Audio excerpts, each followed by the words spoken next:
Alright, checking chickens. Checking chickens. I think I got some sound here. Alright, how's it going? What's up, everyone? Firing up this Tuesday of craziness.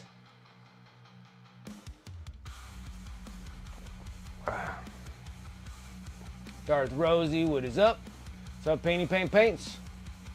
Let's go ahead and get in the game here and get started, right? What's up, everyone? My name is Brent and welcome to Wicked Minis. How's everyone doing? I got a mess of messes. And yes, we're gonna start working freehands. I just want to do a little bit of trimming first. After the trimming's done, then it's just painting a bunch of stuff. Like just like freehanding, like all sorts of stuff, because we got lots to do here. Okay. Open up shop.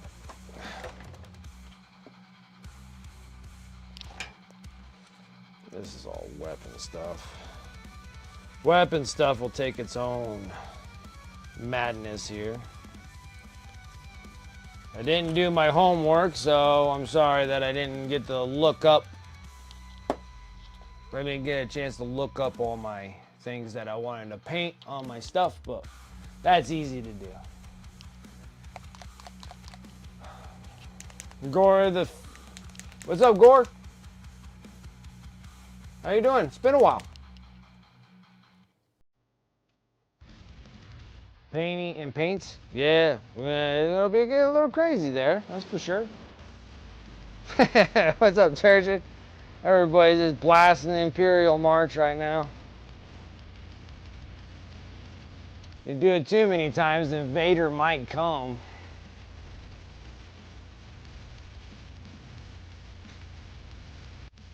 Okay. I just need to do a little trims on all my panels, because all these panels are things that we're actually going to be sitting there doing freehand stuff on, so. Is that a bad thing? Absolutely not. Unless you're like a paranoid guy like the writer of like Conan the Barbarian, or he was writing the books of Conan and he was saying like Conan was like standing right behind him, making sure that he's writing the story properly. It's been a while. I've been on and off Twitch to play games more lately. Absolutely. Man, I actually had some time yesterday and the day before. Well, technically I have no time.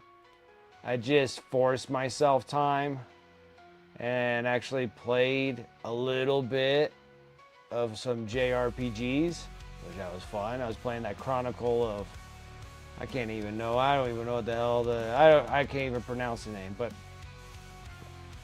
it's a lot of fun. I enjoy RPG games. I really do. They're a lot of fun.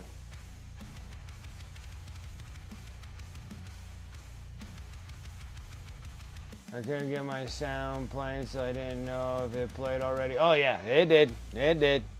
No, it's time. Imperial March was hitting. It's magic time. Little magic time. Space Nifty, what's up, my man?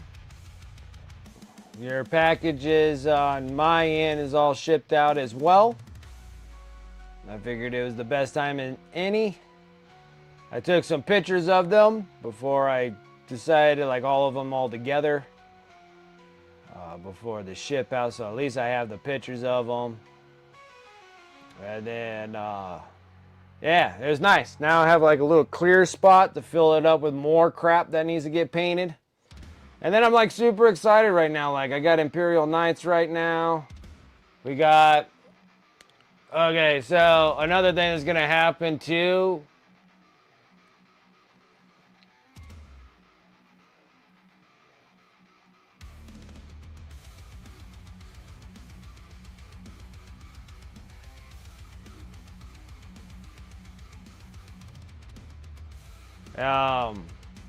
Now I just had a moment, and that moment just passed. It left me speechless. Anyways, it's nice. I'm like actually get to work on some of these knights and get my actual army all up to date. It's gonna be really cool. And doing all the freehand stuff because we already did a bunch of freehand. That's why I'm kind of excited about it. So like these are the Imperial Knights that we did, what, 2 years ago now? When Imperial Knights weren't good, and then now they're like super good. But yeah, I'll get a whole bunch of this lovely freehand, and we have Dante on this one. I have Sanguinius on the other. And then this one, I painted them because they're not yellow. They're not yellow and red on these ones. These ones are black and red because we're going to do more of the Death Company of Blood Angel. Still in the Blood Angel theme, but this one here, we're going to put Ashtaroth. I'm hoping to get Ashtaroth like right here. And then we can put like X's, and I need to look up some more insignia stuff for Death Company and see what other cool stuff they got going. I believe they have like more than just red X's on everything. So I'll have to look up on that. Because like these armigers, we're going to have to paint the shields like I did on my other armigers. And put Death Company stuff instead of Blood Angel stuff. And we'll get that. I'm just trying to get all my trimmings done.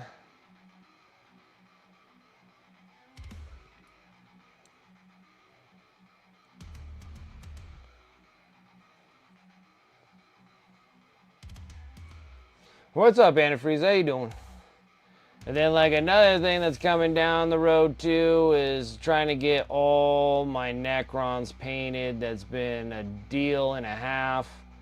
But some good news is that my new phone that I ordered, that I'm gonna plan on doing a bunch of recordings with on the YouTube end. Hey, what's up, Dragoon? How you doing? On the YouTube end, my new phone's coming in. It's like I'm switching to an iPhone for an Apple phone, and I swear it's gonna be like episodes of, you know, the Osbournes with Ozzy. I'm gonna be acting like Ozzy, and I'll probably be cussing for the next month on my phone to try to get it all figured out because everything's gonna be backwards. Because that's how iPhones are. They're completely backwards to everything else. So I'm going to have to start working with those and see about getting my recordings done for YouTube. We're doing something kind of neat. I don't think I've seen anybody really do that. Yeah, it's going to be like an episode of the Osbournes. You know, I'm going to be ripping mad over my phone because I'm just like, why is it like this? Why is everything backwards? It's gonna be. I'm gonna have to get used to it, but it's gonna be like a month of me just getting super mad. Anyways, haven't seen any, but probably things have been done already on YouTube for the idea that I'm planning on doing. We're gonna first start out doing the mad scientist deal, and I'm gonna start recycling my sprue. Now normally I don't keep my excess sprue. I normally throw all my sprue away, but I've been keeping them like a pack rat. It's been disgusting. I hate even looking at empty sprues. Empty sprues is like a bad, it's like a breakup, you know. You just don't want to look at it anymore, right? Sprues are like, you know, I had this relationship, I cut your things out of it, and I put, you know, the piece is all done, and I just throw this shit I don't want to think about away. And it's just stacking like crazy, but I'm gonna start recycling these things. Recycling to the point where I'm gonna make those sprues into my we're gonna make them into buildings and ruins and all that kind of stuff. The idea kind of popped in my head because it's funny because my mom really doesn't understand like what I do. I paint like miniatures, and she has a couple of my miniature pieces, but she doesn't quite like get like what I'm trying to do. But like one random, I think it was a random birthday a couple years ago or whatnot, and she goes, "Yeah, you like playing with your, the little plastic guys and stuff. So I thought maybe you'll like this thing." And at first I was like, "Oh, thanks, Mom. I think that's kind of cool because you feed PLA." So you feed PLA into this thing and then you can kind of like make stuff with it. Well, I saw some things that kind of popped up on like Instas and whatnot, and there's like a guy that like literally like blows up a balloon and then kind of, does the little scribble all over it and then scribble again and scribble again. And then he sands it all and he makes it into like a head of like the Sonic the Hedgehog or something like that. Like he makes something out of it. And I sat there and I started thinking, I'm like, well, why don't I do it with all that sprue that I have? That kind of frames them all up to what I want them to be. And then I can just kind of scribble PLA all over it and then actually like make, like I can definitely use GW's product, of course, which that's not a bad deal to use. And I could probably use those like for in between sets for my still motion nonsense. But even still, I think I might put more so than still motion. I want my miniatures to actually do like Toy Story, where I paint the miniatures and when we're making the story, I want them to click sideways. Kind of like the little green army men in Toy Story. I want to make it do the same thing. Like I need them to actually, their bases to rock back and forth. So all of this is all the maddening ideas that I got going for doing the YouTube stuff just for GW to probably shut me down, as soon as I do it. But I'm going to do the fun part first. And we're actually I have to draw up the scenarios of the battlefields and the battlegrounds of when these things are going to start taking place. And some of these things need to be a little bit larger than what GW's product is giving me. So I need to build my own, but instead of sitting there doing a bunch of insulation foam and shaving and cutting and make a big giant mess, I feel like I recycle these stinking sprues that I have because they actually have pretty good framework. And then they have enough stuff in between where I can just kind of fill them all in and go that direction. And then there'll be kind of a new way of what to do with your used up sprues.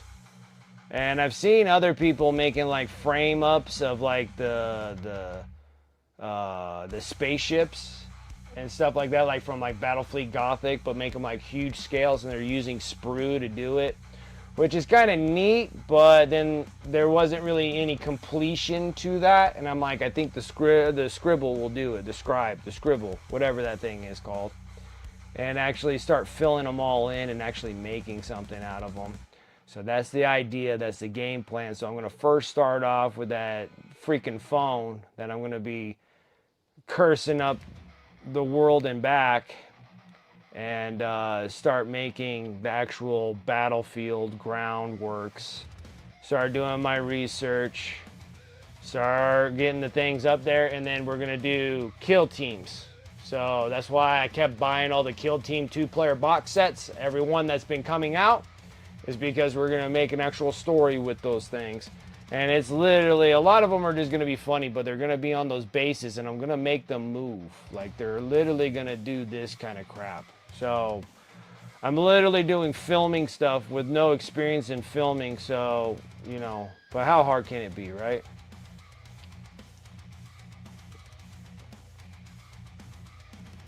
Yeah, and then like I've seen people like, they melt it, you can make sprue goo out of it, you can melt them and make them where you can press molds out of them. I've seen all those, but I'm like, how about making big, huge pieces of terrain that I need to film things on?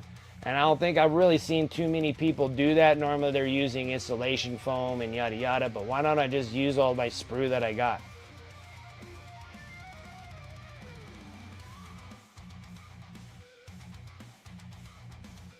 The Eastern Islands walk with ropes and stuff and rock them. Yeah, rock them to make them move the way you see me want. Yeah, because I'm like, I literally want them to walk they're gonna walk the same way as the little green army men in Toy Story. Like where they're just like, you know, they're gonna do this. So it's a bunch of green wires, and then me literally moving these things like do. It's almost kind of like having like the puppet strings and the two sticks on two sides, like literally moving these guys across the board. It's going to be really interesting. I have everything kind of planned out, mapped out. I'm going to be taking a whole nother section of my house, which is the dining room. So I had to do TV dinner trays for the living room. So I'm preparing to take over the dining room so I can start building this mass array of nonsense. And so we can start green screening and then start actually doing this stuff. And just for me to probably get shut down, asked to stop doing it. But I can't see them asking me to stop, you know, doing what they want me to do with the miniatures. Like, I'm a grown-ass man playing with little tiny plastic toys. Like, we want you to cease and desist. Why? You can't play with the miniatures like that. Like, but that's what they're meant for, is to be played with, right? Not in that aspect, you know, but, you know. I can only imagine what it's going to be, you know. Man, maybe they'll sue me for freaking unfair competition because they have to sit there and sell their IPs off to Amazon and MGM to make a TV series, which I can just do with a few strings and some miniatures of theirs. You can't be our friends anymore. You're not playing with them properly. You're supposed to play them on a table, which I am going to play with them on a table. And it's going to be strategic. And they're literally going to be two sides here. So my first one's going to be the DKOK because I already got some scripts written up for them. Funny ones. Some of them are just going to be like real shorts just to get people kind of, just to understand what I'm talking about. So example, have a DKOK guy, which I don't have on me right at the moment. And then in the Warhammer Quests Cursed City box, there's these bases with a bunch of mice on it. So I was going to take one mice and put it on one mouse or one rat. I think they're rats. One rat, take it off, put it on a little tiny base, right? And then you're going to have two DKOK guys like this. And they're going to walk down this alley. You know, they're going to click back and forth down this alley. And you're going to spook this rat. And he's going to be on a base. And he's going to go, and you're going to have like the squeak squeak sound, and they're going boop boop boop boop boop, and he's going to try to go through his little rat hole. So he has a little rat hole like this, right? Little rat hole. And he's going to try to go in it. But it's only this big, but his base size is too big, so the rat can't go in there. And they're going to make a joke like, oh, you know, he can't, oh, look at that poor rat. His base size is too large. You know, like, it's just going to be something stupid, like silly little funny little skit things that I'm going to do. Or we're going to start it off real small at first. It's going to be like, the one that cracks me up the most is like Men in Black. You have the three aliens that are inside the break room all the time drinking coffee and smoking cigarettes. You have no idea what they're saying, but they always say, Wanda, wah, Wanda, wah, and they're all laughing, right?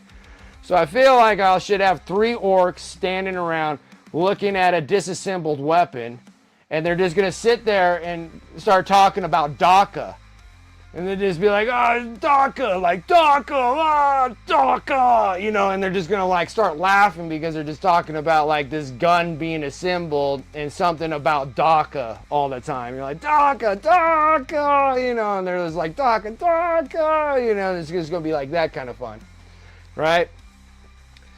And like that's where I was like trying to get at. So we'll do small skits and then we'll get into like a bigger story.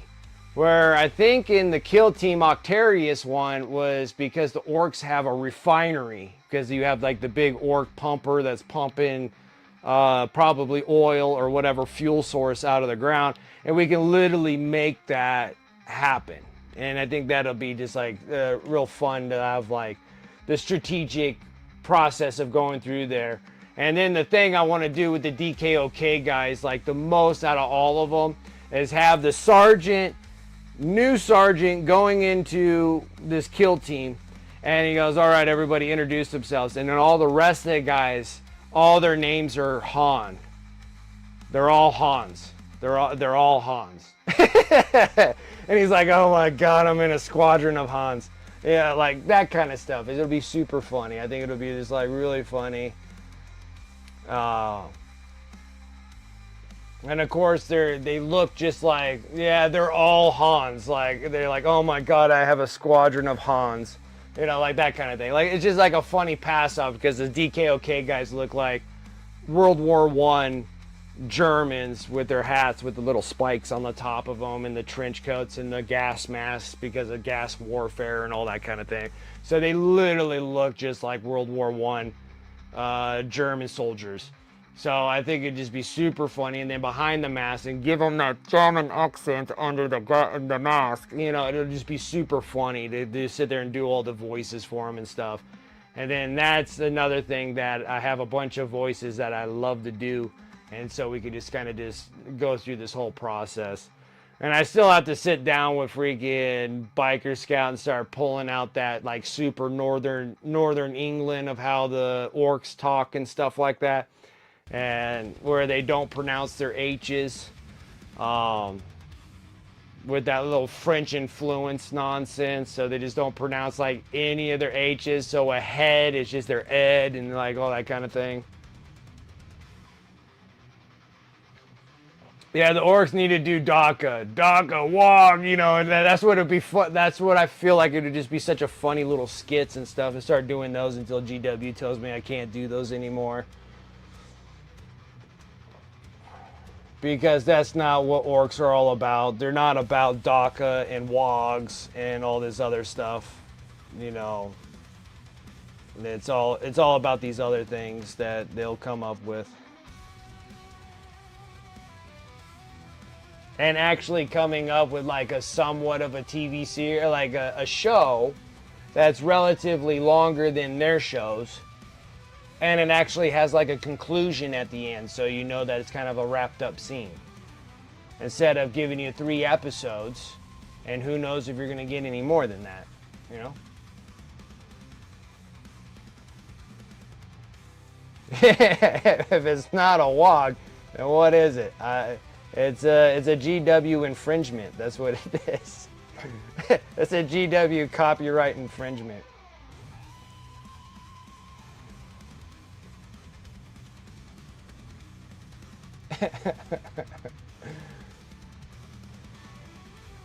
Yeah, the shows are way too short. Like, they're good. Like, I like them. They're just super short. And they don't conclude. So you don't know what happened. Like, what happened? You don't know what happened. They're never going to tell you what happened. They're just going to make another one. And then you're just like, what happened? We don't know what happened. Like, it's kind of weird. Like, they do these things like, all right, they give you like Pariah Nexus. Like, my example is like they give you Pariah Nexus on Warhammer Plus. All right, and you're getting into the story. The story's great. I love it. Like, okay, what's going to happen? Well, you got to read all the codexes and the stories and stuff. Like, they give you these cliffhangers like, oh, what's going to happen? And then they don't really give you any info, but the info that I think that they want you to do is to read all the lore from all their 9th edition stuff of codexes and rulebooks and stuff like that. And they tell you about the Pariah Nexus and how the story goes on and then how it concludes. Like, you have to get involved with Valric, Chapter Master Valric on YouTube, and you talk and get into the lore ones, when he talks about the lore, and he has like every codex, all the books that go with 10th edition, and he goes through all the stories that are in each one of those codexes that wraps up Pariah Nexus. And I'm like, well, that's freaking silly. Yeah, it's like it's silly. They should be continuing the story of how Pariah Nexus wraps up. What happened on that planet. We still don't even know what happened on that planet. None whatsoever. You have the sister of battle that's there. You have the sister that's there. You have a salamander, right? And then and you don't know what happens after. You have no idea. Like you just that's where it just ends. And then they opened up some other freaking animation, and there's no conclusion to that one. You're like, well, what happened on the planet? Did they ever leave the planet? Did they die on the planet? Like just like there's nothing. There's nothing. It just leaves you in this void, like this super void. Like they're as bad as Netflix not, canceling a season after the first season. So it leaves you with a cliffhanger and you're never going to know because it got canceled. That kind of thing. But they do it in 3 episodes.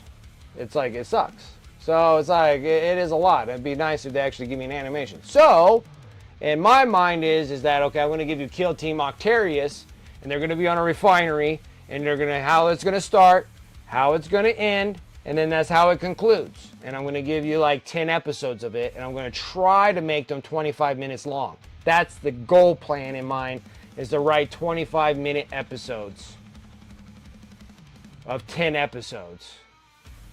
And then try to release them every week until GW goes, oh, you can't do that. And then I'll have to figure out some other way to get them out some way or another. But, or, on the hand, if it does, like, by some sure chance, I actually make money off of it, I wouldn't even mind asking them, be like, how much is it to borrow the IPs? Like, how much is... Like, your royalties can't cost any more than 20%. So, like, what are you talking about? Like, the 20% of my profits? Like, if that's what you need for me to keep doing it, I'll do that. Like, it's not like I'm trying to do it just by like, ooh, I'm going to be sneaky and get something out of them. I'm like, no, I don't mind paying them. It's just that they're just always like, the cease and desist, and I don't want to talk about it.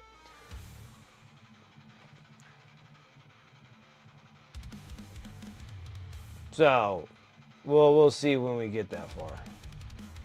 It might be shit. I might only get like freaking 2 views on it, and that's about it. And then that's probably where it's going to end. But, we got to shoot for the stars. We got to shoot for the stars.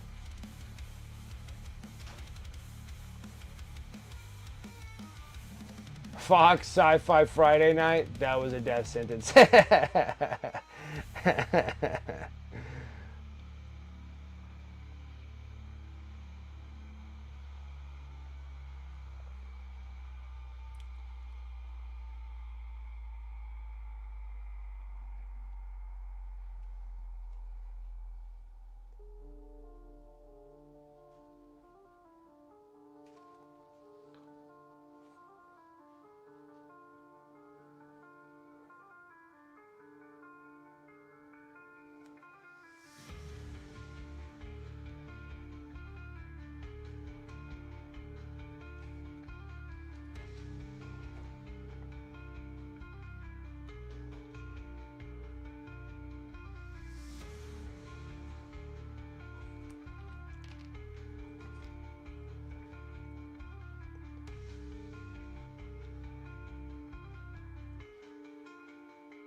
Okay.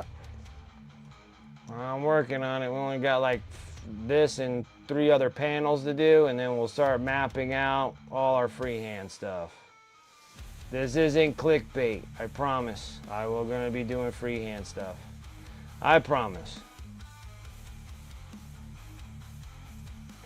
How we go about it, how we're gonna sketch them.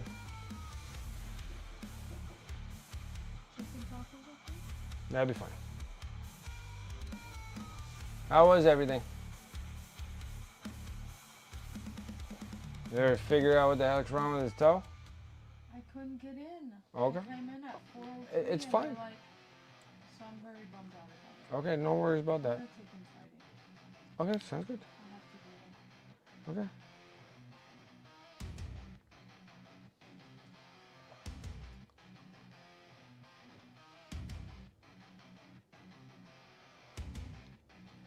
Oh, God, don't remind me. We had a great show made for 1830 target audience.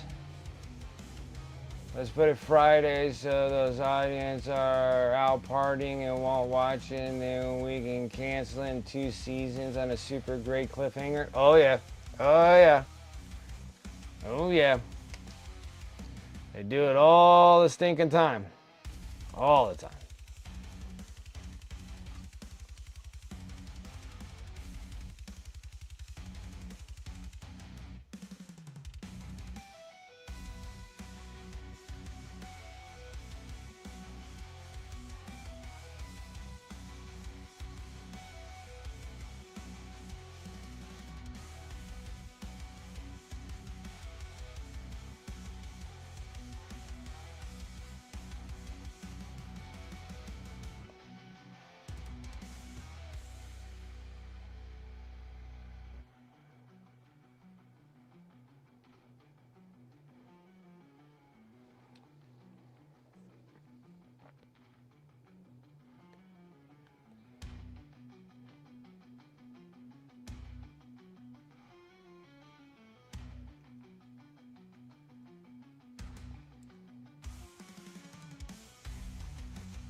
All right, there's another one done.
I have like kind of a funny thing here. So I didn't know exactly what.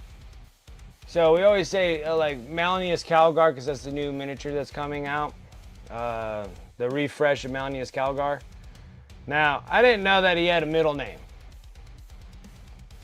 And then once I found out what that middle name was, that's what happened to that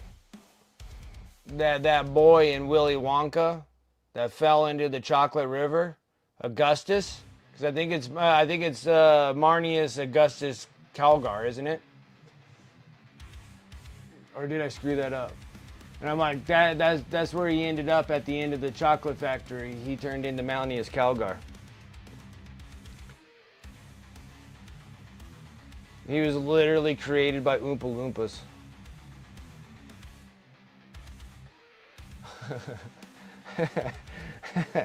Not anymore. He was Augustus the Gloop until he fell into the chocolate river. And then he turned into Malleus Calgar at the end. Malleus Augustus Calgar.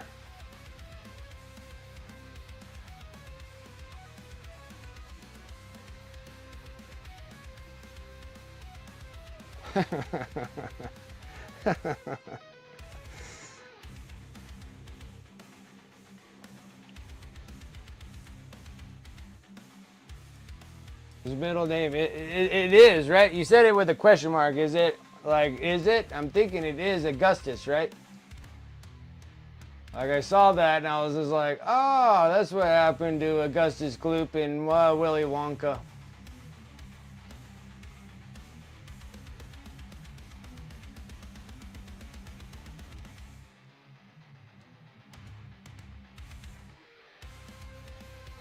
Yeah, Marnius Augustus Calgar, yeah.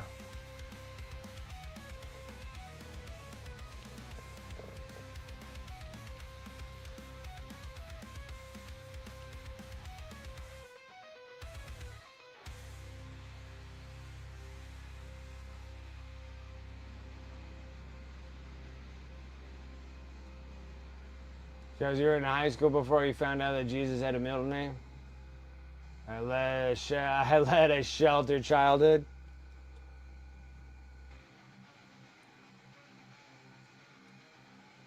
Oh, now you're testing my wits. I don't remember.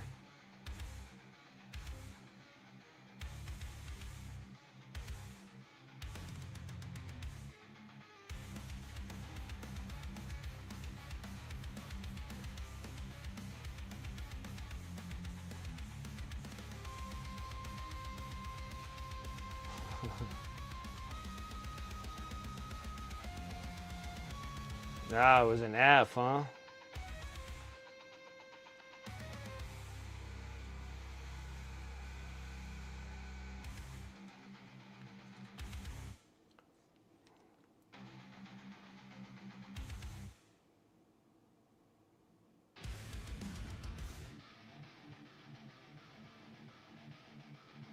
All those freaking Sunday school and never got to get Jesus' freaking middle name, huh?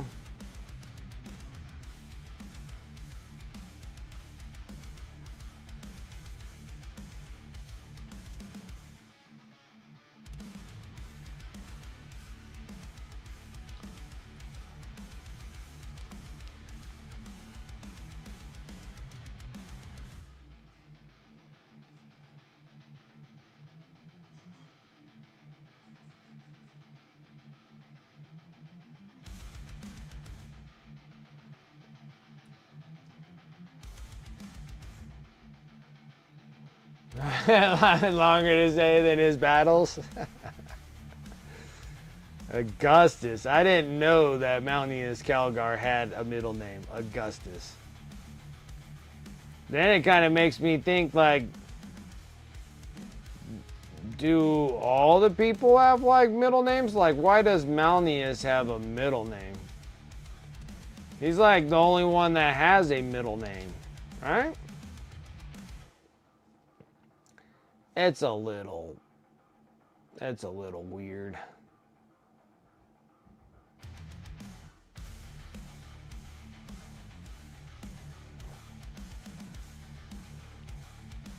Nah, it's just another theoretical. The crybabies are kind of the blood angels. They're kind of crybabies.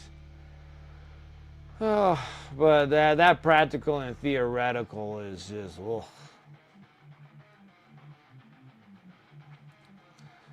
They're like the people that like to just debate all day with nothing. They're like the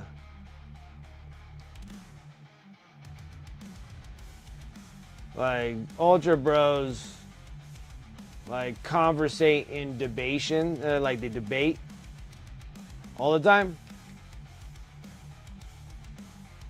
Like they can't wait to tell you all about the practicals and theoreticals of everything. Like, bull.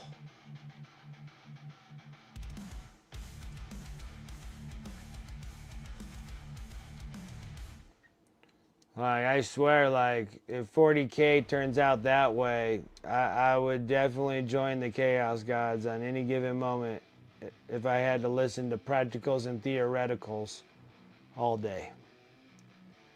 No, thank you.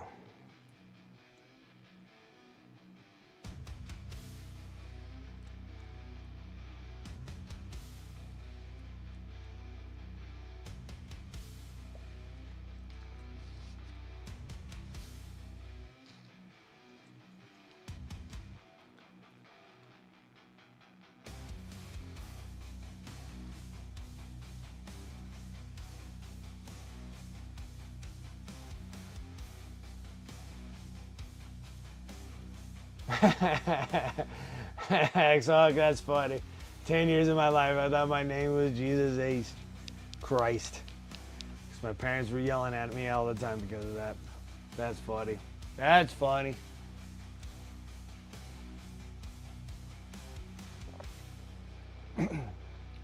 Yeah, no one else does. You have, wait, Uriel Ventris? He doesn't have a middle name. What's for the Space Marine book? And then, like all of these guys, Rabute Gilliman has absolutely no middle name at all. Or maybe he does, we just don't know. Maybe they all have the middle name E for the Emperor Protects is their middle name. So maybe there is like the secret E.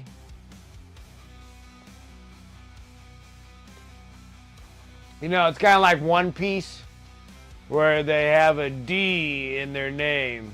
Monkey D. Luffy. And those D's are a problem. Those D's are a problem, I tell you.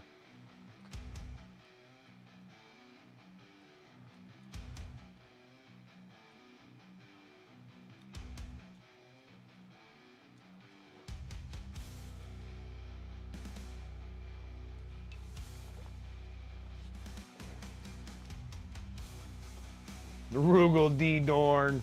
Jagatai D. Karn. Corvus D. Koraz.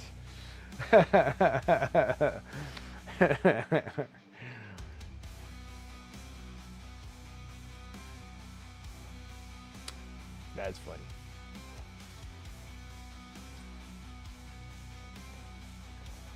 Lehman bar fight Russ.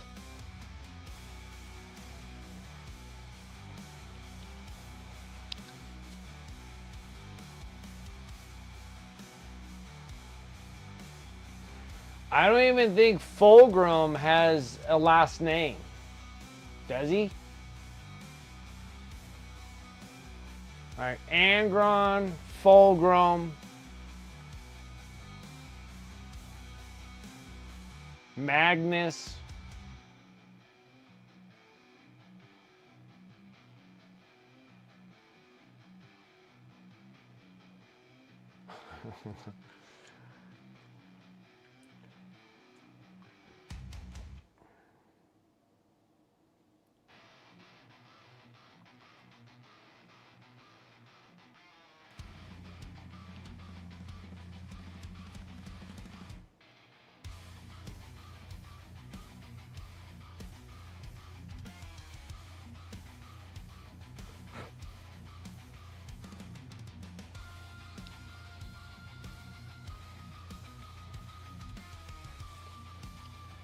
Fulgrim is like Cher or Beyonce, just one name. They only just need one name.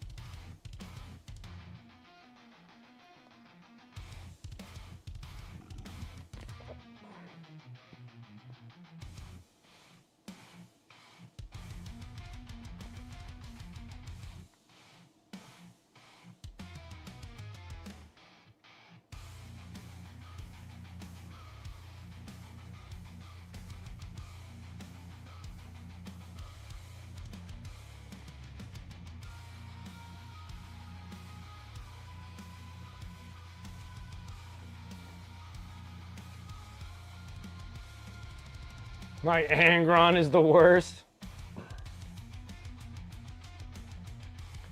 His is just a sin. I can see him not having a last name because he was just a slave. Just a fighting Coliseum slave.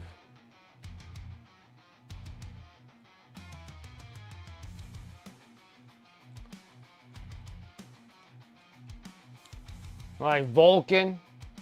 Like, I don't think Vulcan has a last name. He's just Vulcan.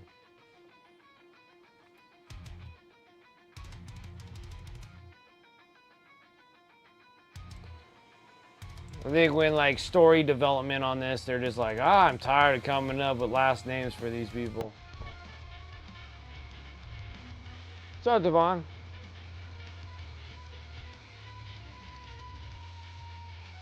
Fulgrim von Perfection. that would be funny.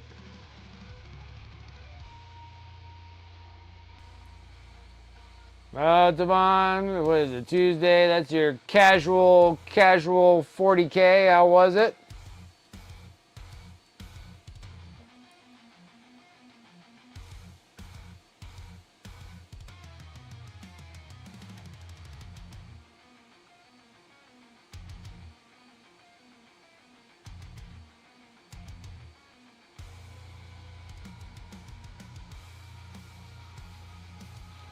Fed the doggy.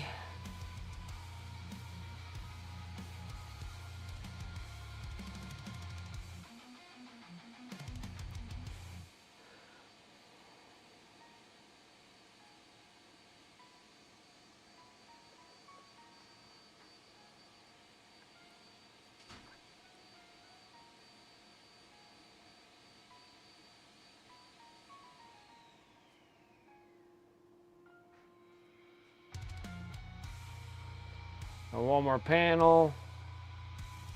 And then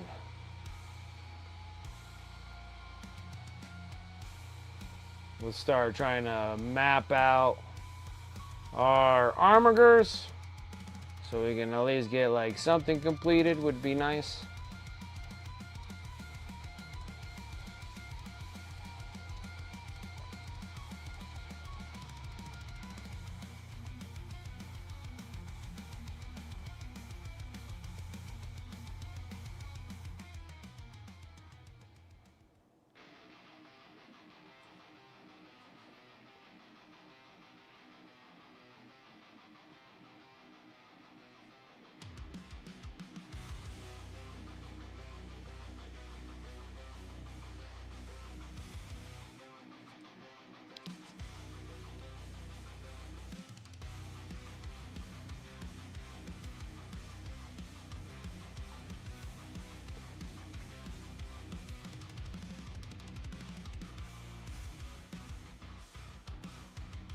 You know what I think is funny too? Oh, hold on. What is this? Keeping those roll everything is moved in. Tonight was clean all the food cupboards. Seems to have sold that packs unplugged through local game store. Nice.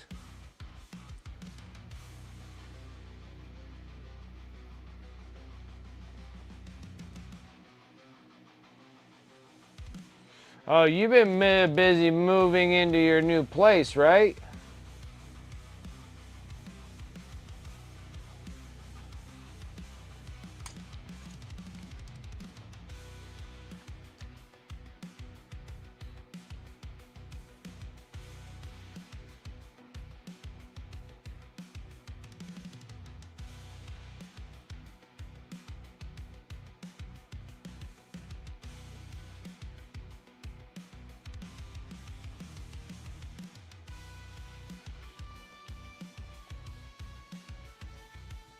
Measurements for windows and furniture. Oh, okay.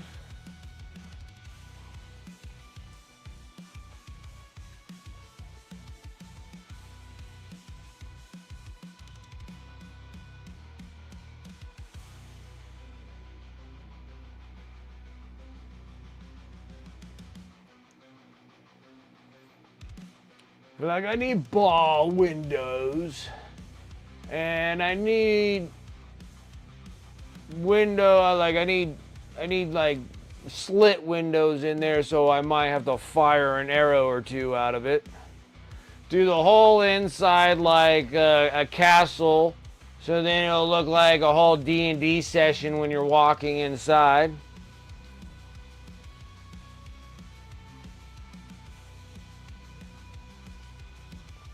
So as soon as you walk in through your doors, you just go right into LARPing. You just go in there and be like, oh, I gotta go to the latrines.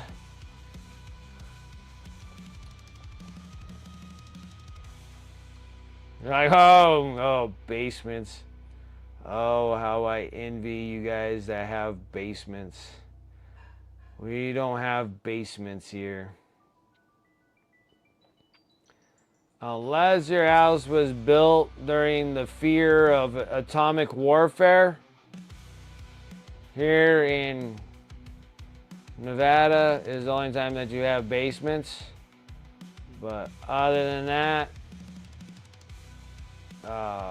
anything after the nuclear scare, we don't have basements.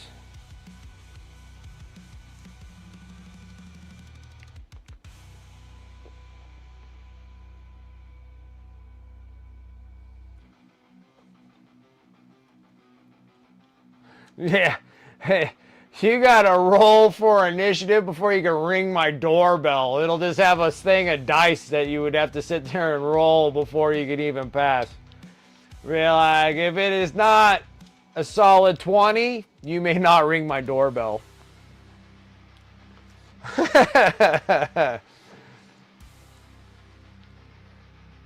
And then it'd be like, if you're a door-to-door salesperson, Jehovah's Witness, all this other crap that come and try to solicit out my house, you got a negative 20 multiplier.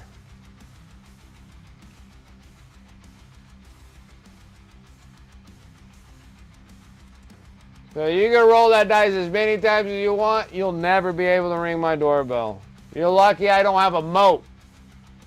And then we need to draw the moat bridge up. Let them get fed to the alligators.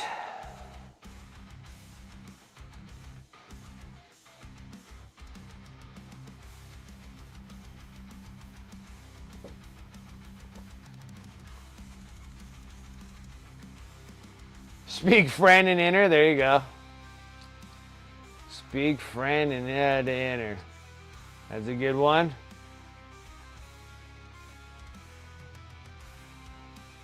I gotta roll initiatives with sleeps. Understandable. Painty paint paint. You have a good one. You take care.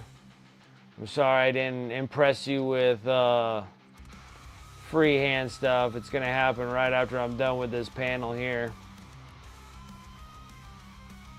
It's the last one I gotta do. And then we'll start working on those armor girders, start painting the shields up, and start getting the thing in them.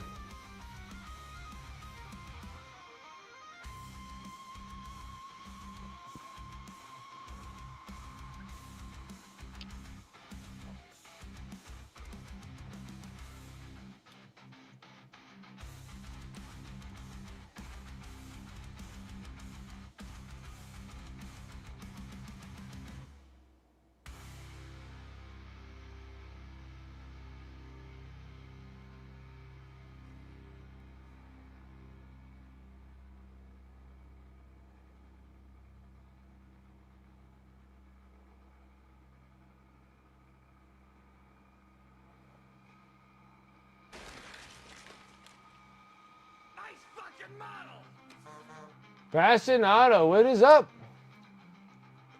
Coming in with that sub. 21 months. How are you doing? It's been a while with you too. I haven't heard from you in a while. Hope everything's okay. You're doing all right.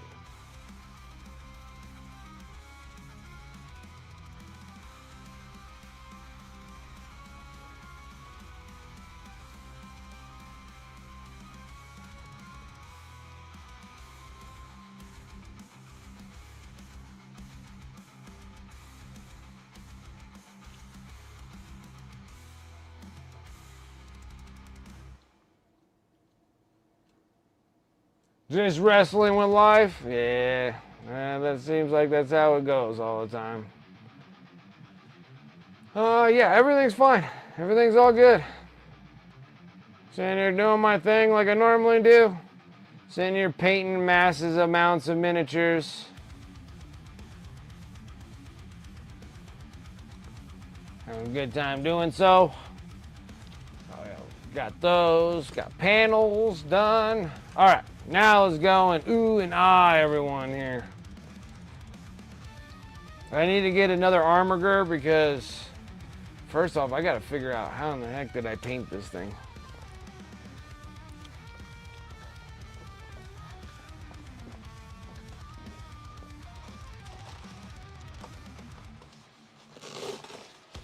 Okay. I just need one armor to come with me. Alright. So these are my armigers. Okay. So this is the thing that we need to do.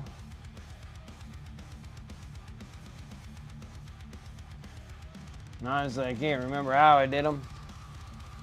Trying to think of how I did things like freaking 2 years ago. Alright. So I gotta make it. We're gonna be making these kind of shields on this thing.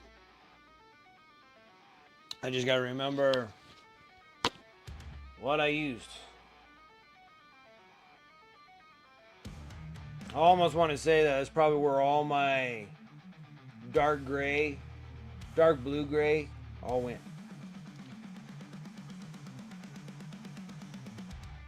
Alright, I'll be right back, guys. I want to go grab another beverage, and then we're going to sit here and start looking up fun stuff to start painting on our armor guards. Alright, be right back.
All right. Went out to go drop something, and then freaking dinner got handed to me. I like it. That was nice. I got a smoking hot burrito. Burrito for the burrito emo. I gotta wait a minute. Whoa, hot. All right. I need to give it a couple minutes. Couple minutes. All right. While we're giving it a couple minutes, we'll start looking up. Yeah, you know what the weird thing was? The pre-orders for, you can pre-order those already. So those were pre-orders for last Saturday. For the Smash Captain. The Smash Captain that we've been waiting for years. Years, they finally give us the Smash Captain. I'm like, oh, thanks, guys. You guys are a little too late, but, you know, you guys could have gave us a Smash Captain instead of us, you know, mix matching crap to make it work. I feel like that was like the start of my like 3D printing bits for my captain. Yeah, I swear I did.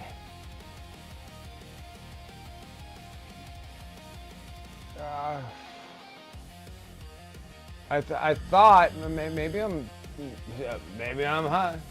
I was gonna do something because I was high. See y'all.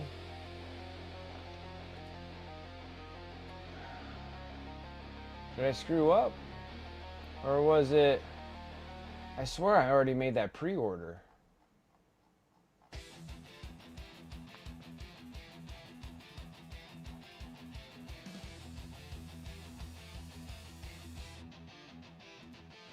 Or was it, because it was right during the same time as the, or were they doing the Smash Captain in this one?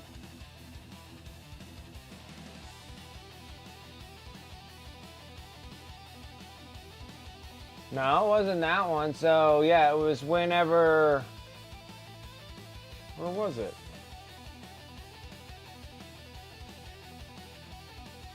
Was it the week prior?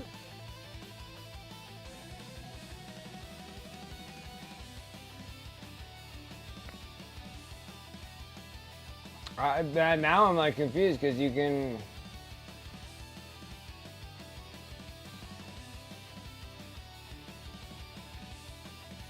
See, it's right here.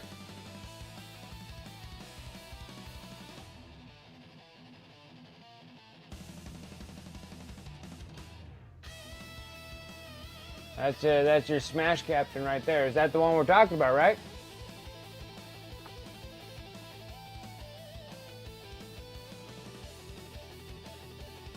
It is pre-order, yeah. So yeah, the Smash. I thought it was very strange too. It came out during, I think it was this one. So it had. I guess it came out during the pre-orders for these guys. Yeah, he was right here, the captain with the jump pack. And then it was this dude too, and I was able to grab this dude. I wish I had two of them, but I was only able to grab this one. To add in my stuff, but yeah, he was 2 weeks ago, so I should be receiving him pretty soon. So yeah. Otherwise, we're gonna go here. I need Warhammer 40K Death Company. Oh, why do I have everything there? Insignias. Ooh, logos would be good.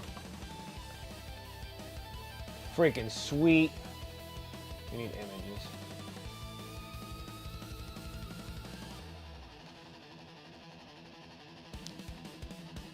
That's pretty cool too.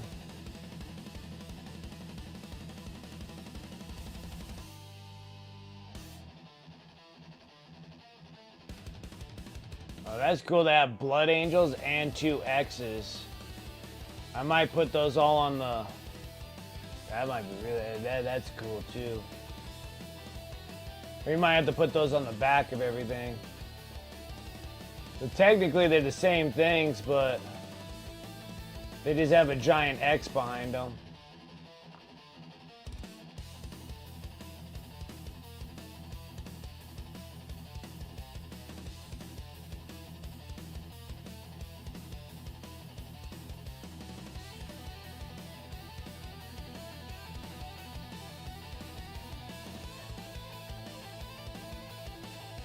Those are cool. I like that.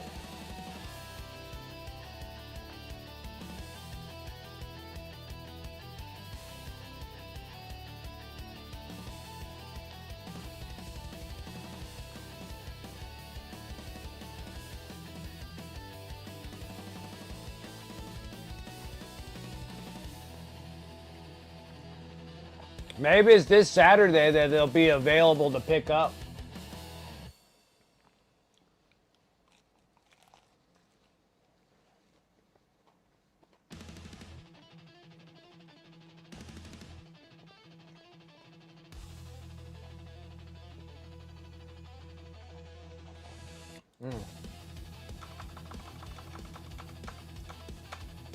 What if I go banners?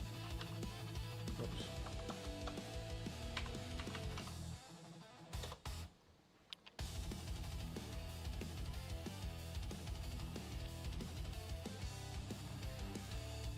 That's cool right there. That thing right there. I think that'll be Armor number 1. I think this one's cool too. I could be Armor number 2.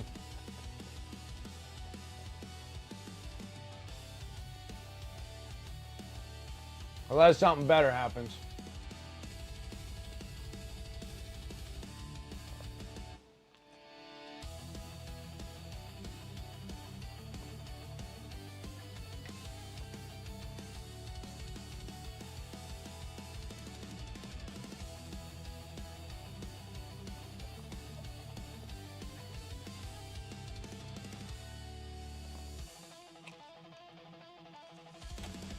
Oh, that was hot. Dang. Burrito squirted on me.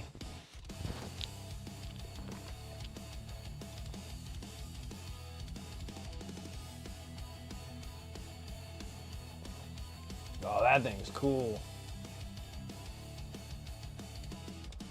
That's Dark Angels, though.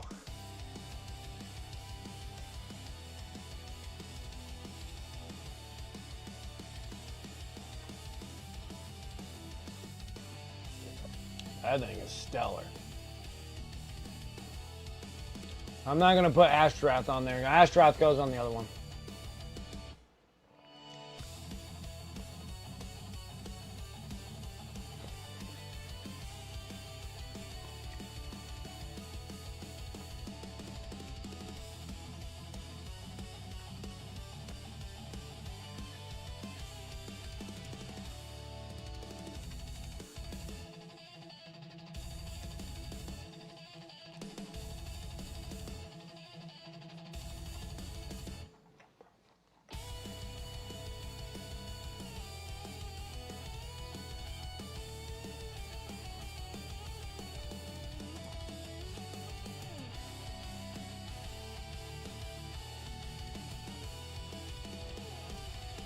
That's kind of cool too.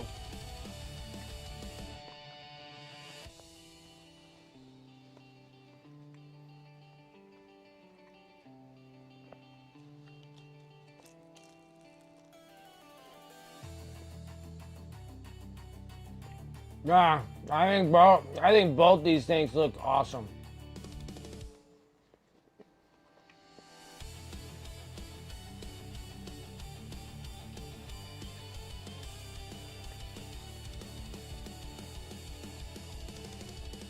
We'll probably shoot with those two on there, and then we're gonna do Ashtrath.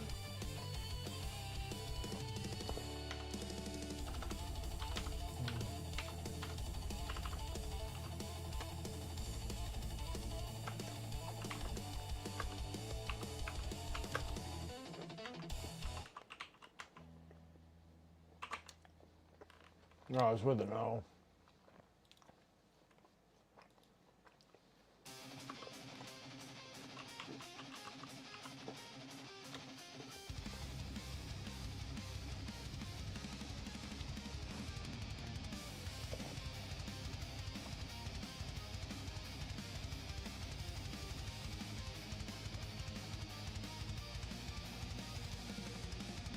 Looking for like a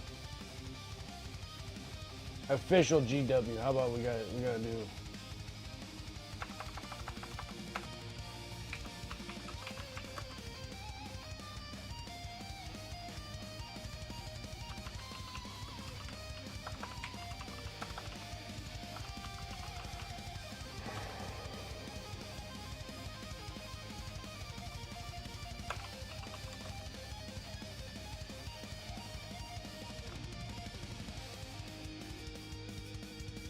That's pretty cool.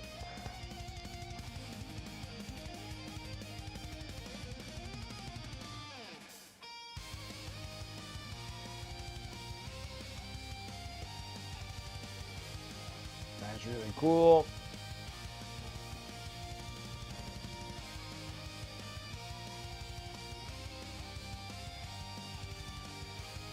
Well, then that would probably look the best.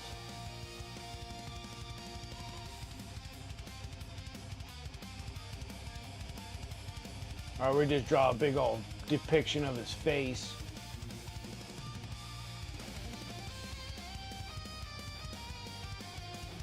I mean, that's kind of cool from the book, but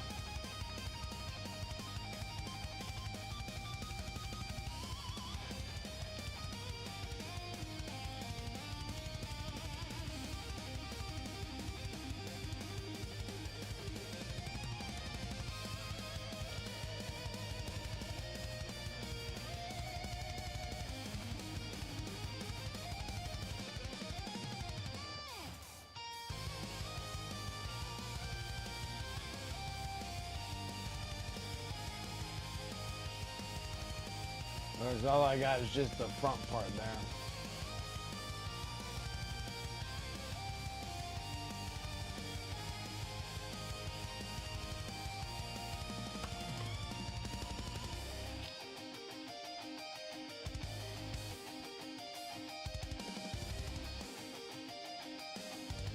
That is such a cool picture.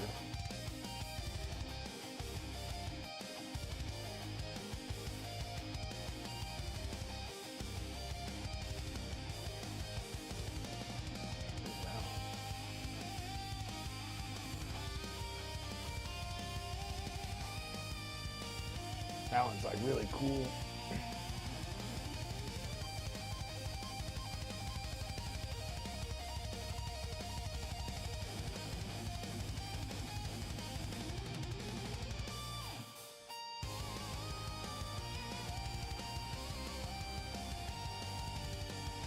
I liked him better when he was like this one. I like that one way better. I'm probably gonna have to go that direction because then we can literally put this partial picture, but we're gonna have to continue the wings part and his axe. Oh, there's the full picture of it.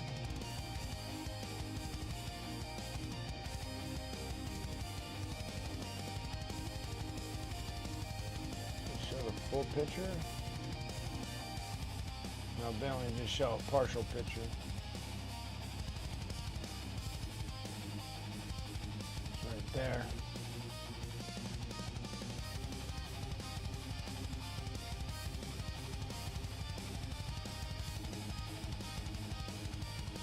It's a friggin' awesome picture. Well, that's kind of like the setup that I think I can put onto that one. Yeah, his black wings are open. Get back to your knights with 5 models left. It won't take long. No, it won't take long at all. So this is the game plan. Let me get back into in-game here. Now we're gonna go into not Ashtrath. We're gonna go to this.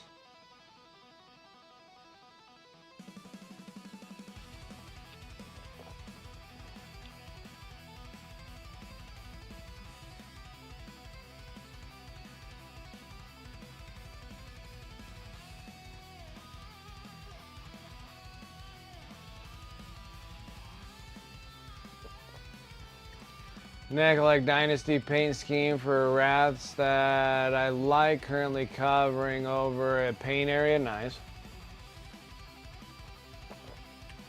Getting some stuff done.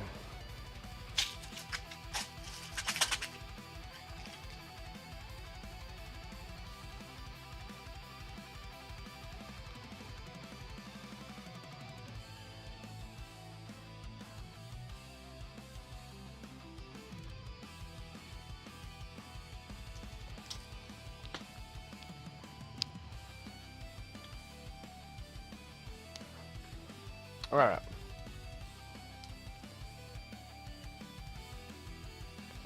Details for the ghosts. Get some ghosts done. All right. First off on the board is to try to get the shields. We need to get the shield looking like that one. Then we just put not very much Death Company, so I'm glad that I'm only doing 2 Armigers. It just looks like everything is just X's. Which we're gonna put on the back here. The X's and then put the teardrops.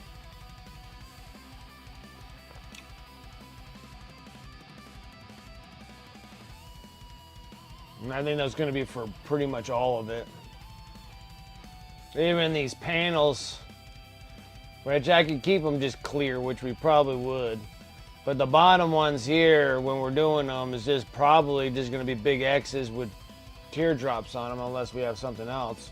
Or some other, like, cauldrons and other stuff we can put on them. So, we're going to need dark. Dark gray to probably start. It looks like I did a lot of bluish grays, it looks.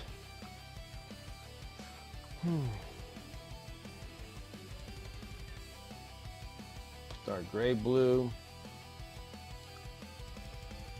It might not look like I did that. So where's my gray blue at? That's Faded Ultra, bro.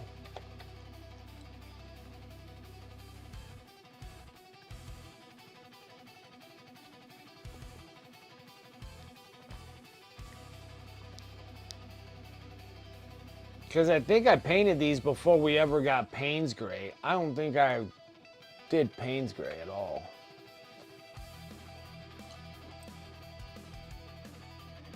Yeah, there was no way I did Payne's Gray.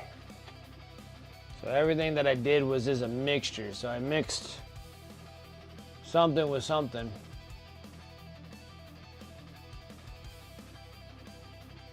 And I'm almost thinking that I did dark gray blue though. Not even go there. That goes down here.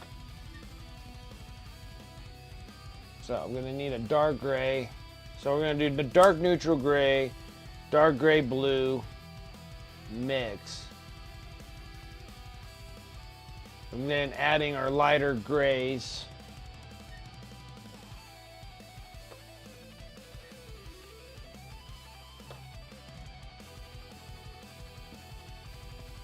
I'll find them. I did some reorganizing, and then that was probably a mistake on my part. So there's neutral gray. I guess we could probably work with just those. That'll work for now. All right, let's start laying colors down.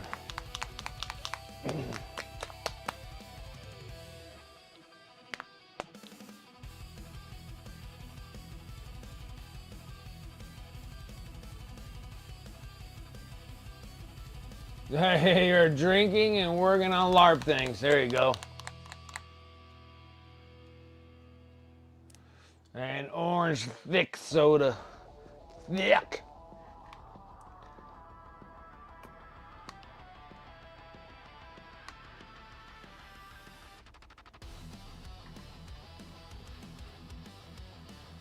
Put that off to the side. Then a little bit of dark neutral gray.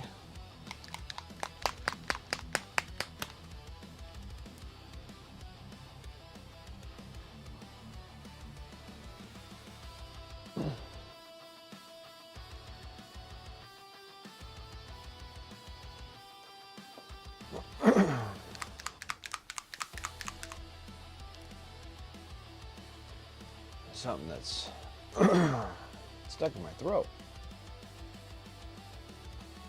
Anyways. Alright, you guys gonna try to pre-order that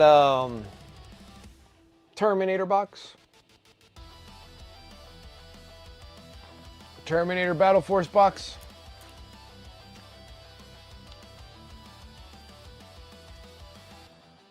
If I get it, great. If I don't get it, I don't think there's much hard feelings on my part.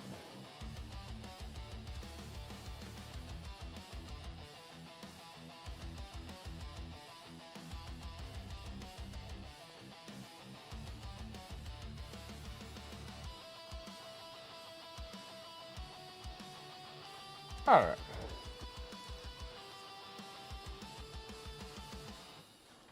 So, we're gonna do our sketches. We'll see if we can. It's been some time, guys, so gotta be a little patient with me here.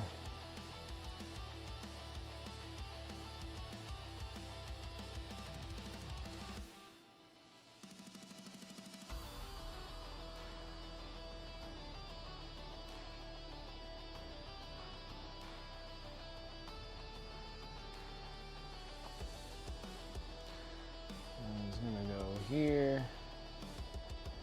I'm gonna kind of cut down to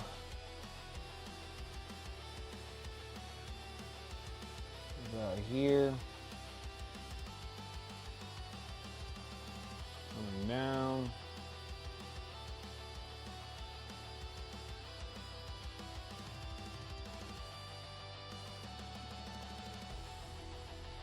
All the way down. Am I on camera? Sorry, shoot. I hate doing that, guys. Sorry. All the way down to the nut. All the way to the nut.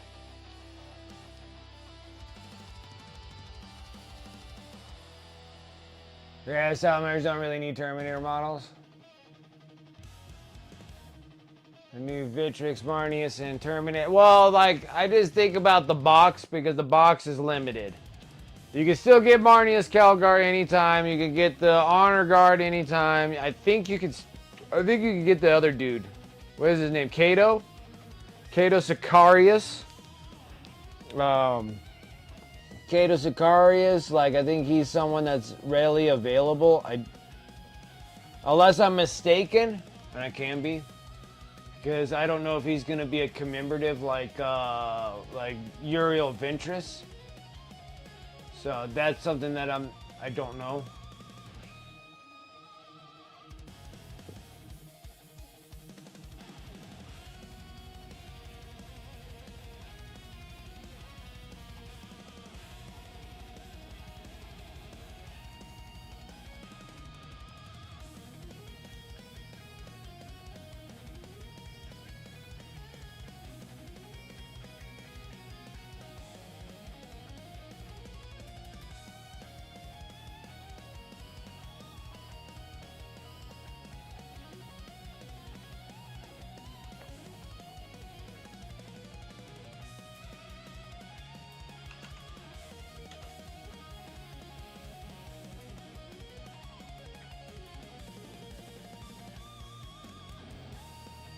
I'm looking at him real quick.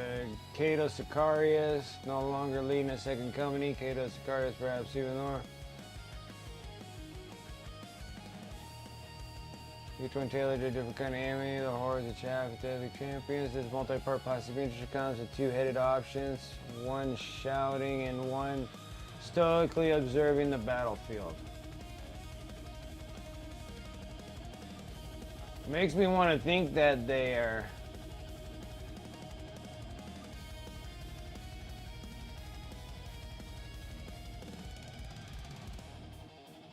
Oh.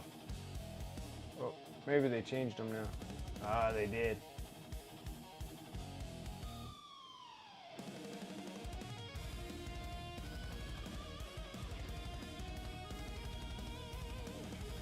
Yeah, the old Marnie, well, good. You know, he needs to be gone anyways.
I was just coloring everything in. Pretty much everything traced out.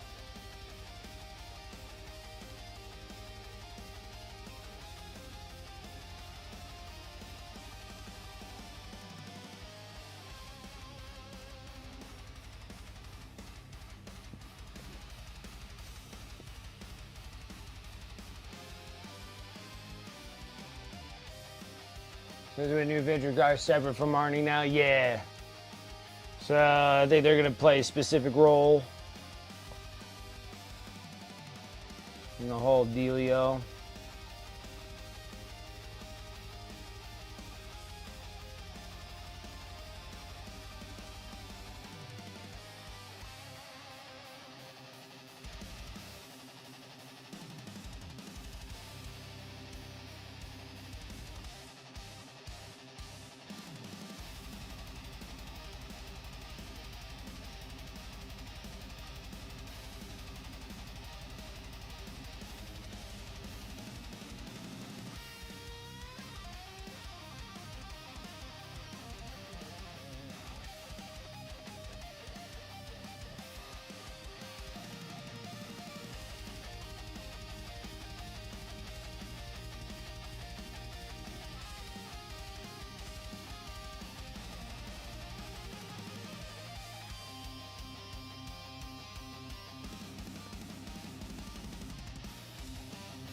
Oh, so you could run a big old I wonder if they're gonna have something special, or they're just gonna be kind of like a chapter specific for Ultra Bros, Blade Guard veterans, because that almost makes me feel like that's what they are.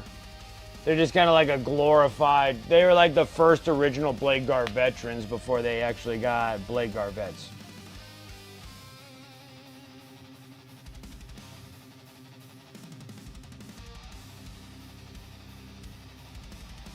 They're just always giving the Ultra Bros always something awesome all the time.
That's how one shield is. We'll go on repeat mode and keep going with it.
Look here.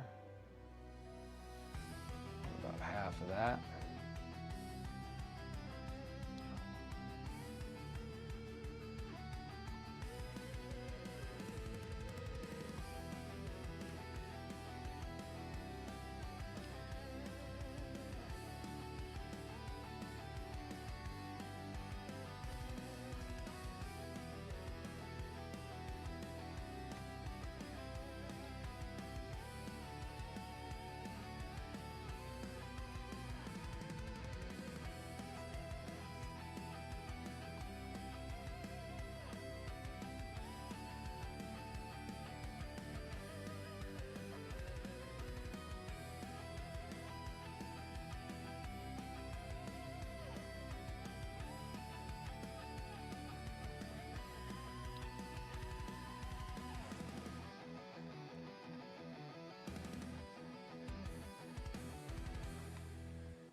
Yeah, so that'd be really cool getting these armigers all set, because all I really ever did on these ones was just paint the shields. Like these little shield insignia things, like they're like little banners.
Francois, what's up?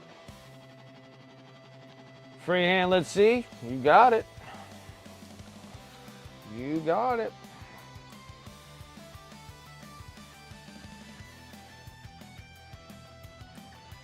Technically, right now, I'm just getting everything kind of sketched up good enough where I can start brightening things up to a point.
Oh, stick it right in my arm, right into friggin' wet paint.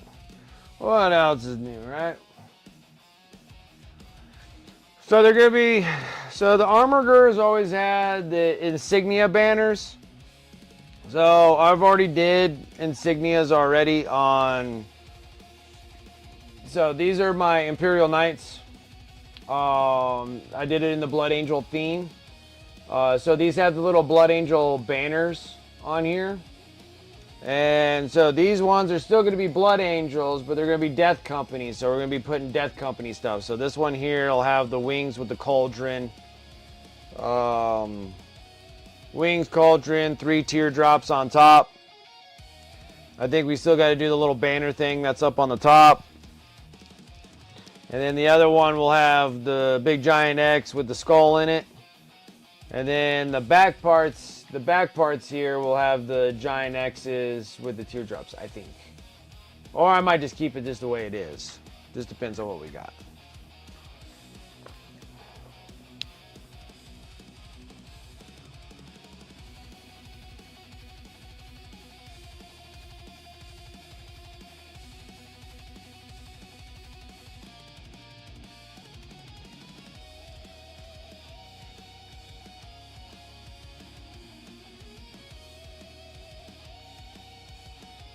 So that's the game plan. We're going to see where we're going to end up with there. Right now, I just got to get the kind of banners up bright enough.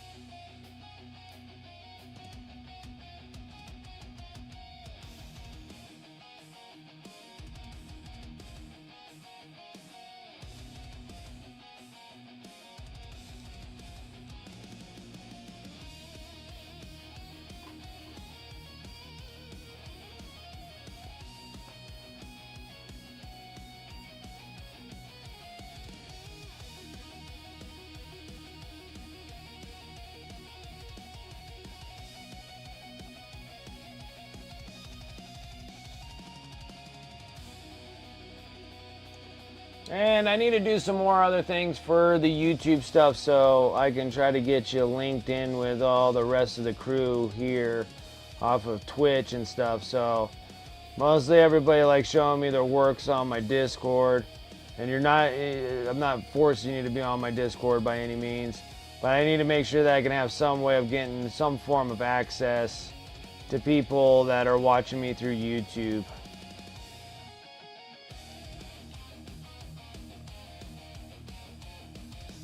Night House of Caliban, nice, nice.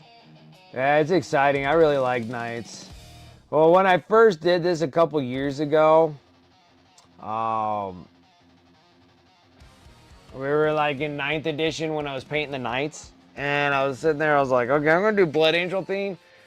And when I did the Blood Angel theme on them, I was like, well, we might be able to pass them for whatever the house is that has like the red colors to them. And I'm like, well, I could probably pass them for that. And then now with 10th edition, it doesn't matter what the heck your, house or whatever, your detachments already kind of dictated what you can do in your army. Which that's nice, because then that makes it really wide and open where I don't have to worry about my knights. It's kind of nice in that way.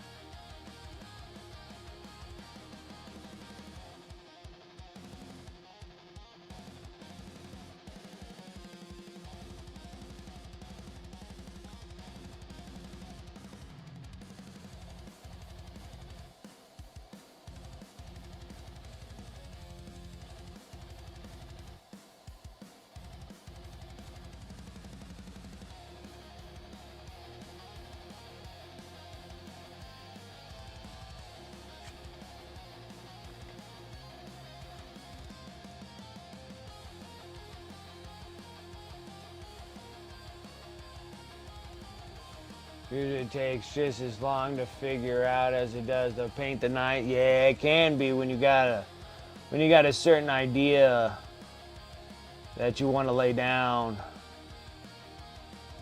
and a technical story that you want to tell with your miniatures. If you're into stuff like that, that can definitely take some time for sure.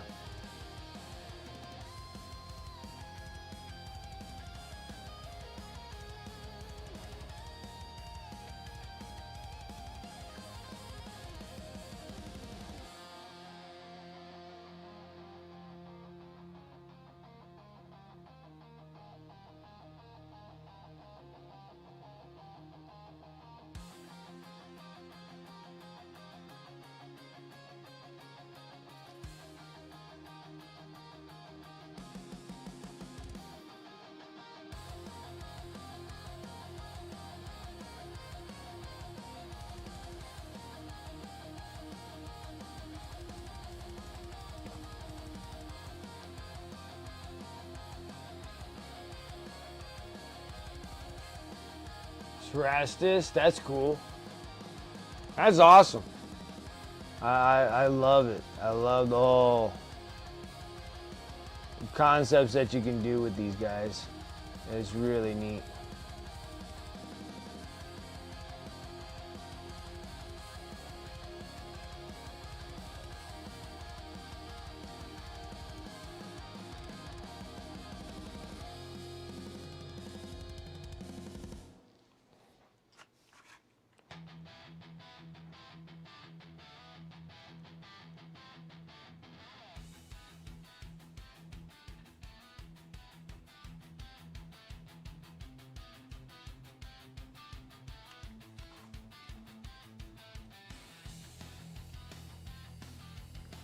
Do that for your army to tell a story? Absolutely.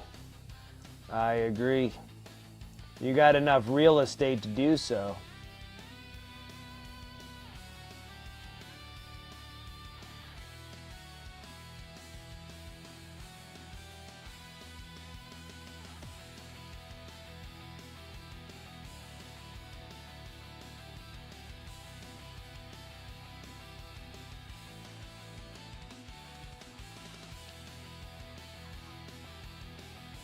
Alright, now we gotta go brighter.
Oh, shoot. Why don't we just do it too?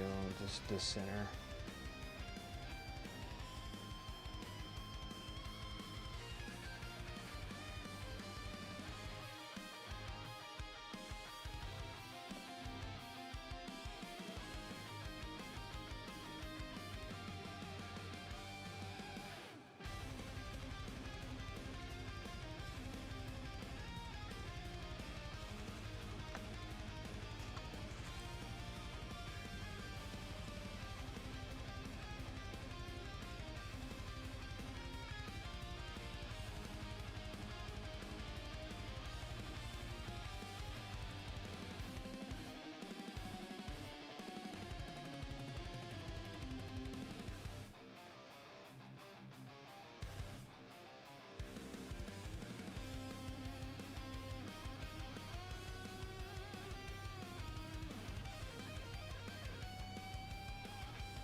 Forged M29 for house. War Griffins fought alongside the First Legion.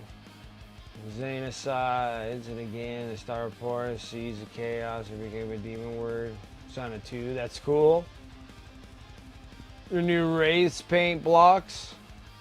Hating that I have to go over the top of panels that are already blue, but I like the extra gold. Alright, I'll take a look at it in just a minute. Was a Forge World that became a Hell Forge on the Dark Mechanicum. Okay, cool. Use half of one leg panel to freehand the Imperial invasion fleet exiting the warp with Zona 2 in the foreground. That's cool.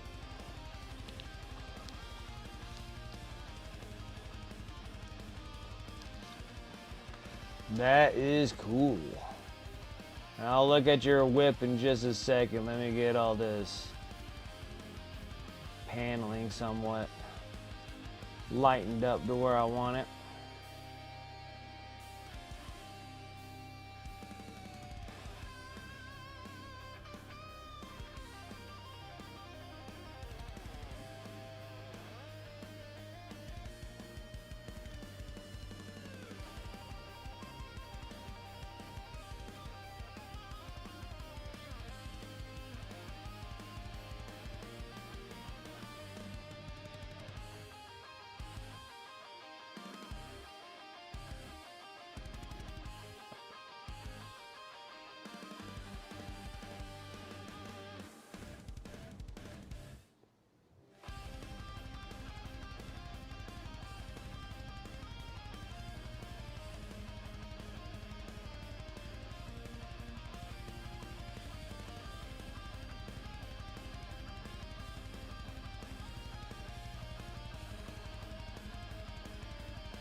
Yeah, I got Francois on YouTube, yes.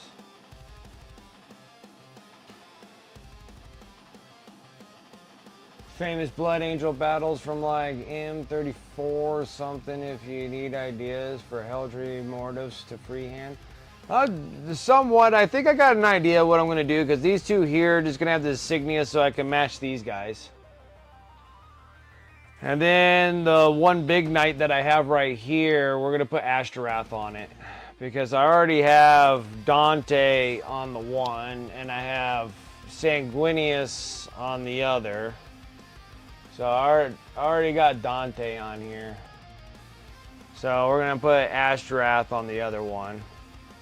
And then I feel like that'll work out relatively good to an extent, I think. I think.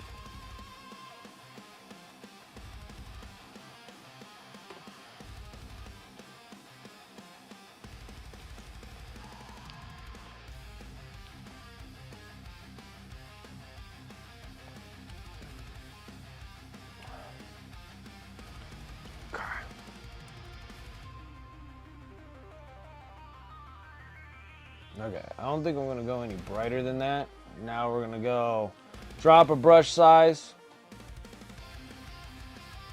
Yeah, so I like Dante. Well, the whole thing's pretty cool looking. So I was just sitting there putting a bunch of Blood Angel everything on these things. So we're hitting just a bunch of like insignias all over the panels with skulls and teardrops and everything else. And then you got on that top there, and then I have Dante we painted on there. But I think I might do a half of Ashtaroth on this other one, so we'll do Ashtaroth's like upper half. I don't know, we'll see. When I start, I start coming up with something, and when I start painting it, it gets larger. So, and then the other one has Sanguinius on it, and that's on the big Castellan night. Alright, let me get into some brushes. I think I'll just drop down to a 1 real quick. Alright.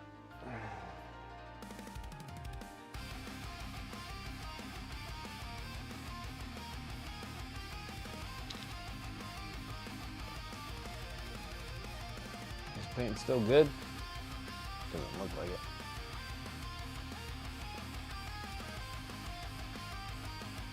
Gonna work on your Morky for a bit. That's gonna be awesome. Trying to get all those orcs done. I don't think you got much more on those orcs, don't you? You only got just a few models left, right?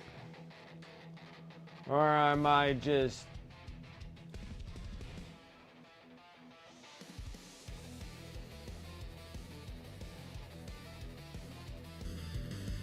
Mission.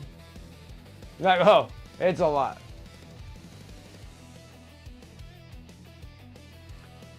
Corbolo?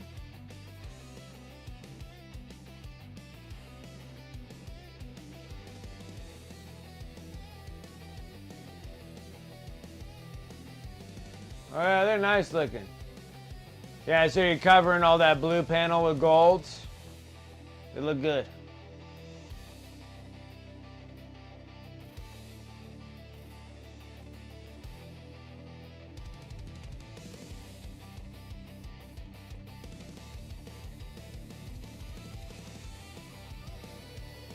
And it's your winter projects. Oh, okay, so you're gonna try to get the orcs all done through the winter time, and then start working on the on your new Chaos Army for 11th. Yeah, it's fun. These things look clean.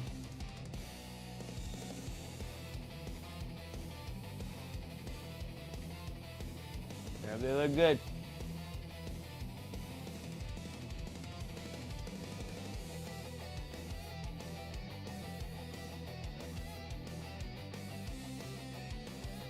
Oh yeah, Corbolo is that one. Oh. Yeah, I forgot I have Corbolo. He has that. Yeah, he has that chalice cup that's in his hand. Ashtaroth is the Death Company freaking one with the black wings on him.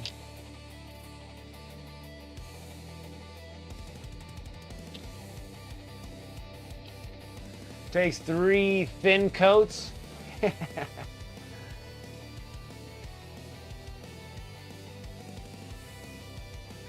Looks good. Looks good.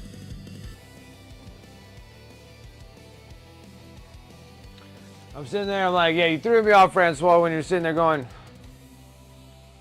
Corbolo. And I was like, ah, yeah. I have a couple of, I think I had 2 of him at one time. Yeah, the guy in the Dracula armor. Yeah, that's what we're gonna put on this dude. Well, not this one, but the big knight. When we get that far. All right. So let's start with this one. Yeah.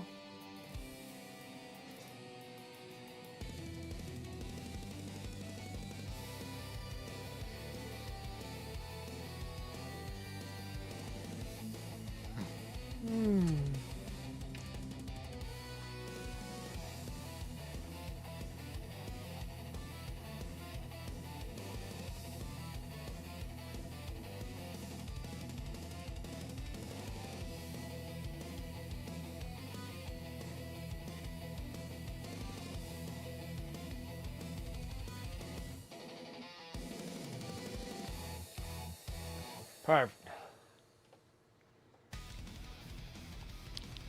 All right. I need to soak up some used up paint here. And then relay that paint down.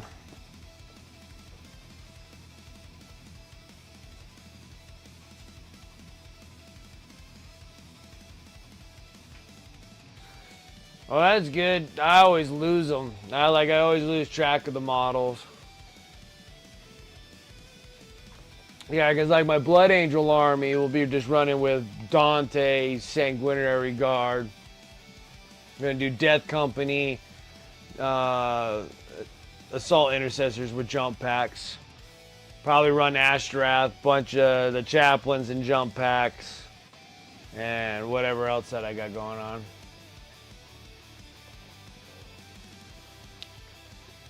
All right, we're gonna start laying there, and then the Ball Predator. I think I'll run 2 Ball Predators, probably the Land Speeders, and then just keep it a real fast attack Blood Angel army. Black Templars, on the other hand, with Hellbrick, Grimaldus.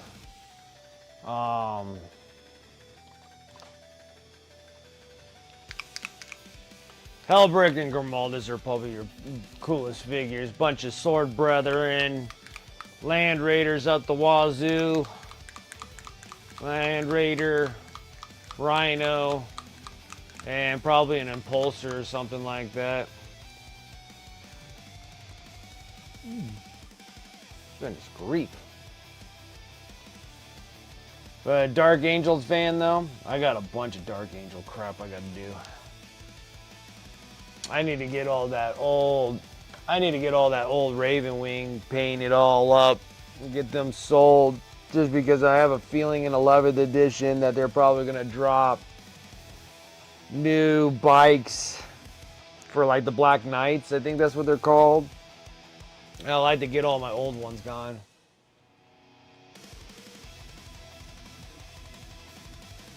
To play Azrael, yeah, Azrael's awesome.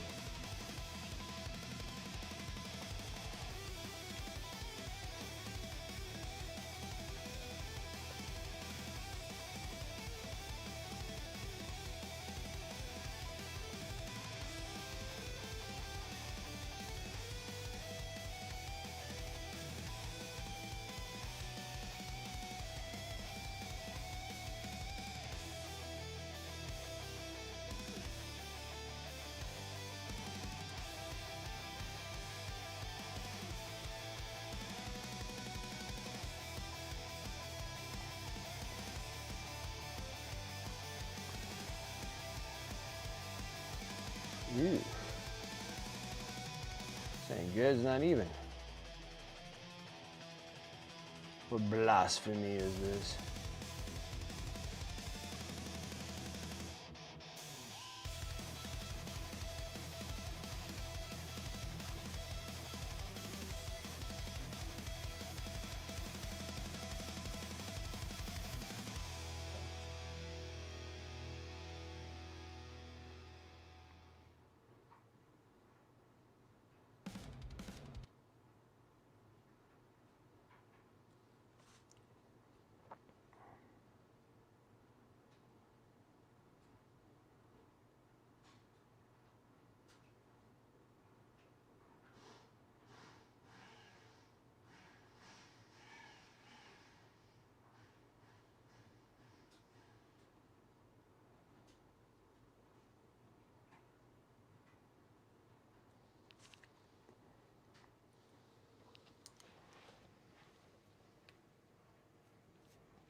Oh, really?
The idea that these important characters are off doing something more important than a 2,000 point skirmish? I don't know. It's nice having those character models because you want to play them. But I get what you mean, like if you don't take them, then it severely handicaps your army, but it's nice having the character models that you can use. But I get what you're saying, that you wish you could play the army without them. If you can. But still, you always like playing with the character models. Yeah, because like my Sanguinary Guard are always going to have Dante hanging around. Like I like Dante. And we'll probably throw a Sanguinor in there also. And Ashtrath, because I like these guys. Because every game is going to be the most important game. That's the thing. There's something more important. There is nothing more important than the game that you're going to be playing.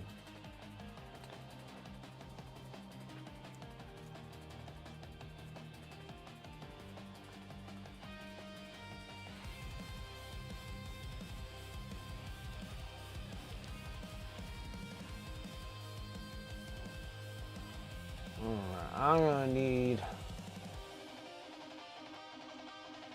some black. And luckily,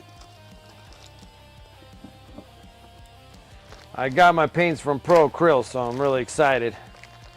Because I needed another coal black really badly.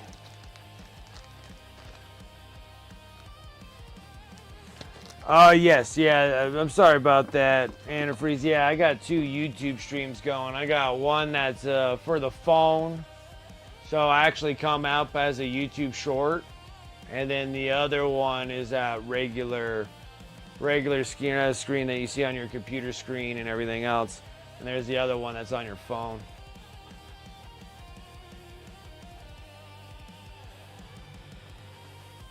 Speaking of character models, would you be opposed to a couple Salamander models making their way to you besides the Necrons? Yeah, I thought it. Yeah, that's fine. Tavon is absolutely fine.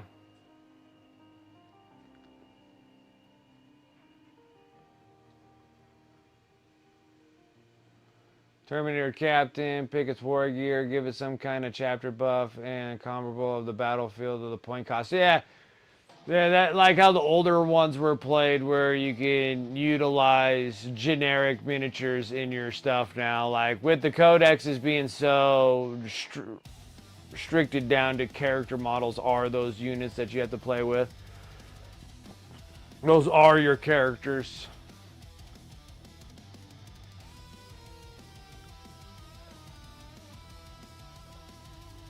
Yeah, no worries, Savon. No worries. Yeah, so no problem. I don't mind painting up some Sallies.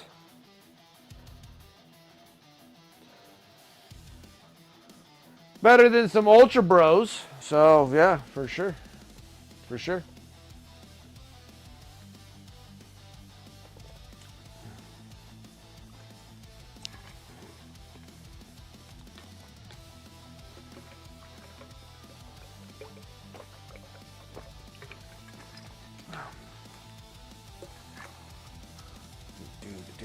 Do. All right. Oh. It's a brand spanking new bottle. So, Pro Krill. I'm gonna pop it. Make sure that that little seal part, because that seal part pops out sometimes. It's stuck on here.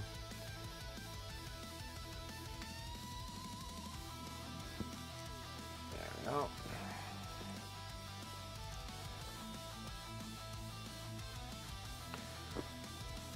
Can't have a day without having a bunch of paint all over me.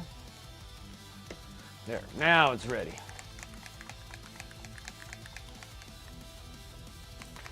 Necrons and Sallies. Yeah, I've been painting Necrons on the side, like off camera and stuff. Just kind of sitting on the sofa, painting up Necron warriors. I think I'm pretty close. I don't know if I need to do much more. And I should have the first batch of 10 Necron warriors and 3 Scarab swarms done. I just got to base them. I was thinking about putting them on some 3D bases, but then I'm like, I'm selling them. So this nice shake base and get them gone. Yeah, I can see that. Where's your latrine? Outside.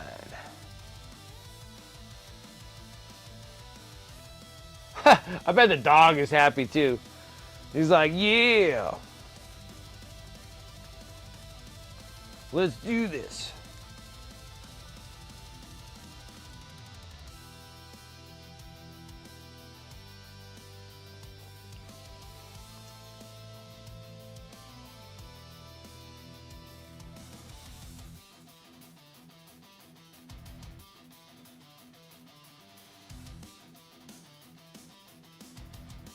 Now I'm going coal black.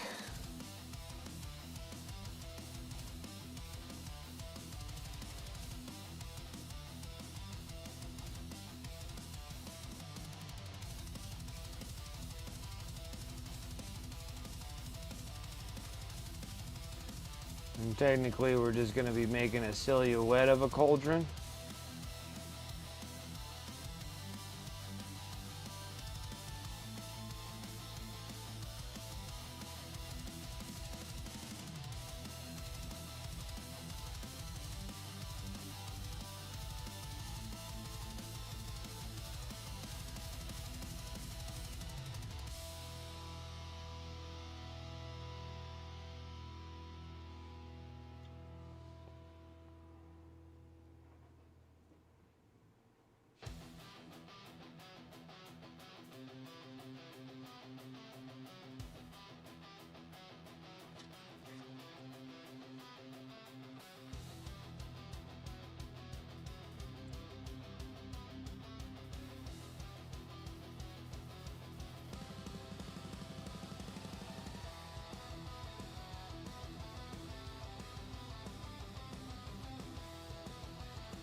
You don't have any neighbors?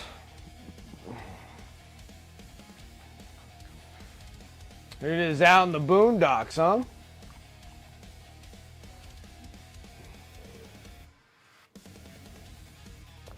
Taking a whiz outside with the dog.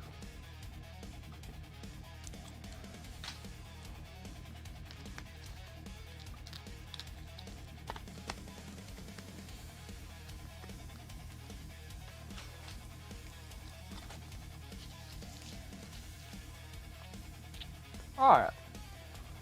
Now it's time to start having some fun and stuff.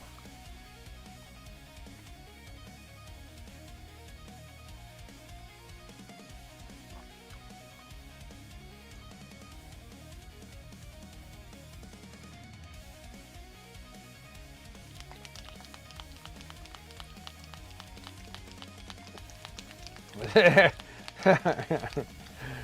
like, oh, I got neighbors. They're a ways away, right?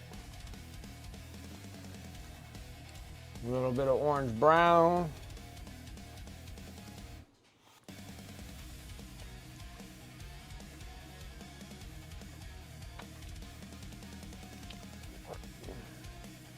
Need to drop into a smaller brush now.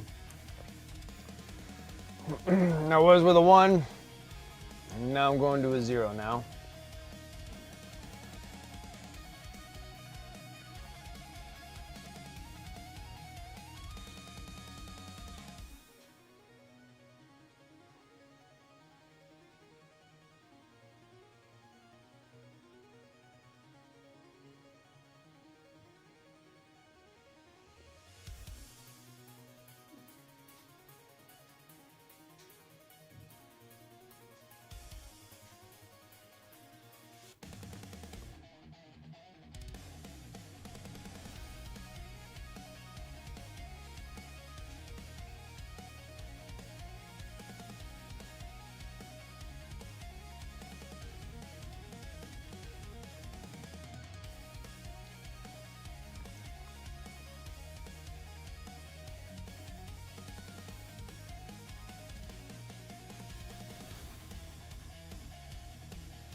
And then we're gonna go bright yellow ochre. You might have to mix some in between or whatever, but keep things simple.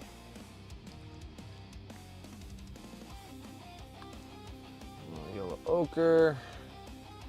And then the other one would be a bright pale yellow. The Signature series is really nice with the gold. I can't wait till I can get popular enough to have my own signature series, and then I can literally have like, here's a set for non-metallic metal silver, or just your non-metallic metal steel and silver would be awesome.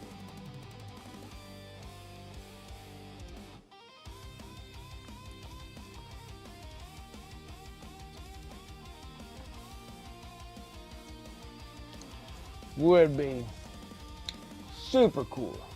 Yeah, the Wicked series. Wouldn't that be so neat? Be like, this is how I do my steels. That I use. I practically just use the scale 75s. But it'd be kind of cool to have my very own. It would be so. I would be very excited.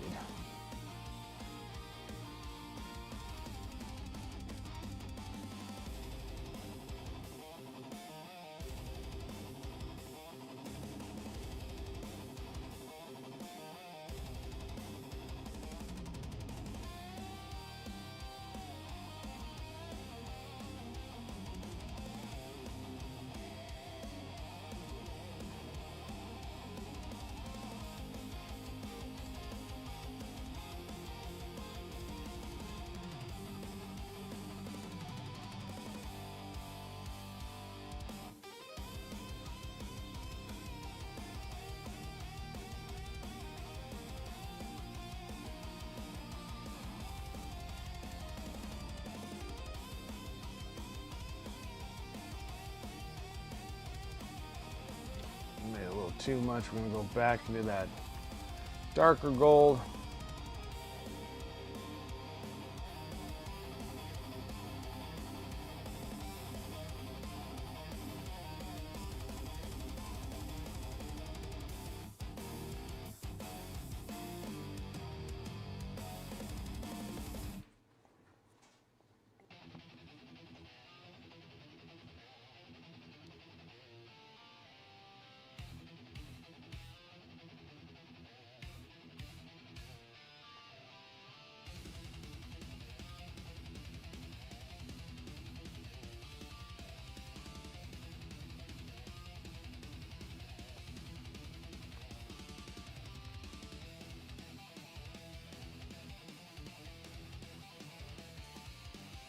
That would be super sad for a Wicked series. That'd be like all the different kind of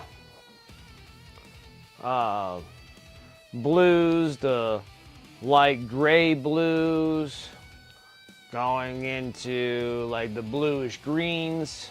I would do more like blue greens.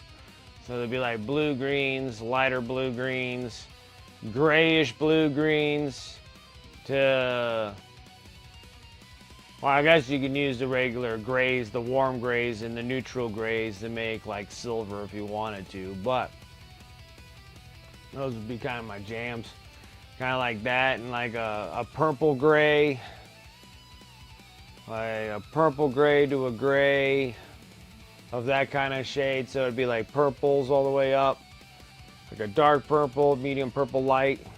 Then the other one would be like a blue-green gray, and then a bright, and then you have to have like one solid, like, I know they have like a blue-white or a white-blue, which that's kind of nice, but it's just kind of white. So I would like to have like a blue-green-white, and then you can use that for your silvers and your steels. Would be neat. It would be neat.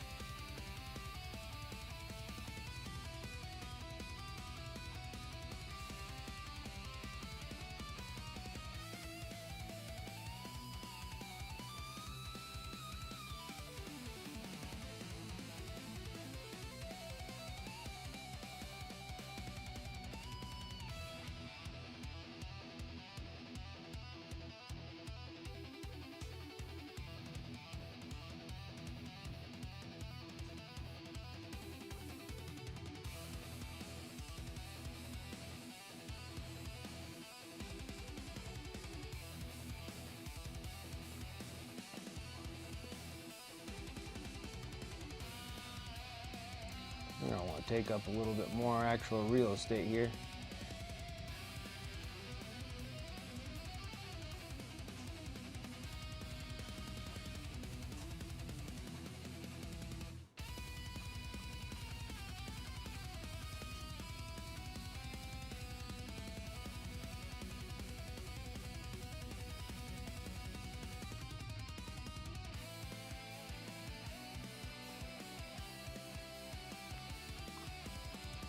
Alright, and then we're gonna go yellow ochre to that bright pale yellow, I think.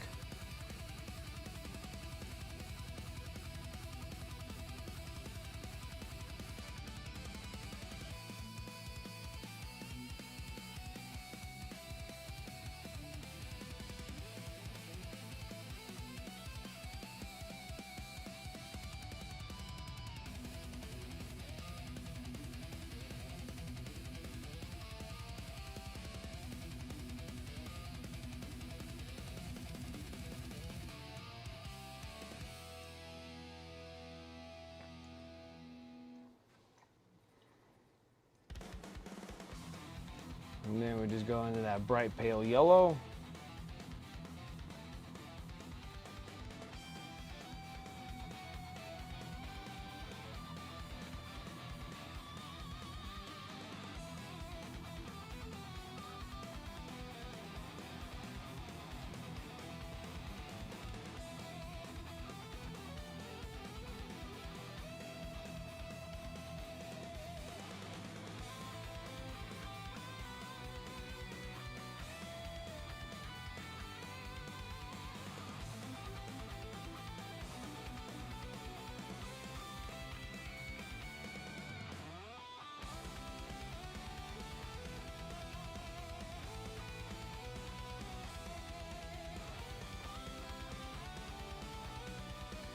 Like so.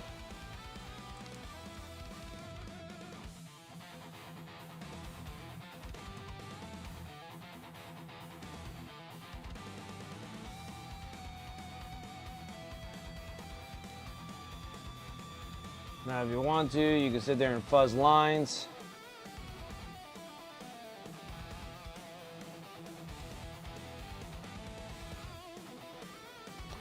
Or you can kind of keep it blocky like this.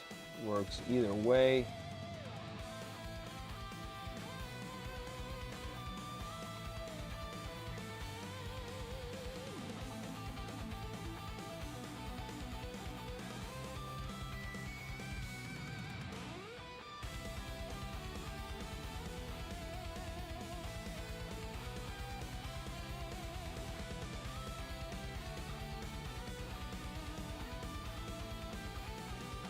And I'm just kind of watering down the two colors between the orange, yellow, yellow ochre, those two mix, and then the yellow ochre and the bright pale yellow and that mix. And then I'm just kind of washing it down to dirty paint water.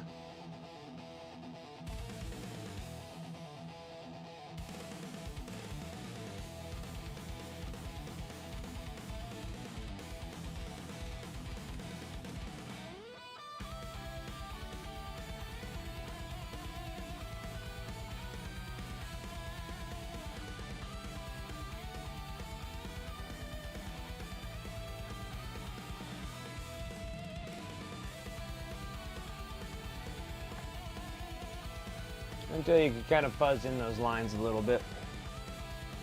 It's a little hard to do because I'm not using that medium. If you used a medium mix, it would have been a lot easier, but I don't have that currently in my possession right at the moment. I put that somewhere else. It's out in the other paint station.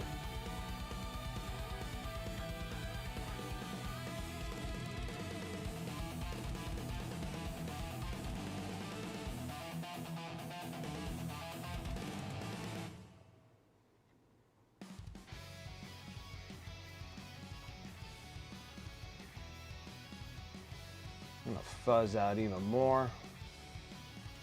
I'm gonna start working more into this darker color.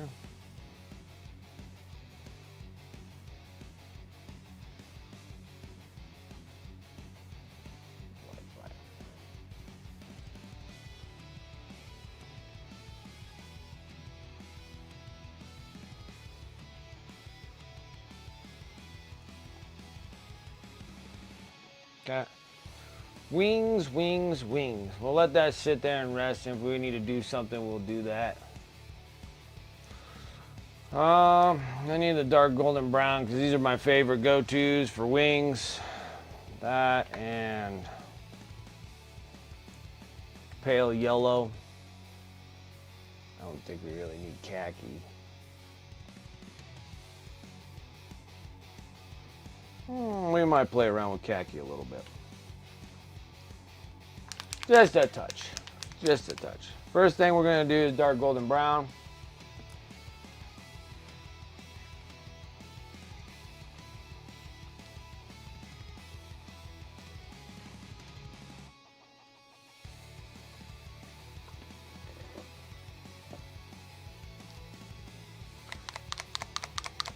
We'll throw down a little khaki just in case. I don't know if we're going to really need it, but you never know. It might be a good little buffer zone between them. And pale yellow.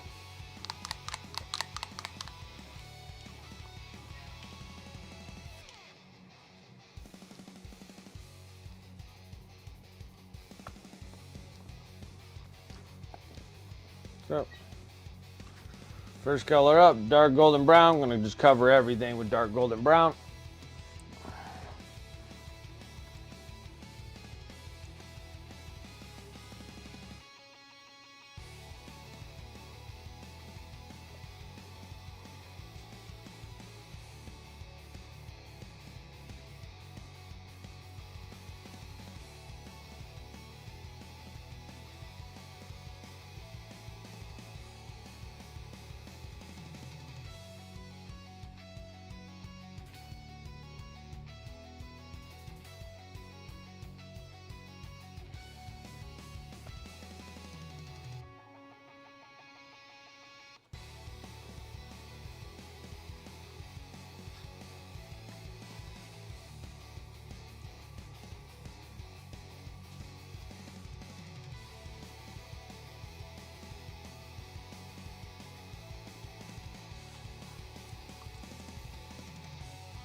All right.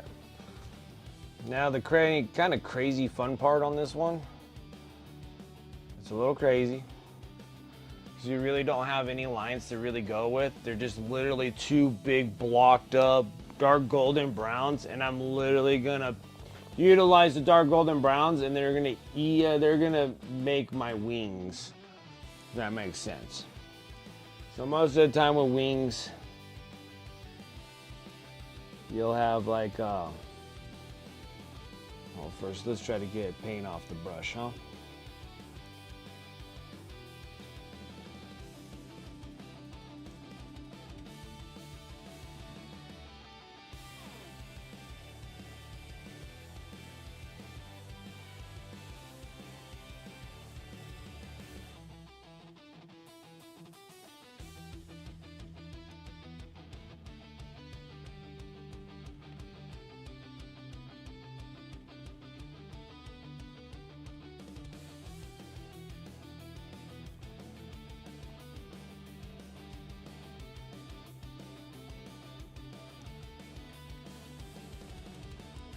They always have kind of like this like stiff, like condensed amount of feathers on the top of the wing.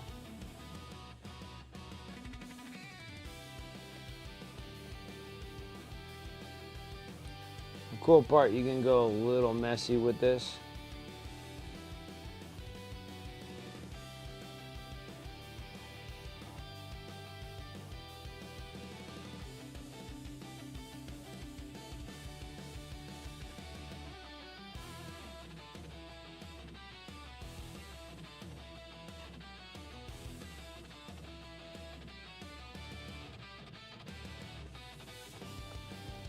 Okay.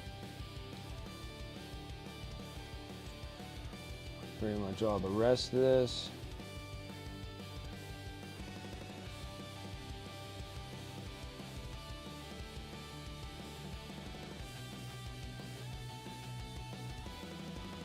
I want to do this.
Something of that sorts.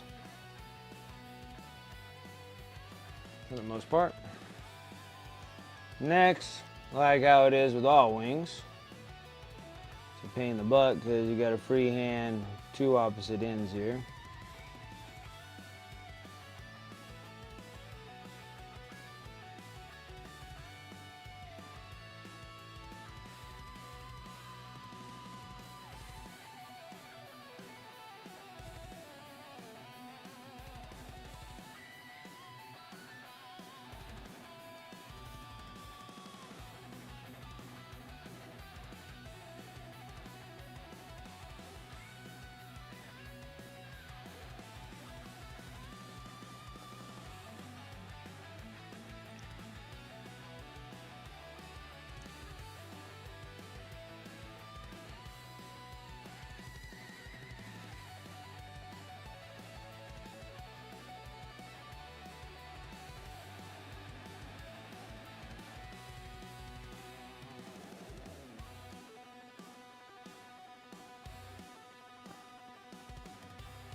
Something of that sort. Both sides. And then just fill in and make it look like wings. Horrible instructions, right? Just make them look like wings. So weathering left, nice. Got all your Chaos Knights all up to date and ready for a full 2,000 points. That's awesome, Dragoon. Over 2,000 points. That's what I'm hoping to get done. What? I know. Oh, did you? Did you do it with Gouda?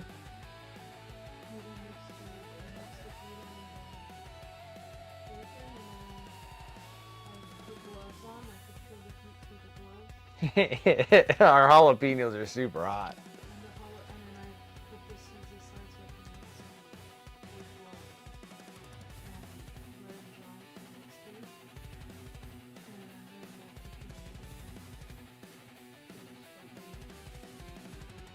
Huh? It looks like cream cheese. I know. Yeah, we changed out cream cheese for Gouda. I just cut it up and then I creamed it with a little bit of oat milk. Sounds good.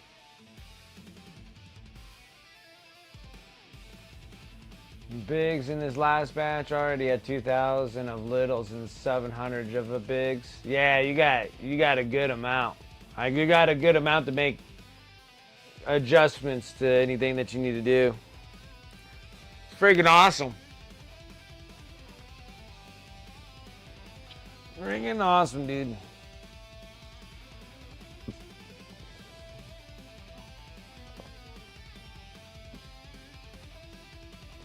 Alright, take the dark golden brown and some of that khaki. The khaki didn't do too bad. I don't mind that.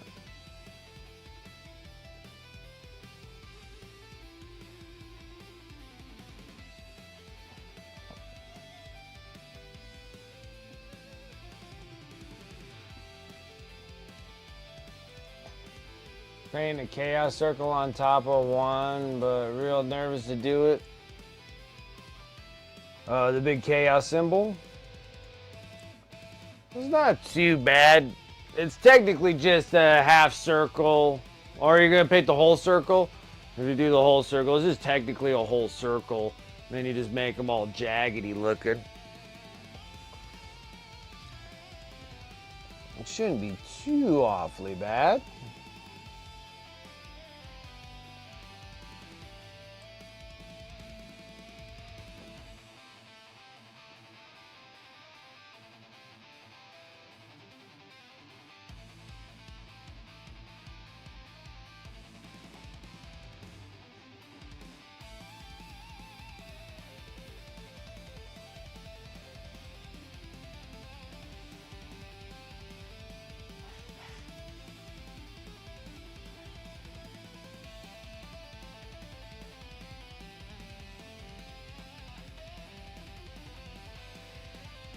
You may or may not do a Chaos Knight army. Well, I tell you what, Antifreeze, you build one War Dog, and you're gonna be like, why is this thing such a nightmare to put together compared to Armigers?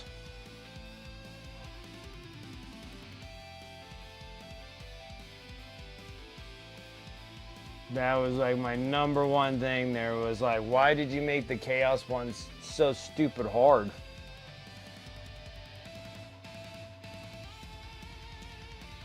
Oh yeah, you got the War Dogs in the Aberrant. Yeah. That's when I first started putting the Chaos Knights together, when it was coming to those War Dogs, and I was like, why are these things such a pain in the butt?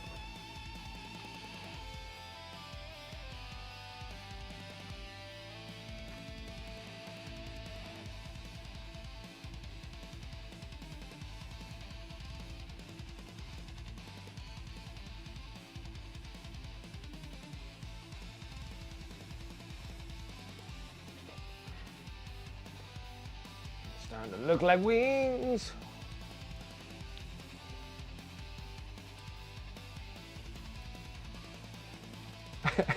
Cause Hawks, on the scale of Saturnine, where do Armigers rank? Like, the Armigers are super easy. So is the War Dogs. War Dogs are hard. But nothing is more hard than those Saturnine models, too. Those Saturnine models are a nightmare. Oh my god. And I have a whole nother box of Saturnine. I don't know if I'll ever build them. I don't know if I'll ever do. I think I'll punish my son by anytime he does anything bad, he can build the Saturnine models.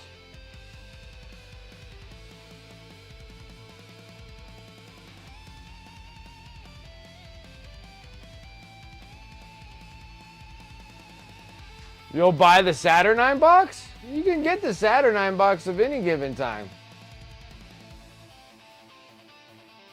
That's freaking, oh my gosh, those Saturnine, oh, they're hideous, dude. They're hideous. I highly don't recommend them. Unbelievable. Oh, not the box? Then what the heck are you gonna buy? Buy what? Found dogs no worse than armigers? You kidding me? With the stupid claw thingies on the feet? They're freaking stupid. They don't hook it. Like, you gotta freaking mess around with the stupid claw feet pieces.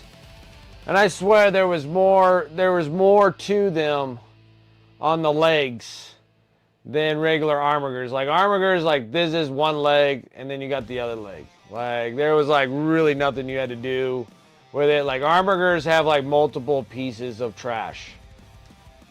Like the war dogs.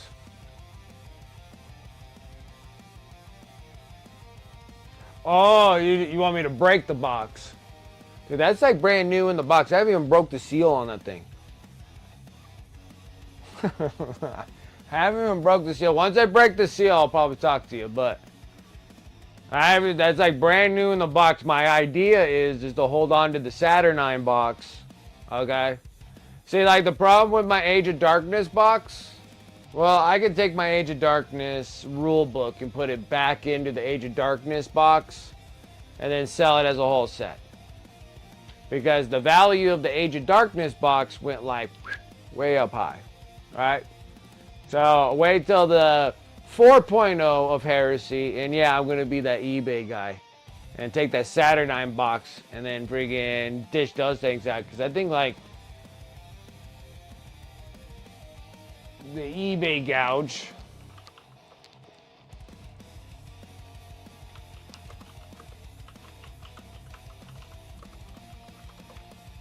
is, oh, that's not, no, that's Saturnine.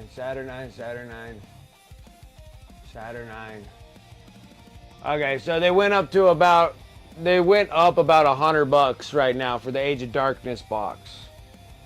So bought them for, I think I bought them less than, though. They were $300 boxes, but I got them 15%. That's $15, $30, $45. So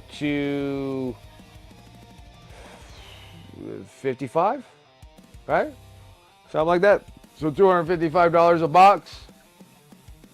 And now you can like dish them off for $410.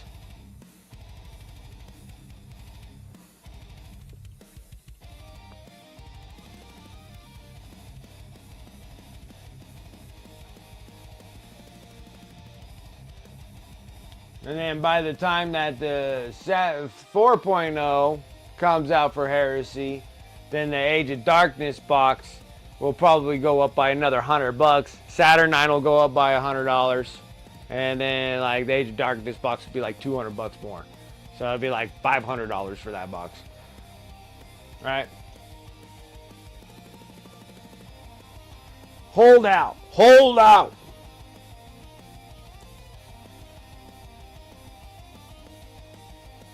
Oh, you have the Predator now? Good luck with that with 800 pieces and friggin' that thing don't fit worth a crap on a base. Oh, rotated the left foot 90-degree right on his left foot. The big toe, instead of facing forward, it faces right. Yeah, see? See? See, I told you. Like, there's something up with those stupid claws. The claws don't fit right. The whole thing don't glue on right. The friggin' legs have like 15 pieces where the armigers only have like one. You just clip out one leg. Because I don't think I really glued anything together between these. But I may have. But it's been a long time since I put an armiger together. Like maybe this one goes there. But I don't think so. I think it was this piece and this piece. And the war dogs don't have solid pieces of anything. Like you had to put like this piece and this piece together. Or something like that. It was dumb. Like the whole thing was dumb.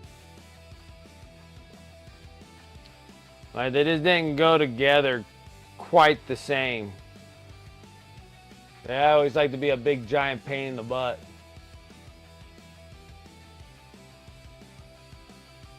For this chaos symbol is what color to paint it. The main carapace is molted bone. Shoulders are purple and black. Red hazard stripes. Orange. Fiery orange. Right on top of that sucker. Or bright green. You can go bright green. Orange or green?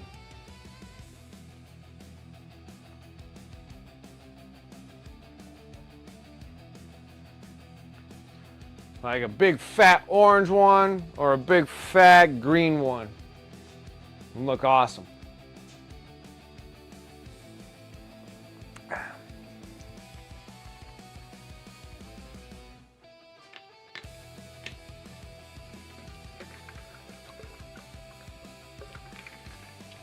Does anyone keep an air purifier on their desk?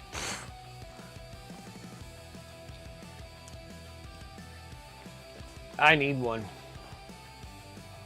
I definitely need one.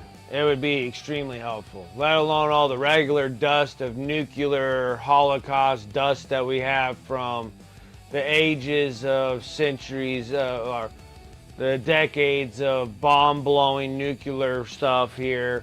Probably wouldn't be a bad idea to put an air purifier on top of that. Yeah, no, I agree. And it might capture some of this dust so my stuff's not so dusty. Because everything's dusty. Put a picture of the carapace.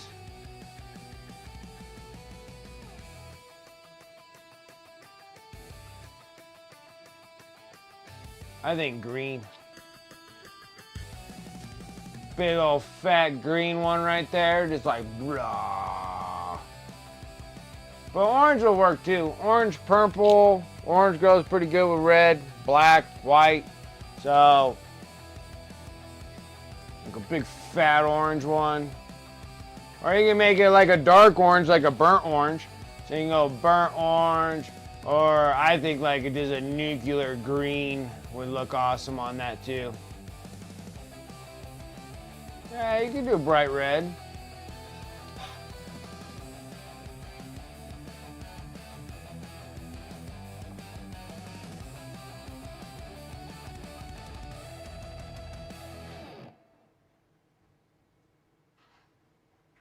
Yeah, I guess you could do a red if you want to pop a red on there. Oh, it's just like make that thing scream with. Yeah, you can definitely go up there, or Wild Rider, I guess if you're talking about GW stuff, so like a Wild Rider red.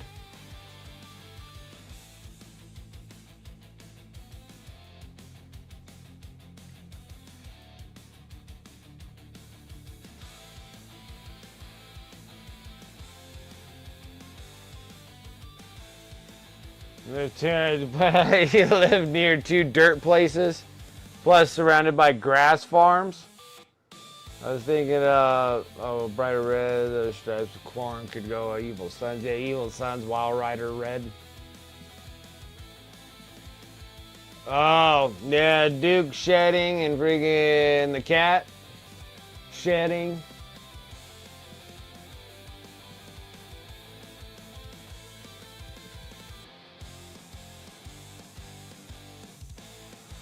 Yeah, I guess you could varnish over top of it, but I just don't know about it coming off very easy after a varnish.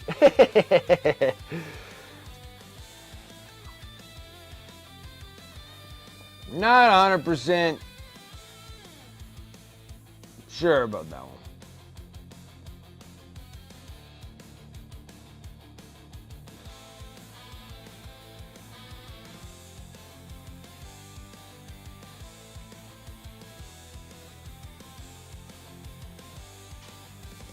Yeah, I guess if you're worried about, I guess, gloss, but then it's hard to paint on gloss too,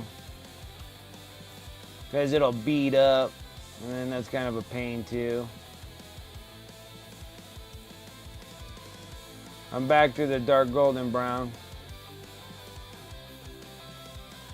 Tracing my lines.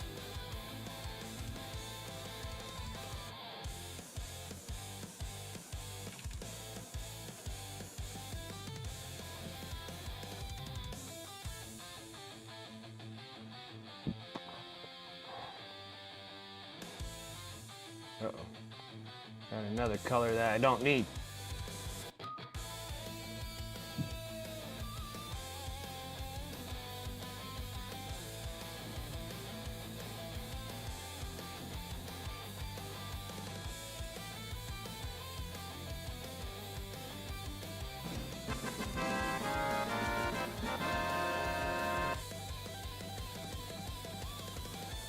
Who we got?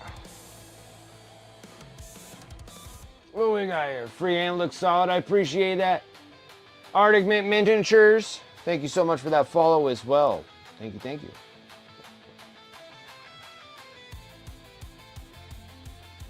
Just gotta get the silly wings on board.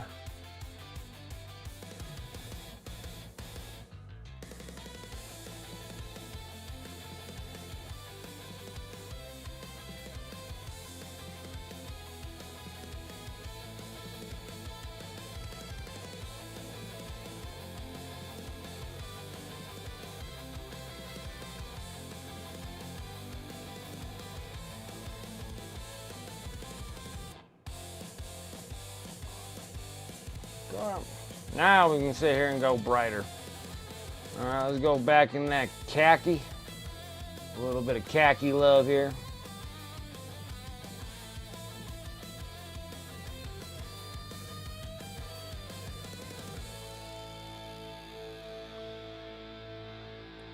So we already did like khaki on the top here.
Hitting that probably a little too hot right there.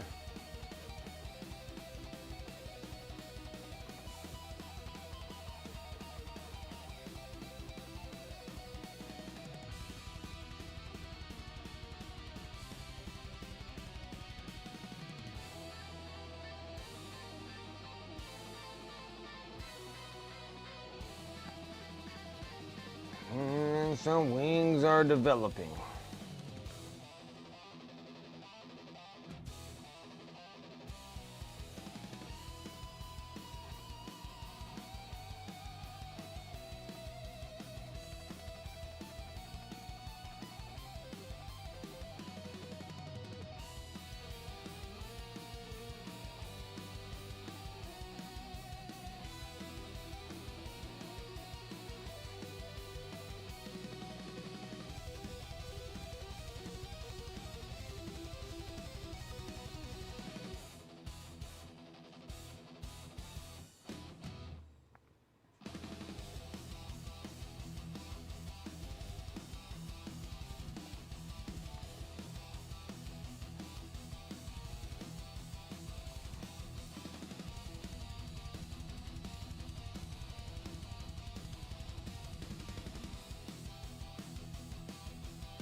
The Emperor protects. What's up, Rethius? How you doing?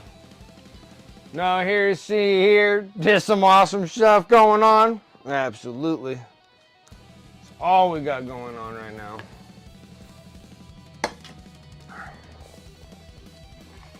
Ugh.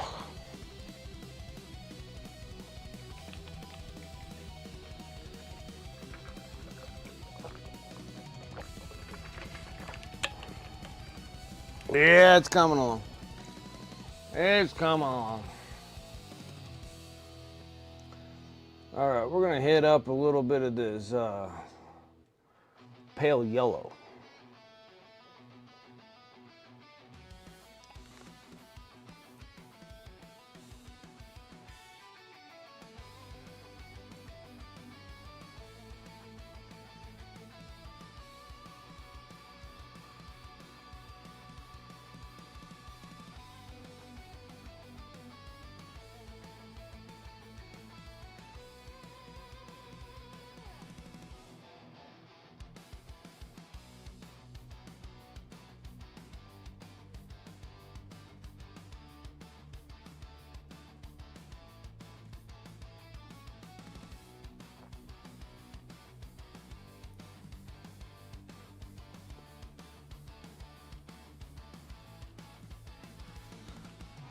Blood Angel, yeah, this is one of the, yeah, Death Company. Yeah, we got Death Company Armigers. This is, that's the Blood Angel Armigers. And then now we're going to be doing Death Company Armigers. So I got 2 of them that we're going to have to do. And then we got the Big Knight here, going into Death Company here as well. And then we're gonna definitely do Ashtaroth. We'll do Ashtaroth on this one. So that'll be cool. Just kind of like how I have Dante and all that other stuff on there. And actually get a good size amount of knights done for my own personal army would be nice. Until someone offers me some cash for them, and then they'll probably get sold. But at the time, they're going to be mine to play with for the time being.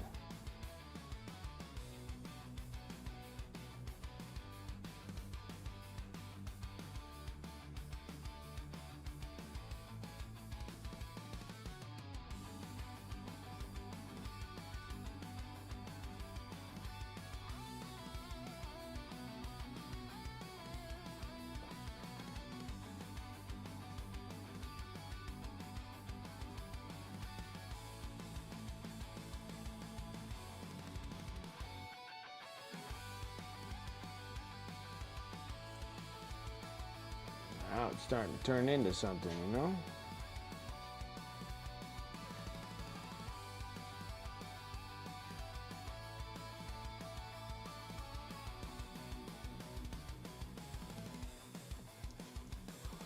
All right. Same thing with this.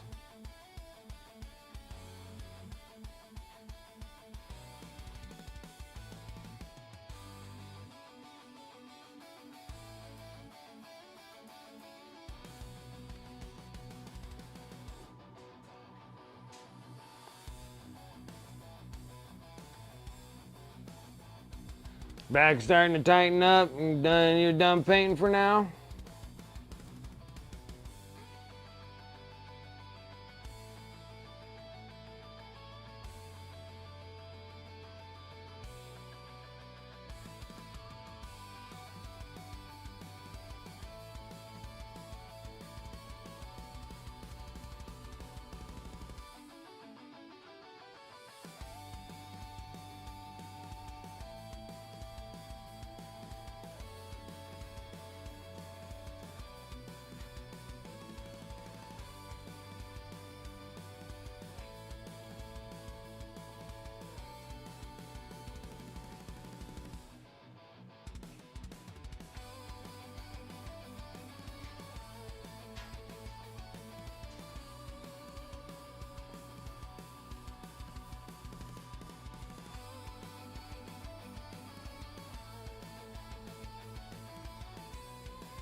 Feels like it's off focus there.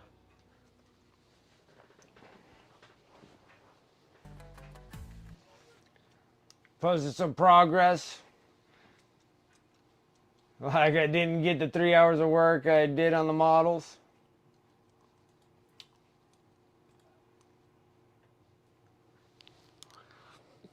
They look good, man. I like them.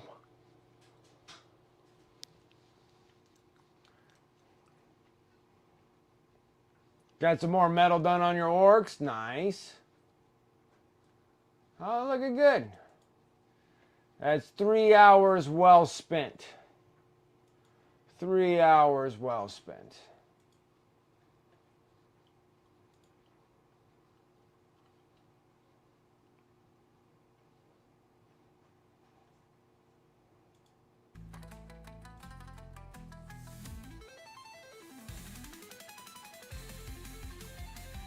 Six with the Technomancer on the table. Yeah, it's gonna be nice.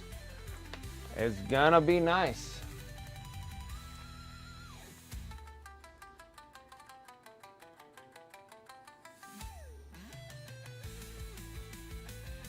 Okay, I'm gonna go super bright, pale yellow.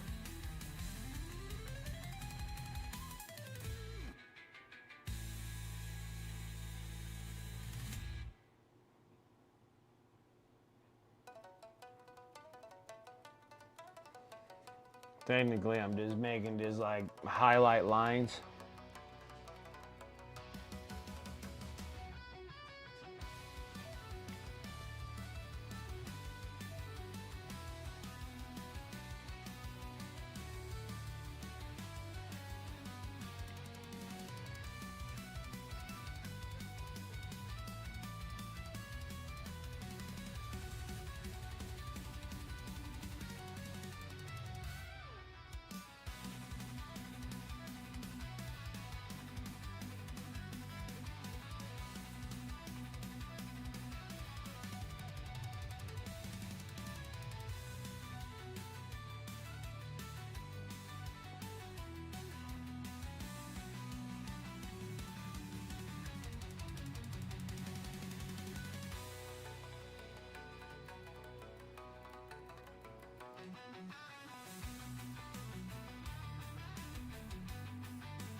I'm gonna go a little bit in the shaders.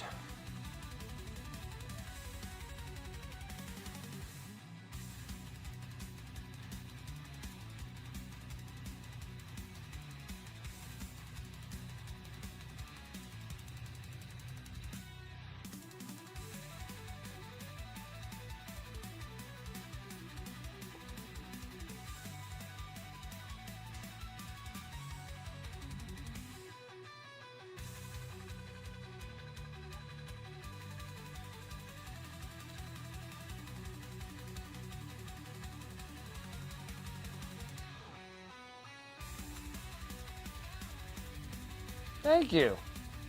Not too bad. Okay, we're gonna work on trying to do something about this X.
It's just gonna have to be just like that. I'm just gonna go into that bright red.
I know things look a little weird because we need to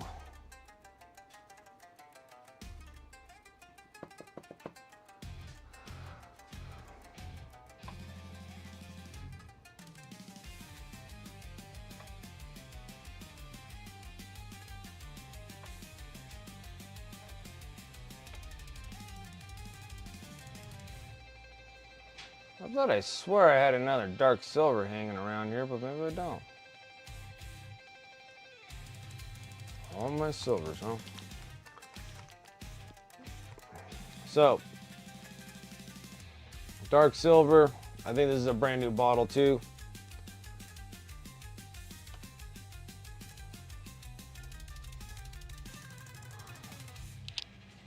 Peel off the sealer. This has been sitting for some time. I'm going to hit it with the vortex mixer.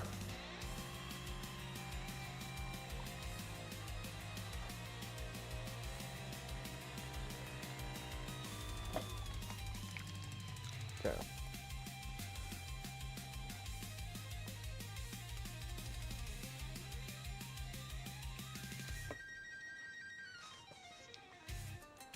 And so I can somewhat make some sense out of the stuff that we got going on here.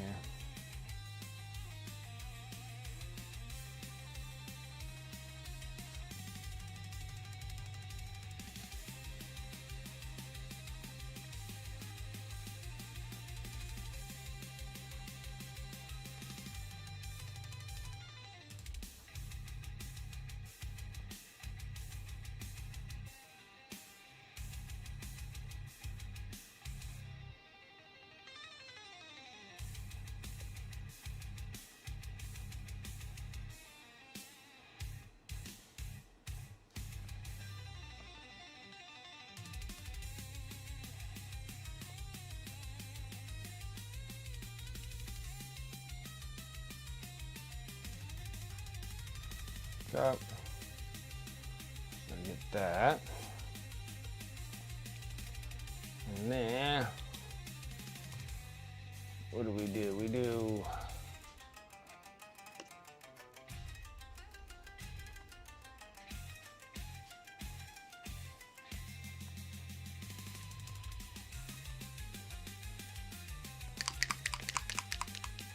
a little bit of dark blue.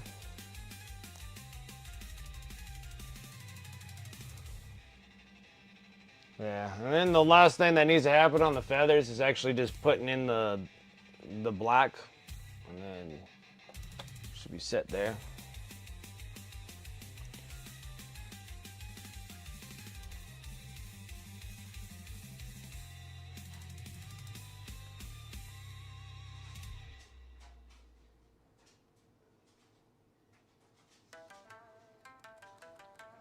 Gotta do a little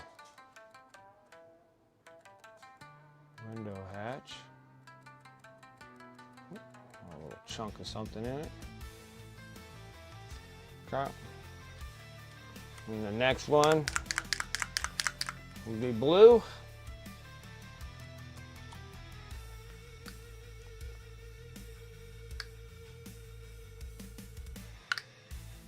Maybe. Oh, totally just ruined that. Came out too much. And then it's almost freaking done.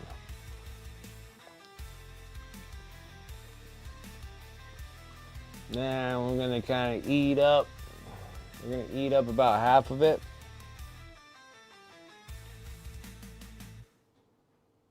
Still had a chunk in it.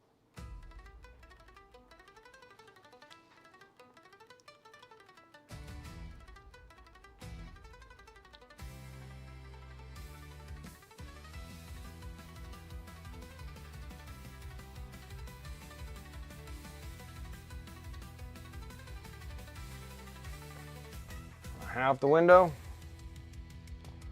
And the next one will be sky blue.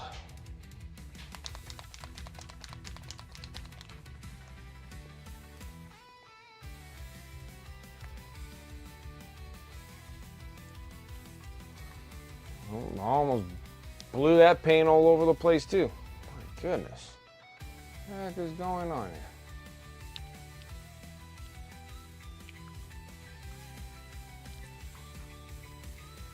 I'm gonna take the little sky blue. And we're just gonna kind of make a little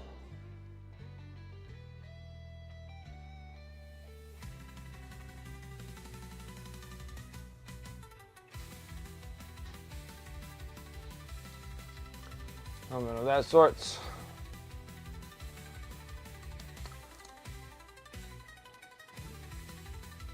And then I'm gonna take some of that bright gray, mix it with that blue, the sky blue.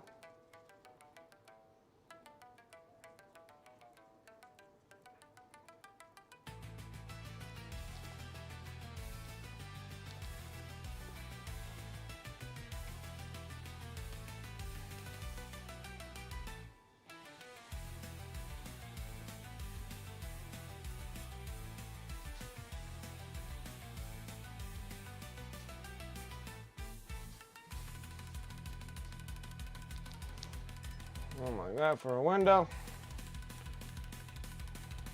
Okay.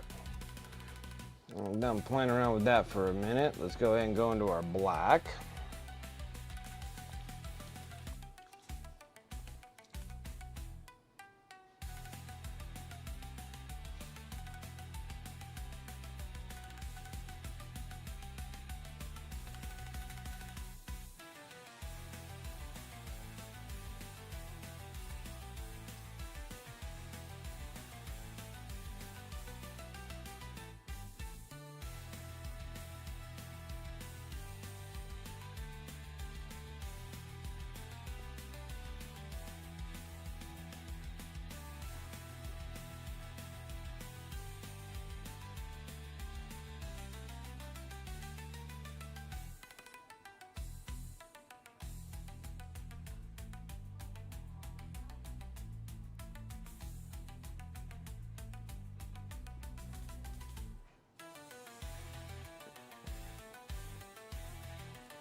The thinner the lines, the better.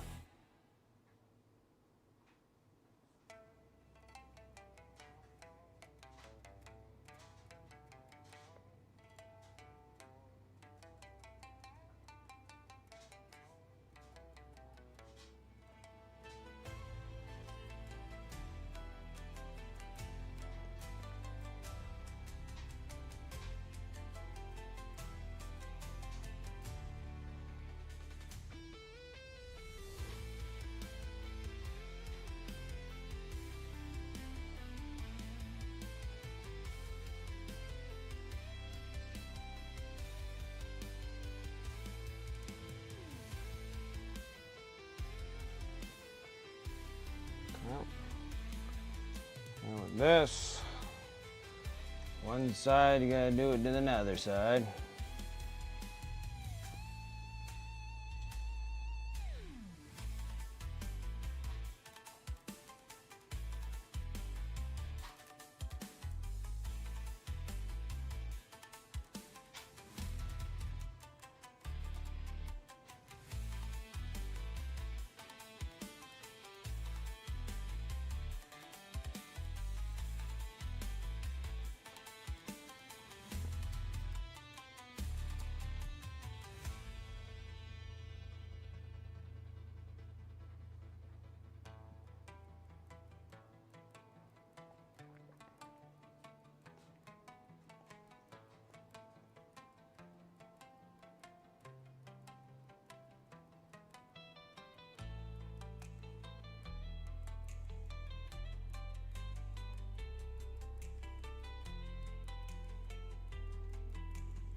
Now we have some wings.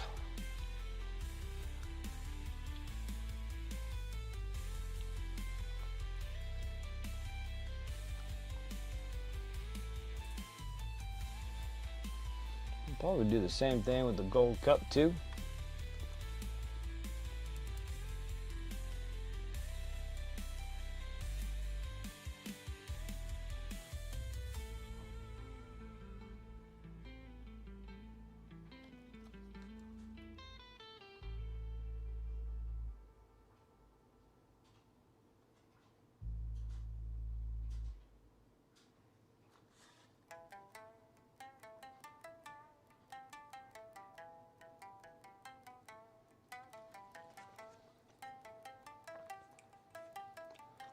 Okay. Not bad for a little dealio there. I'm gonna do the same thing on the top part here.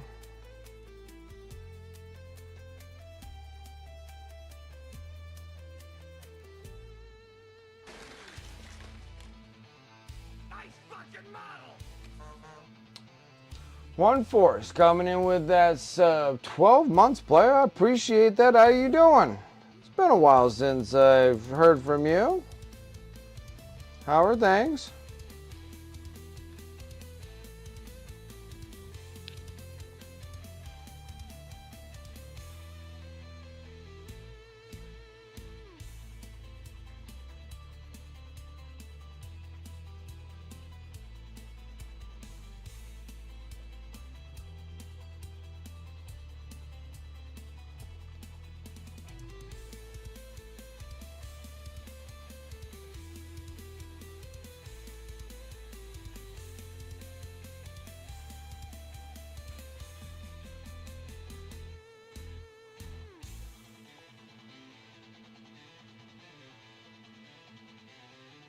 Yeah, it's not a bad looking model, right?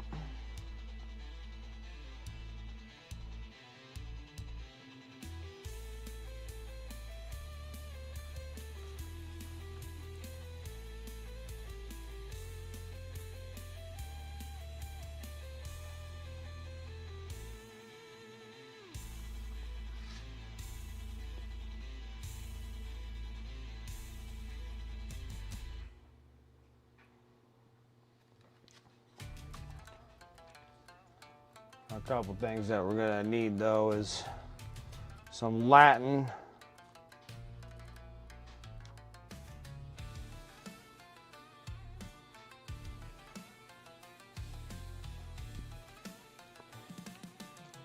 To scribble into the top part here.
A little bit better when it's cleaned up a little bit. All right, let's get back into our pattern. A wee bit of our pattern.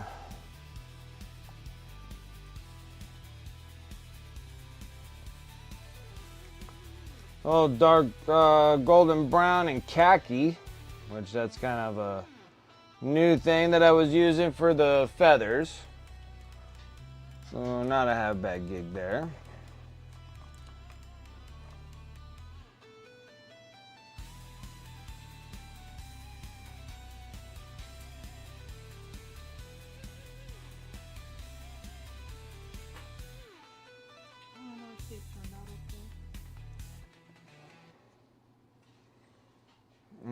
I'm gonna need. I need a lactate pill. Probably 2 of them.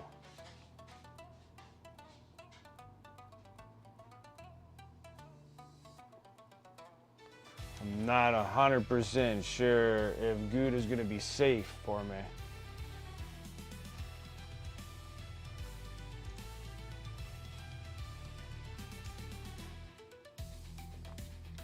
Ninth edition when we only had 9 or less months left.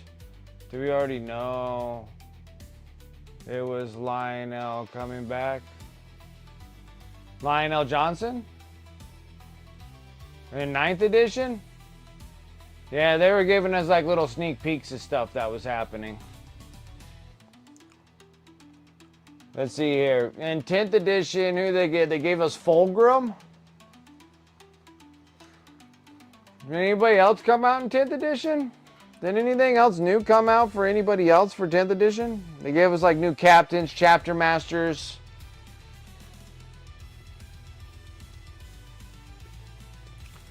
Yeah, we should be getting some stuff.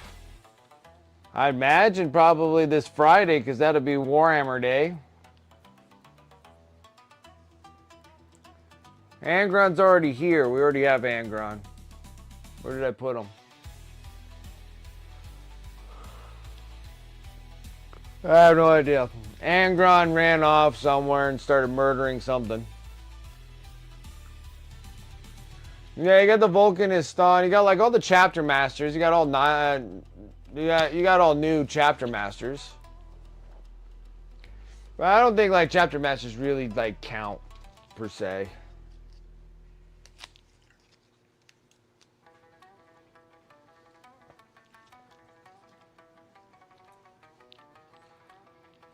Fulgrim's this Christmas box. Lion was last Christmas box. Well, what we're trying to say is in 9th edition, we had Lionel Johnson, Angron. Who else came out? Was it just 2 of them? We had 2 Primarchs come out?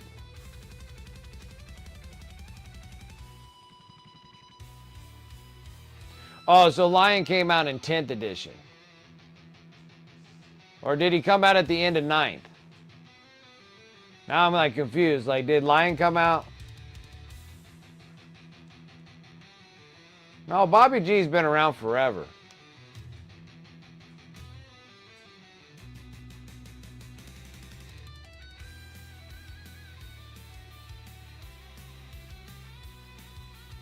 Magnus came out in 7th.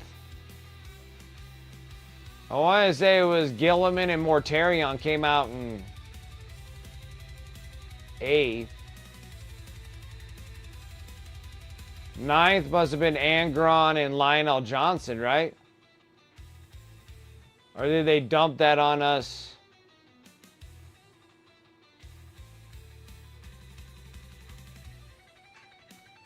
Oh, Lion is 10th. So Lion got dumped in 10th. Angron was at the end of 9th. Lion was during 10. Magnus was in 7th edition. I know that for sure. Mortarion and I believe Gilliman came out in 8th. I thought we had somebody else in 9th. I guess we got a hint for Fulgrim, I guess. Because that was on Christmas, wasn't it? But then I couldn't remember. That could have been Christmas in 10th, though.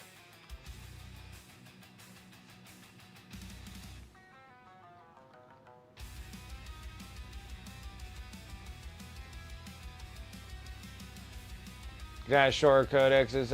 Yeah, because they were right at the end.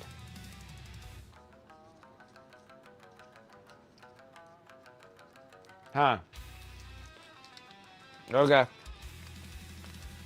Well, it looks like so 10th edition was Lionel Johnson and Magnus, or Lionel Johnson and Fulgrim came out in 10th. So we got 2 Primarchs. So I guess that would probably hint something for the new edition, which would probably be Lehman Russ for 11.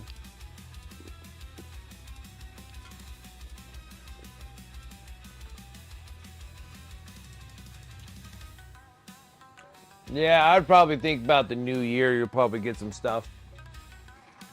But I'm probably almost thinking that they'll bring back Lehman, bring back Russ.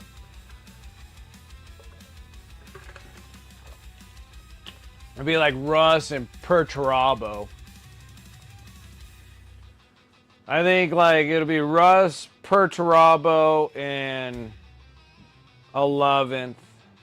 12, probably Korax,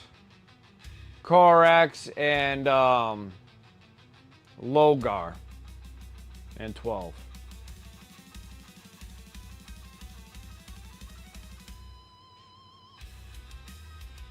But then we got Jagatai Khan too, so maybe Jagatai Khan will come first. Jagatai, and then who else are we missing in the Legions of the Damned?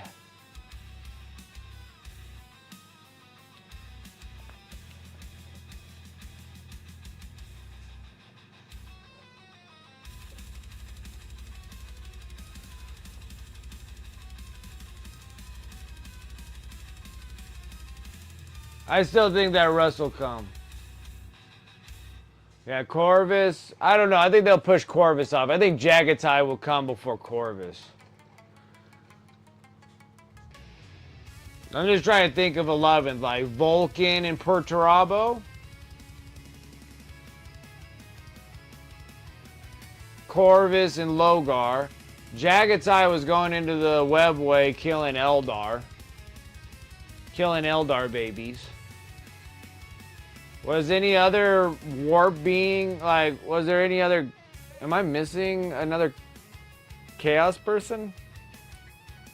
So I think like the only chaos people we're missing is Perturabo and Logar, right?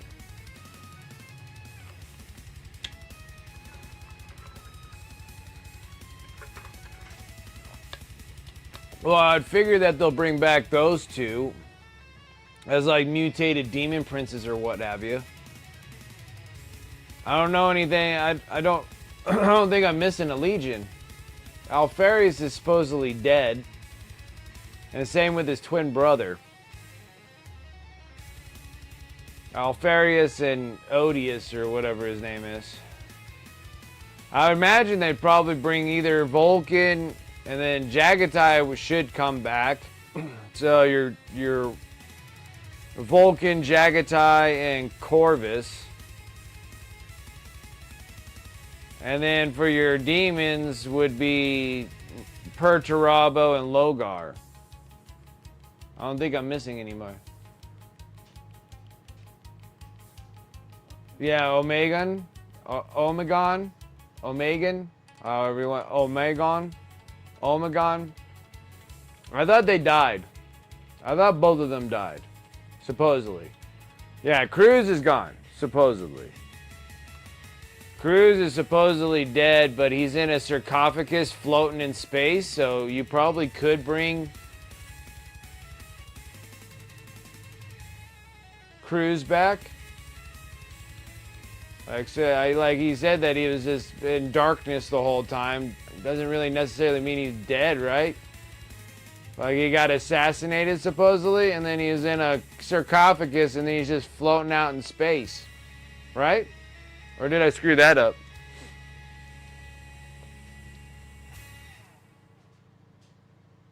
Make another Abaddon? But the new Abaddon still looks really good. Oh, did he get decapitated? Okay. Cruz is dead. Cruz is dead. Now, we don't got any more. We don't got anybody left. Unless Alfarius didn't really get killed or Armagon never got killed.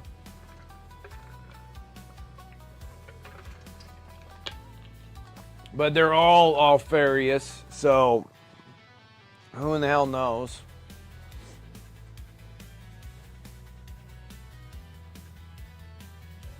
So yeah, all you got is Corvax, Corvus, Jagatai, Vulcan, and 40k. I don't think we're missing anybody else. Unless they bring back Rugal, since technically only his arm was found. Maybe he got sucked up.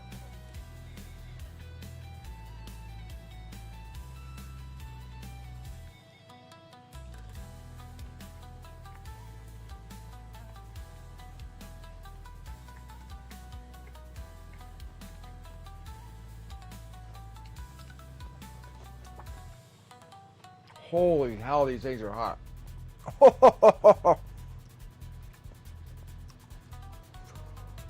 Ah, ooh, ah, ooh, ooh. Mmm. Mmm. Oh. Ooh.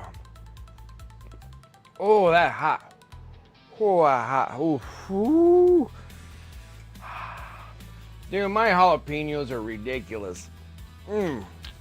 These things are like habaneros, dude.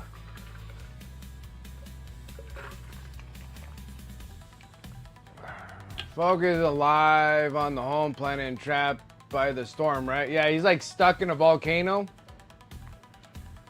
Just re-emerging and then melting. And re-emerging and then melting.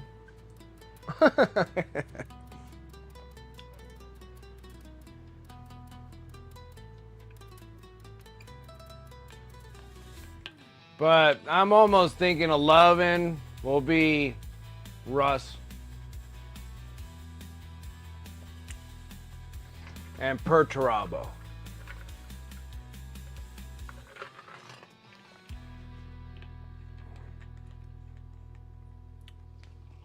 Yeah, they're probably looking for the cork to unplug the freaking volcano so it'll drain all the lava out. So Vulcan can actually come back to life without being melted by freaking lava. Oh man, these things are way too hot. They're tasty. I just can't eat them.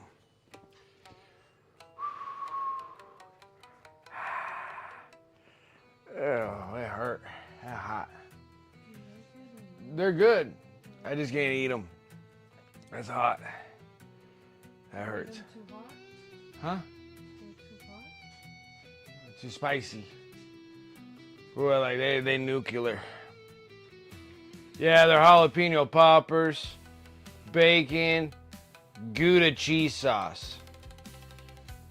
I ate one. They're delicious. But those things are like eating habaneros, dude. They're hot, man. Okay. They're good. They're good. Okay, good. I think that they need to be in the air fryer Yeah, well, to cook yeah, those bacon peppers in better. the oven. Yeah. It's not bad. For another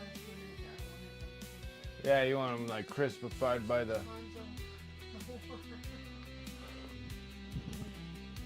yeah, I was hoping for an apple pie.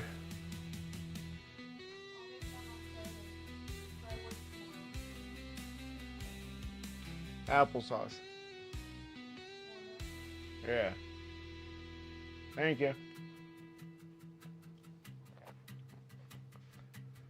Yeah, so I think Vulcan could probably get pushed off a little bit. Maybe some other cool like Demon Prince looking dude.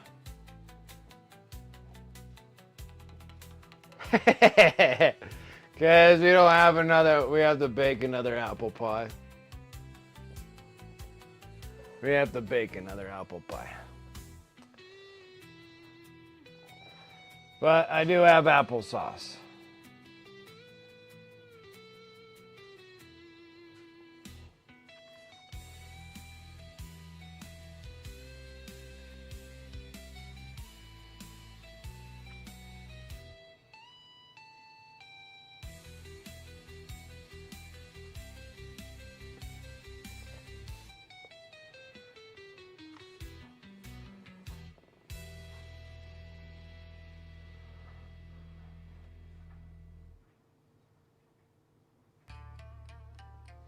Yeah, it'd be pretty neat.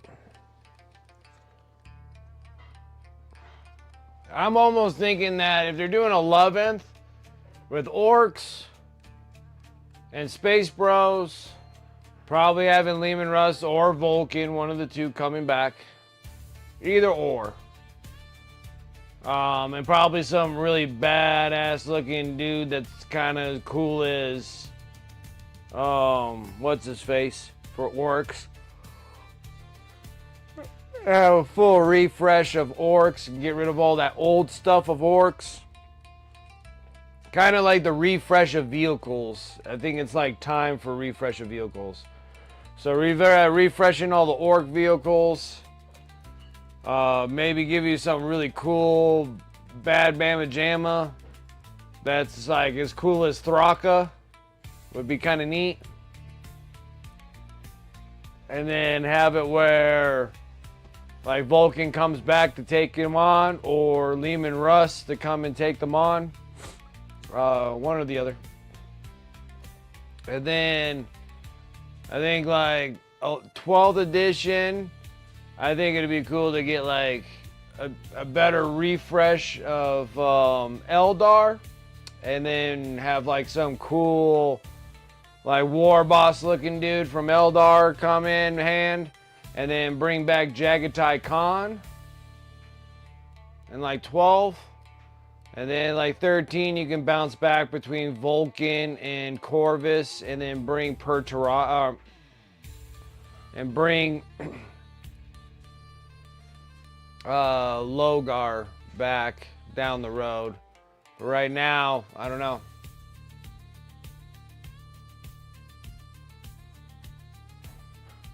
Extra bodies for printing, yeah. So you can do the tank bustas and the whatevers, or if you're doing like the Ludas and Burnas, you can do that too.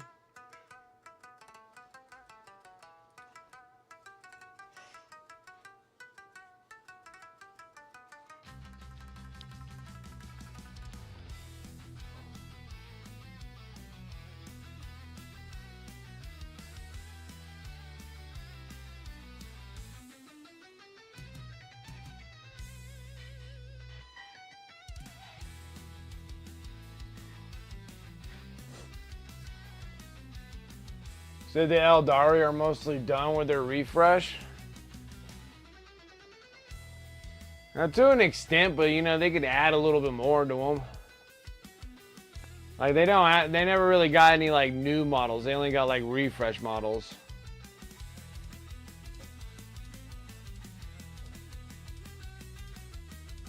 Third and fifth boxes, but maybe, who knows? Or GW took all the money and then they just close up shop and run away. They can do that too.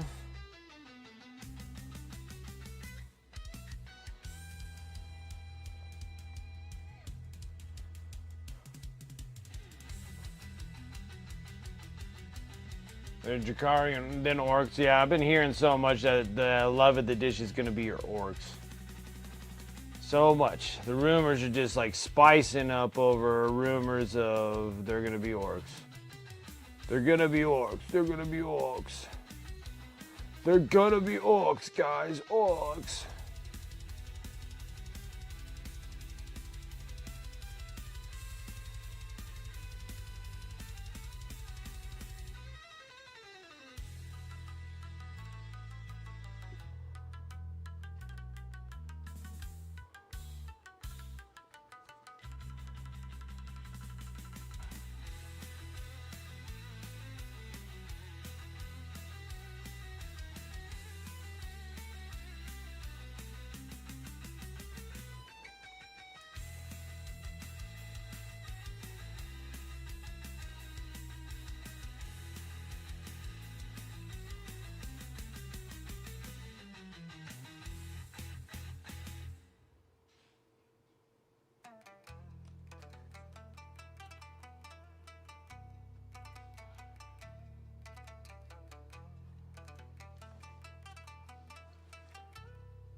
Ooh, came in way too hot on that.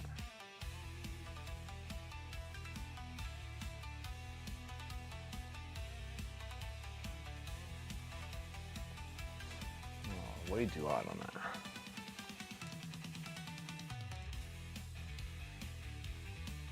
Alright, I need some Latin stuff.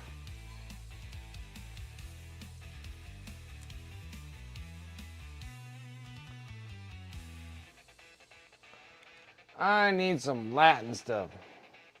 Yeah, and then Drakari needs some stuff too. Like they do, like the Drakari stuff do need stuff.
What's up, Cedric? How you doing?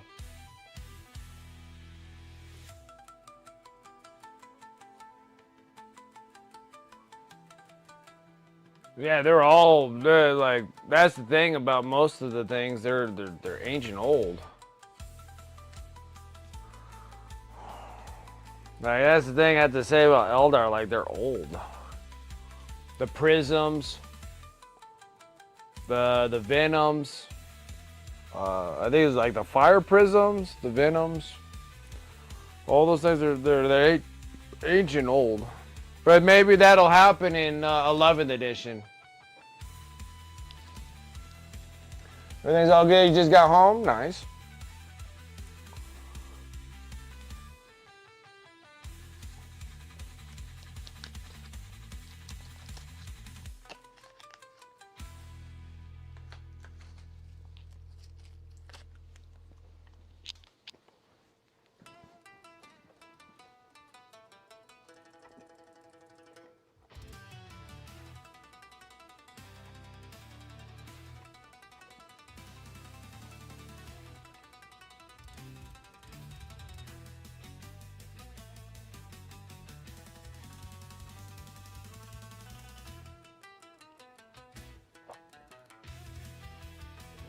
Thank you.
Wave Serpent isn't super old, but uses the same chassis as the other grav tanks.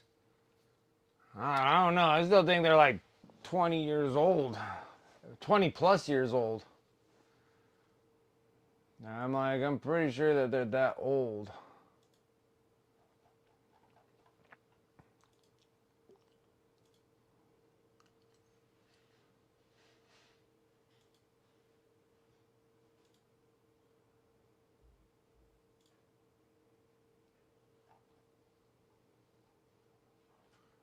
Like the fire prisms.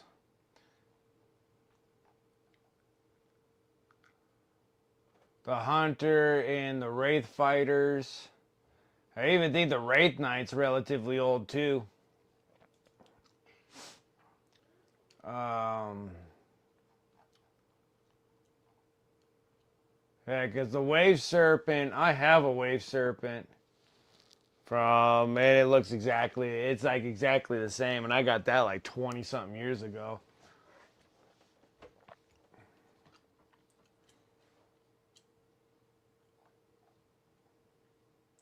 And then the Vipers are super old. The Venoms and Vipers are like ancient old. Time for some new stuff.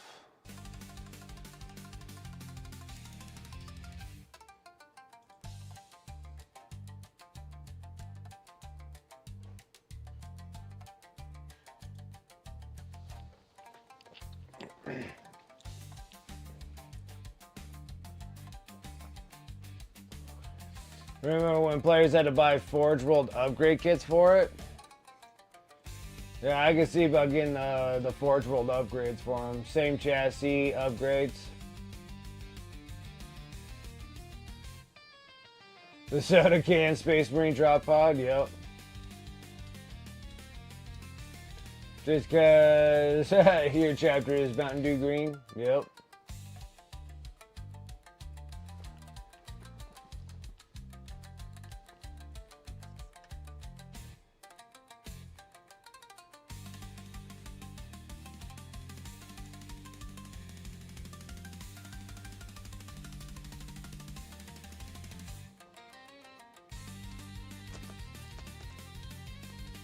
Okay.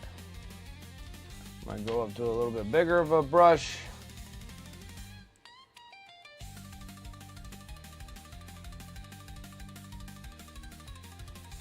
I'm gonna start working back up onto the grays.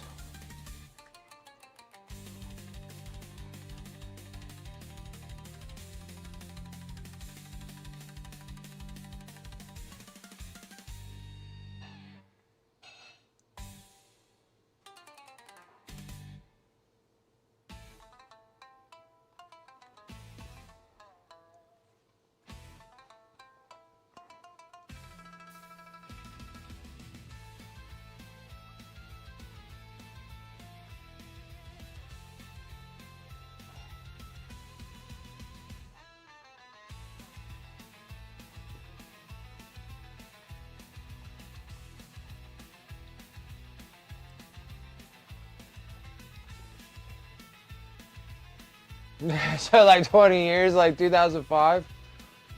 And I think mine's even older than that.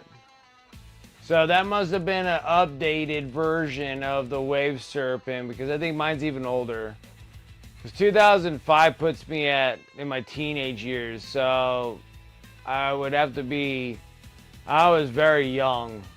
I was in my, because that puts me at like high school. I was doing this stuff like in like grade school. So right at the end of grade school, going into middle school, I guess. So that put me at like 13 or so. 13 or 14 is when I did that. So it put it past that. So that must be the newer looking Wave Serpent than the one I have. What's up, Echo Town? We're working on Saturnine units? Nope.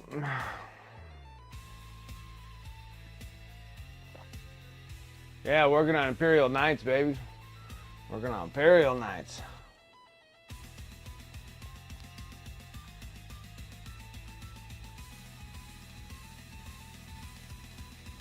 I wouldn't wish them upon my enemies. That's right. Freaking, it's unbelievable. I can't believe how crappy those things are. I mean, they're finally built, but yeah. No, thank you.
That was shortly after the drop pod, the new Rhino, etc. Okay, that would make sense.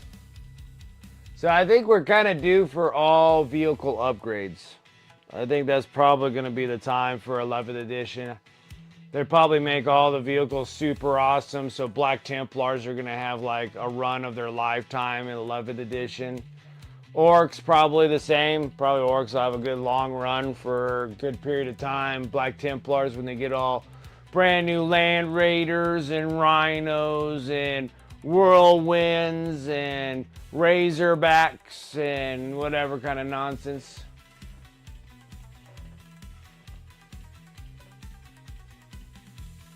Yeah, the Saturnine's terrible. And I have a whole nother box of them.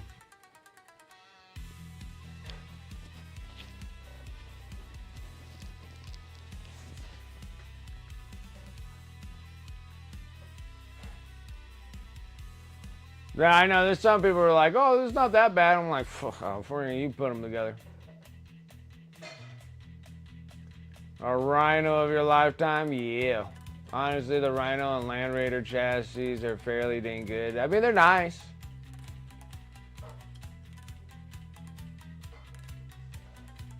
Rhino has been replaced? By what?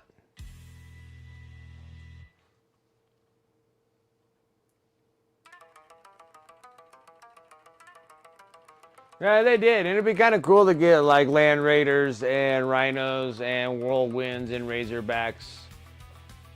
You think that the Impulsors will take over them to just get rid of Rhinos entirely?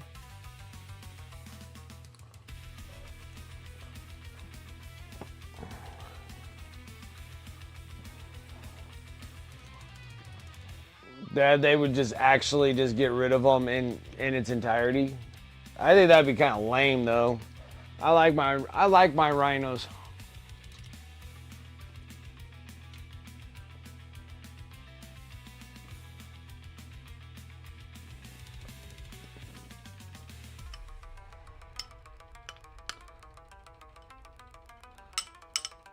But isn't that like the new thing now for...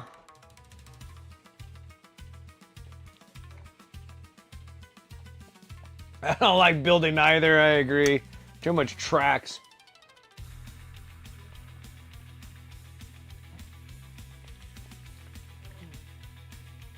Well, like the Rhinos have been phased out, but kind of still need the Rhinos for the like the Razorbacks, and then what's the one that's doing? Oh, Iron Hands and the Whirlwinds. That's still on a Rhino chassis.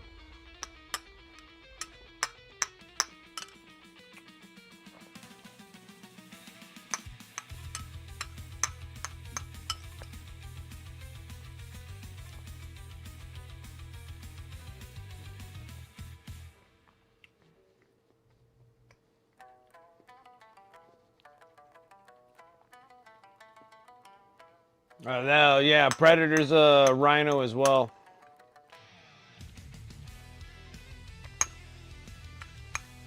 That's a Rhino with a different top.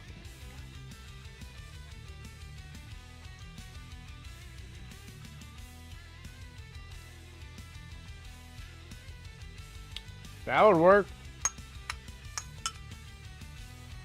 But then you always need a chimera, though.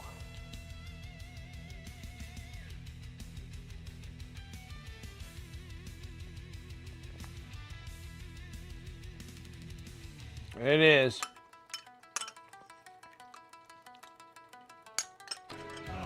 All right, Dragoon. You have a good evening.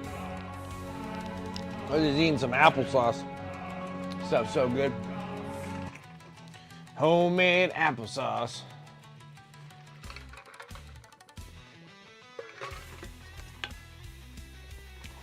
All right.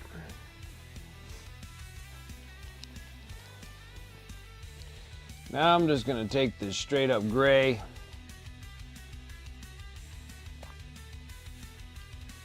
We're gonna drop to a smaller brush because this ain't gonna do us any good.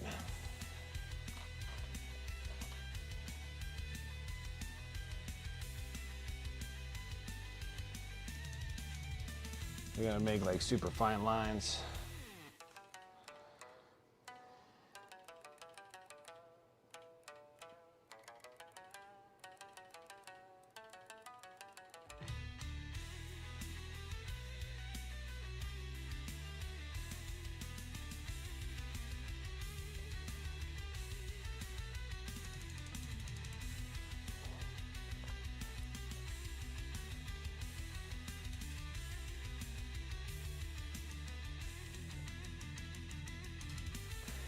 Or if the rhinos, I think the only thing like Chaos Space Marines will probably roll with them.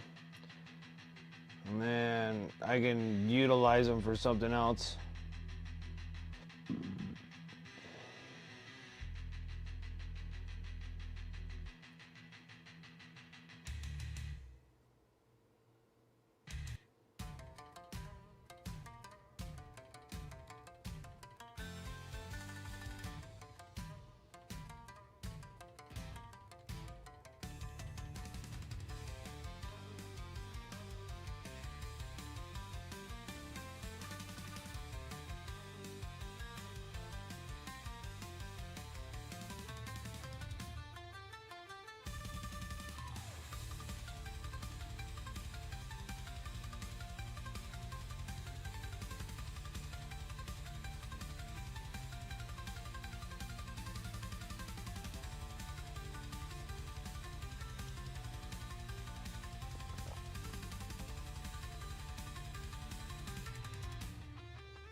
No, they don't have any grav stuff like grav tanks, grav armor, none of that sorts. So they might be able to take all the old chassis or whatnot.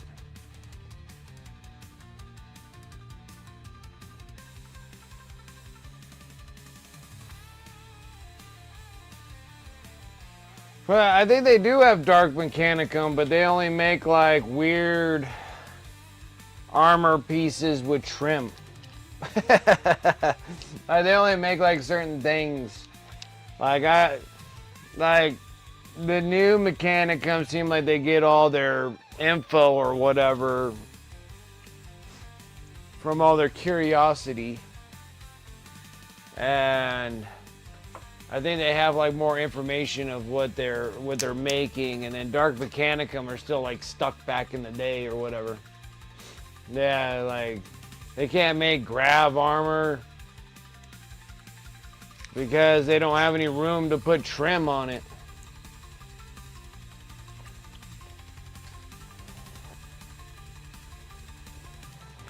Because you got like Dark Mechanicum, and then you got that new Chaos dude,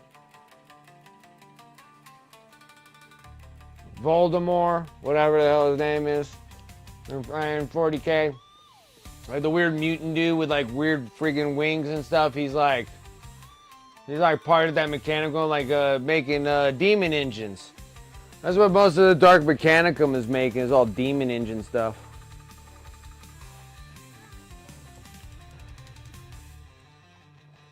I have no room to put. There's no room to put trim. Vashtar, there you go. See, I was relatively close. I knew it was kind of like a rip-off of a Harry Potter character.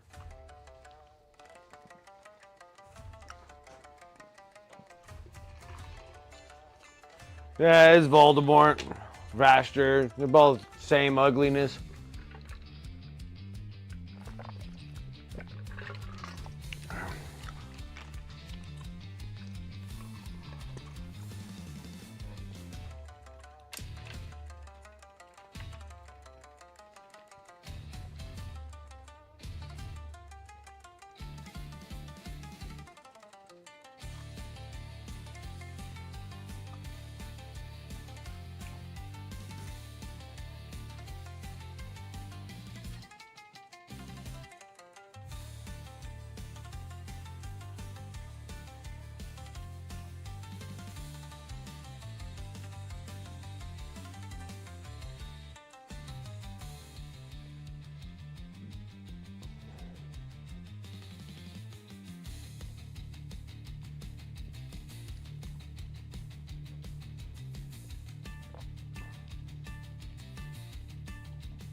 It's just the Michael Bay deception.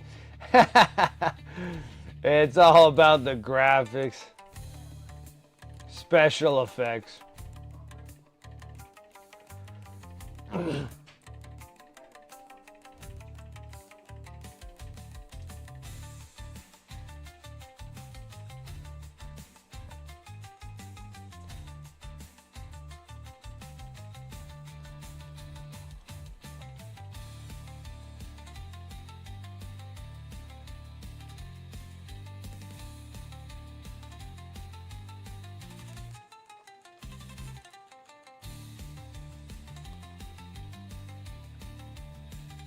When the twist is another explosion.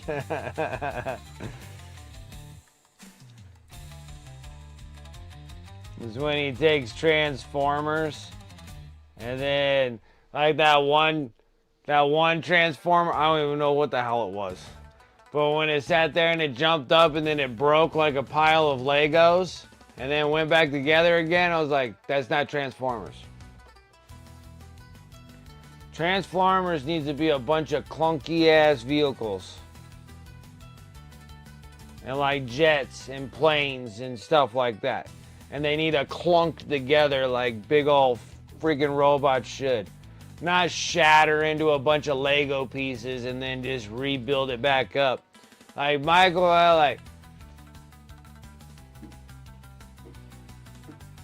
Bay just freaking straight out like made the wrong movie. Should have made the Lego Transformer movie. They named that one wrong.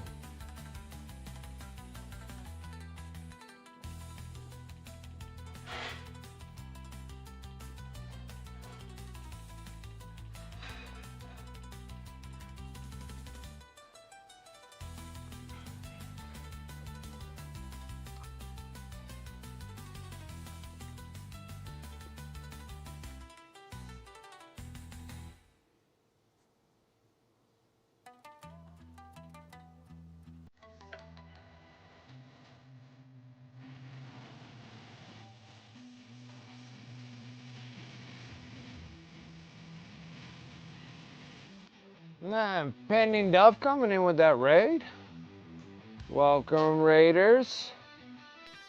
Pending Duff, I appreciate that raid. How's it going, man? How was your stream? If you guys didn't get hit with a big, huge paywall.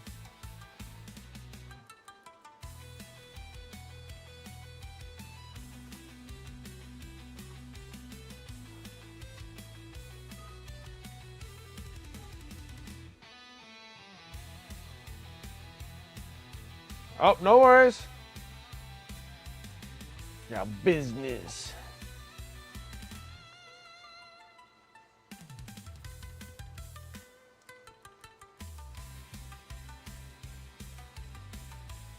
Oh, welcome, Raiders.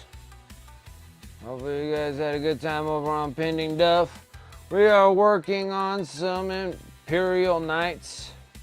I'm gonna finish these Knights up. I finished the majority of them 2 years ago when I thought that that would be enough for 2,000 points. And then now, lo and behold, I have to add like a couple more armigers.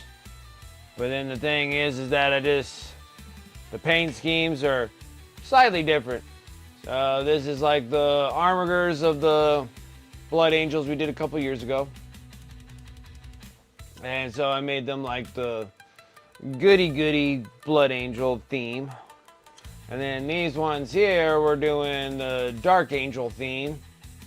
Just so I can change things up a little bit. Especially when it's only 2 armigers and like a solid knight. Like I only got 1 knight and 2 armigers. So I have a little bit of variance of changing things up. Because I already have like a Canis Rex.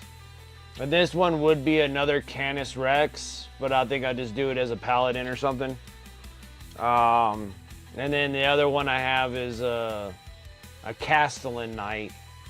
And then so I just don't know what would work better with one or the other. So we're just rolling with it. I won't know until I actually get these things like on the table and play around. Because I haven't even played a game of 10th yet. I need to get myself in gear here and try to get some games in. At least locally get something going. Been too busy just buried and doing this stuff. So we were doing some freehand work, so that's when we just put the cauldron on there and put the wings on. The whole thing needs to get a wash just to tone down anyways. And then when we get into the big night, we're gonna paint Ashtrath right on there. Because my old knights, I have one. The Castellan has Sanguinius on there. Oh man, this thing's like, back it up a touch. So, shoot, we need to back up even more. The knights are huge. Huge. So, I already did Sanguinius on the other one, and then this is Dante, and then we're gonna paint Ashtrath on the other one. So I have a little bit of mixtures, you know.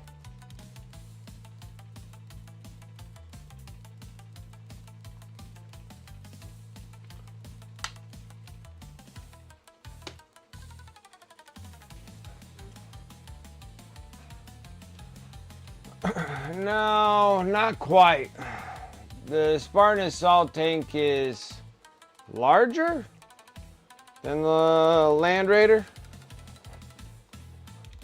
I could be mistaken. I built both of them. They're right here.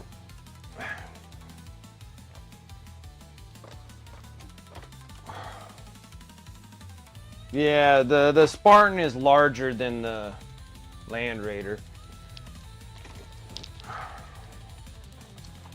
That's the Land Raider. So, this one here, this is the Spartan.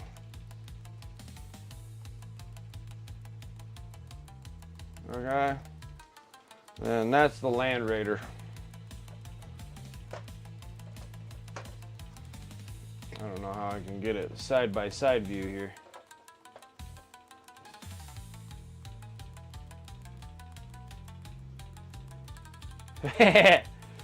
Yeah, they're massive.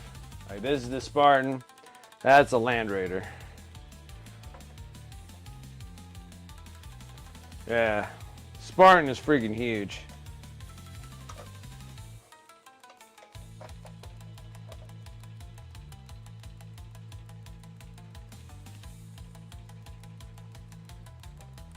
Hopefully that helps. Good thing that I actually built like all my 30K stuff. Just need to paint it because I can't wait to get some of that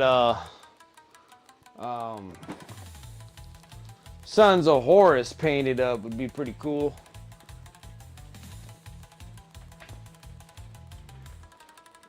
Now that one there, I would imagine so because they're relatively the same size. I want to say that they're the same size.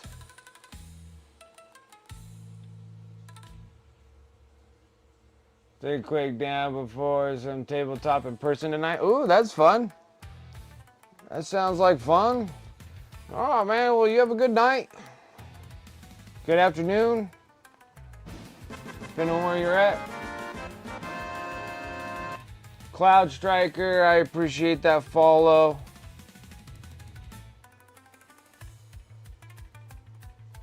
How's it going? We are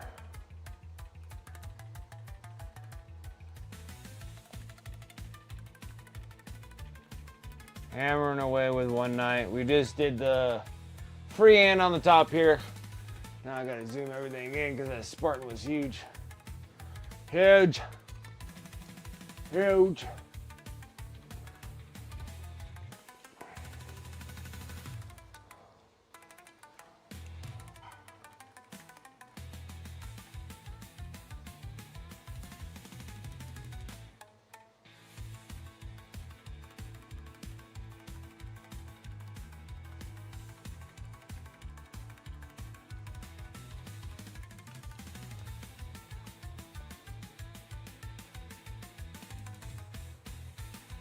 Doing some painting yourself? Right on. Yeah, I'm like really excited because like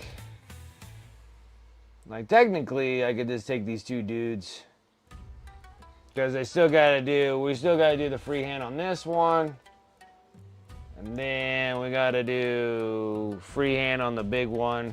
So then and then we gotta give them a wash so we can darken them all up. So now I got regular Goody Boy Blood Angel theme, and then we got the Death Company theme here. So works out really good. Like, it works out real good. It's gonna be nice.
I really like the bronze chassis on these things. Makes things really nice. Most people do silver chassis. I really like the bronze ones.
So much fun stuff.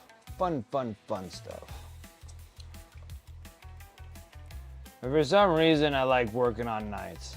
And there's just something about working on these big figures.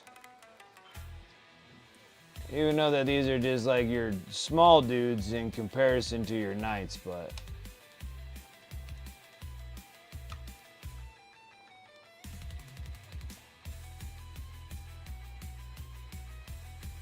they are super fun. And I think economically, the knights are probably your cheapest army that you can have. And especially if you were ones that grabbed them during the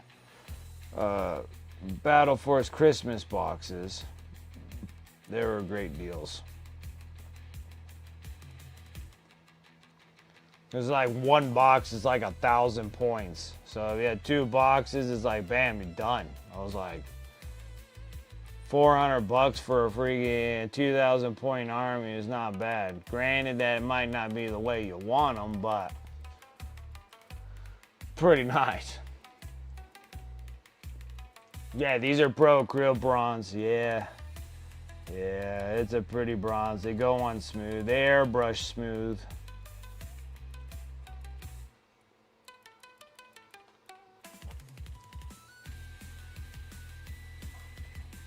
I was trying to find some means to use like the dark bronze, but there ain't that much difference between the dark bronze and bronze.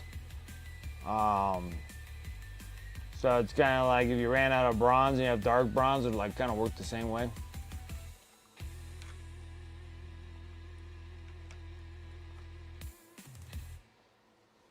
And then my dark silver, of course, is all from Pro Krill 2. Because this is what I used on the previous nights. That's why I'm not changing anything.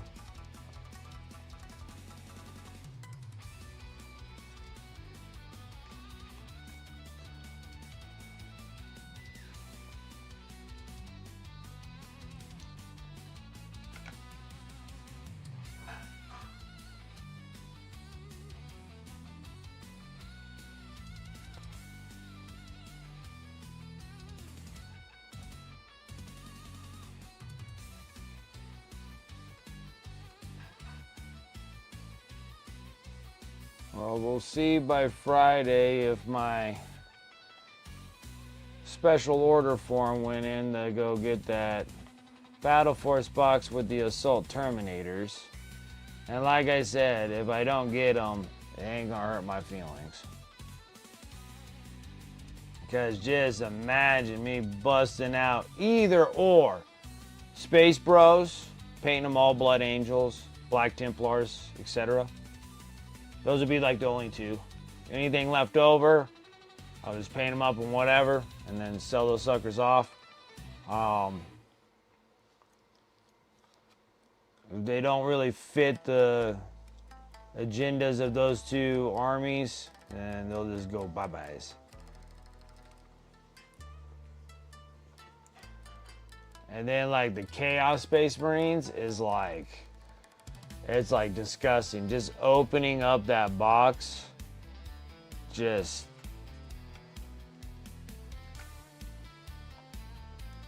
makes you question life.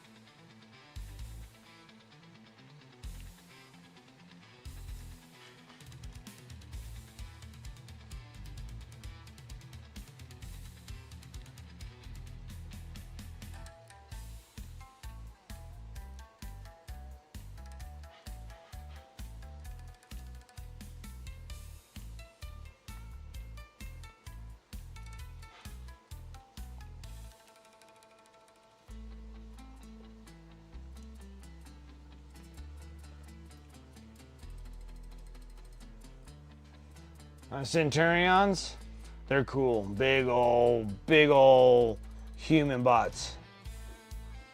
They're just like big. big, bulky guys.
And then like just the announcement of new. Oh yeah, just big, giant, huge, like just huge bots, dude. They're like massive guys. I think that would just be awesome.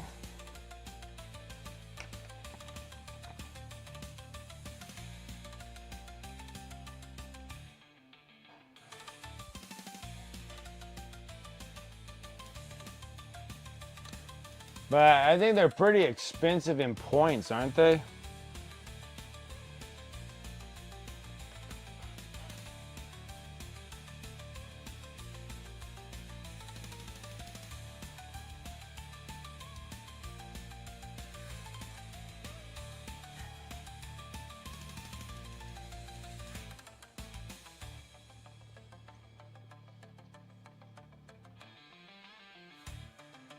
For the shelf, yeah, because they are really neat.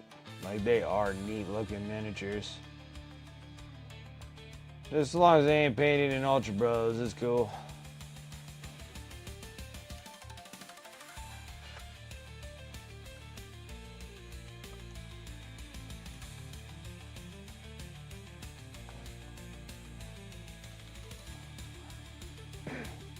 Yeah, like, I've painted a ton of Ultra Bros. Tons and tons and tons. Tons and tons and tons.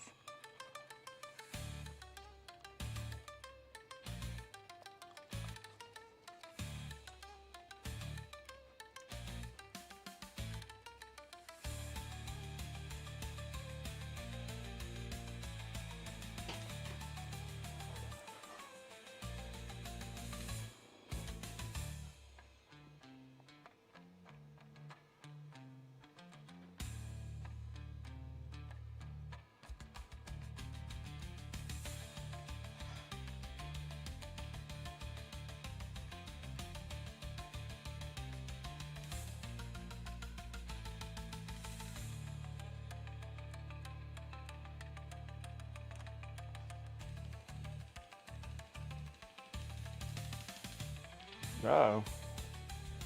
Let's not do that. I still need to order the bases. I gotta make sure I do that too. Ah, so much stuff to do all the time. So I think that these other ones, they're secret weapon bases. They might be Elric ones, but at least Elric has both of them anyway, so I'll have to look. Hopefully they still have them.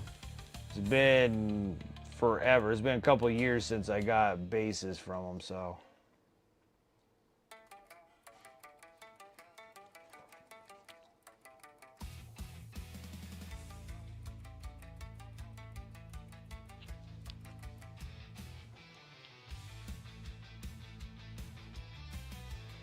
Like Raven Guard. The small amount of people that play Raven Guard. All we have is Dragoon that plays Raven Guard. No one else plays Raven Guard.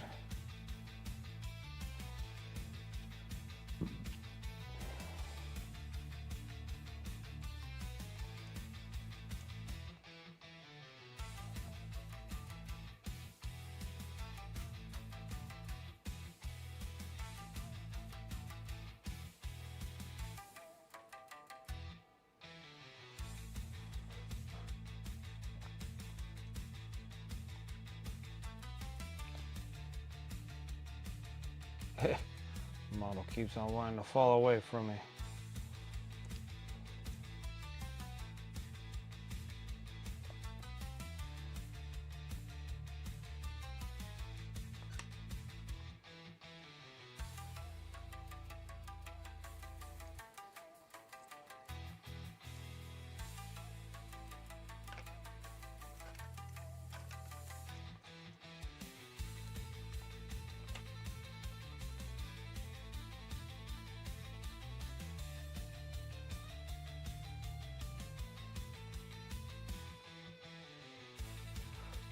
These ones.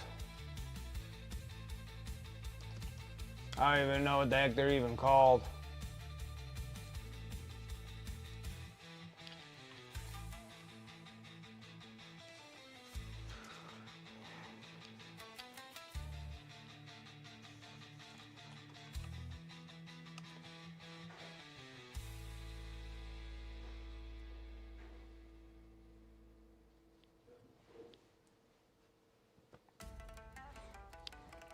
Uh-oh. Are you preaching old world to me right now?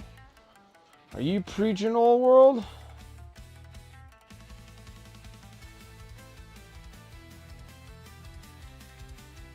$25% off?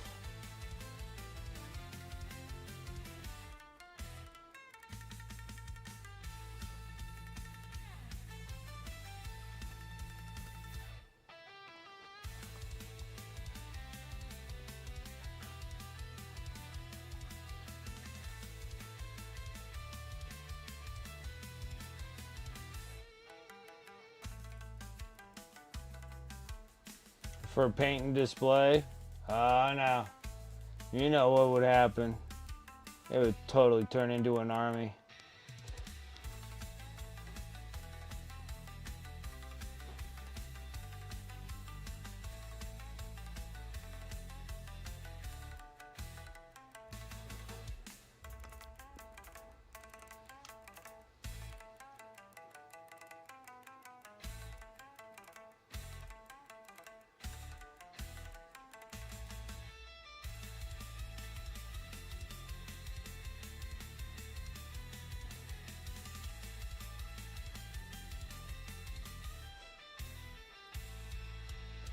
Oh, that's even better.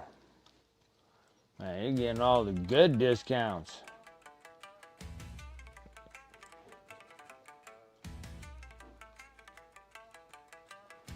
That's an excellent discount. Oh my word.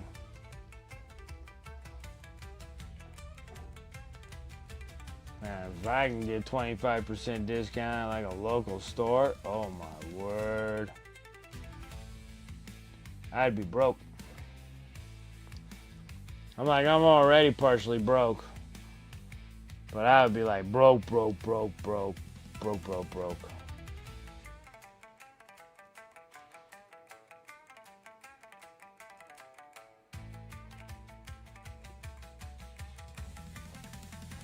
it'd be just so conveniently just right down the street from me from my game store. So it's just like, yeah, I need to buy like the store with 25% off.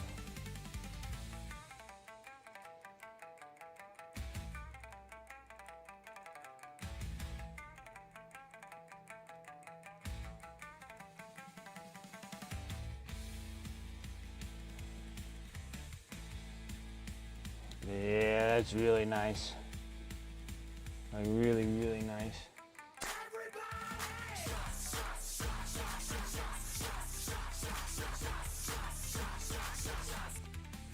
What's up, series? How you doing?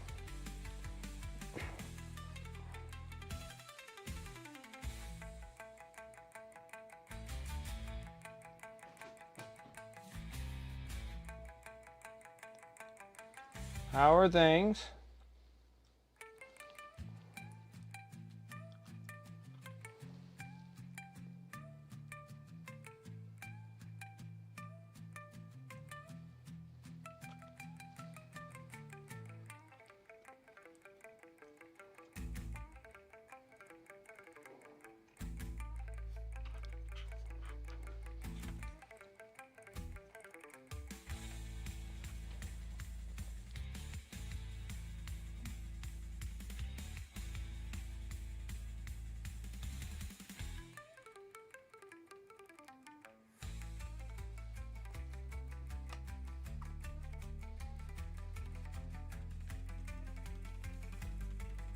Things are okay, I guess. Oh man, that doesn't sound too confident there. I hope things get better, man. I hope they do.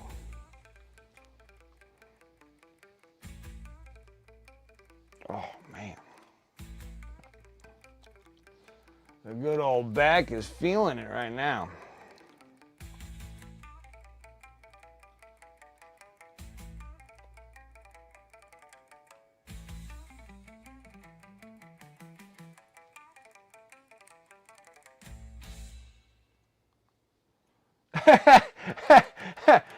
Rosie, you want me to talk you into getting an old world army, huh? I already told you to get an old world army like days ago. And you're just like, I'll never get one. I'm like, well, you should get one. I'll never play old world. I'm like, yeah, beg to differ, you will. And plus, like, whatever that army is called, I mean, that's like brand new. At least it'll be like new plastics. You ain't dealing with 50-year-old models like I do.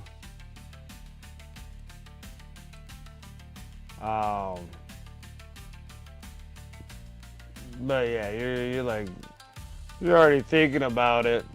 Even if you're thinking about wasting money on it, you should at least get enough. I mean, all you really need is just to start collecting box, and that's enough to play the game. It's technically the cheapest 2,000 point army that you can possibly get. You get the start collecting box, and it's like you have a full army right there. It's a ready to go army. It is by far the cheapest out of all GW of actually fielding miniatures without spending. I don't know. It's normally everything's around like $600 to $800 for an army. So, and then that thing there, you can just buy the box for like $200 or something, and then that's like a good to go army.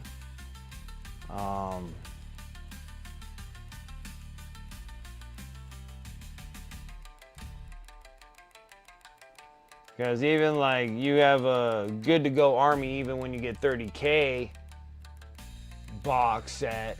If you cram both of them together, you got like a really good size army. But that's still like $300.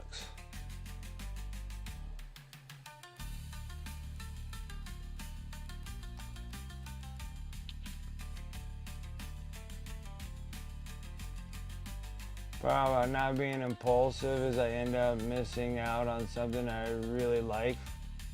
Well, I don't think you're missing out on anything really, because it's not like it's something of fear of missing out or limited boxes or anything like that. Like old world's gonna still be around, so that stuff's always gonna be hanging there.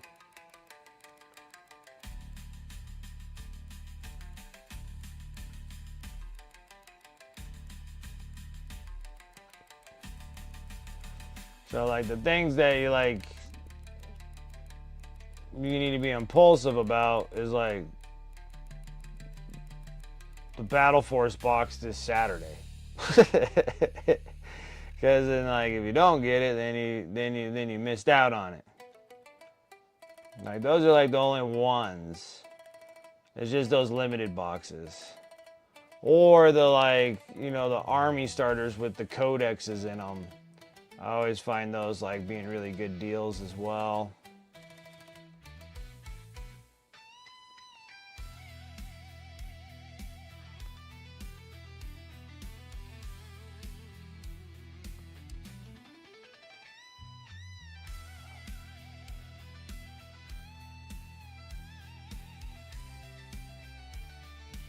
Yeah, they'll be around. I thought they were gonna be done with Old World, and then they came out with that. What are they called? The Cathies? The Cathays? Or whatever they want to pronounce it. Potato patata. There you go. The Cathies.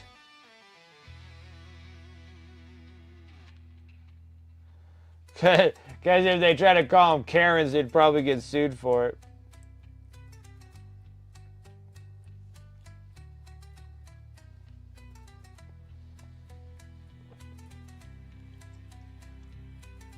Yeah, and then the dragon's cool. I don't know if that's the dragon. I think the character model is neat too. And the dragon's really neat. And those lanterns are pretty cool. The hot air balloon lanterns.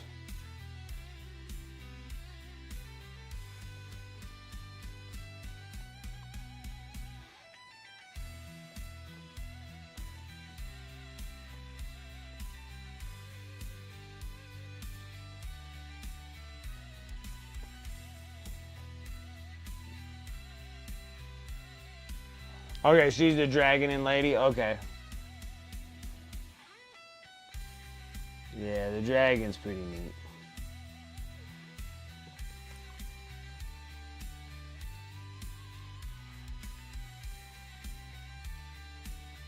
And then you're also doing an Eldar army. Like the truck model is from 2000, the Ceterex. That's what I'm thinking. Like the new, like I'm thinking that 11th edition. If the rumors are true and they're doing orcs and space bros, like they're gonna be brand new trucks. Like you need to really do that. All of those got updated in 2008. The trucks were even worse. It seemed like, or they were new. I felt like there was some other freaking vehicles. I think they would do looted vehicles before they came out with their own vehicles. So you would have like looted rhinos and looted this and looted that. Then they got like trucks and then the bikes. I think they were updated too. But I still think they always had trucks though. I hate the trucks. I absolutely hate them. I hate them. I hate putting them together. I hate painting them. God, you guys saw me one stream. I mean, it took me a month to do one of them.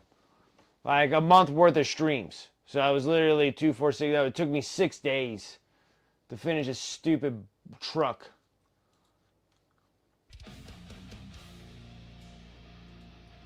Right? So I'd much prefer whatever they're going to plan on doing for the new trucks. Like, I feel like it'd be new trucks, new bikes. Practically mostly all the Speed Freaks stuff needs to be updated. So, except for, like, the cool, like, jets and stuff.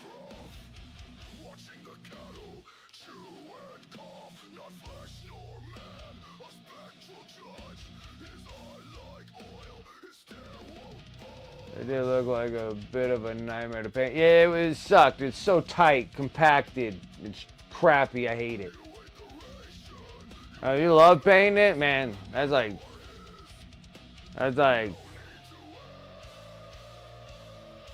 don't know. It's like wearing all black in freaking 120-degree weather all outside. Like, it is torturous.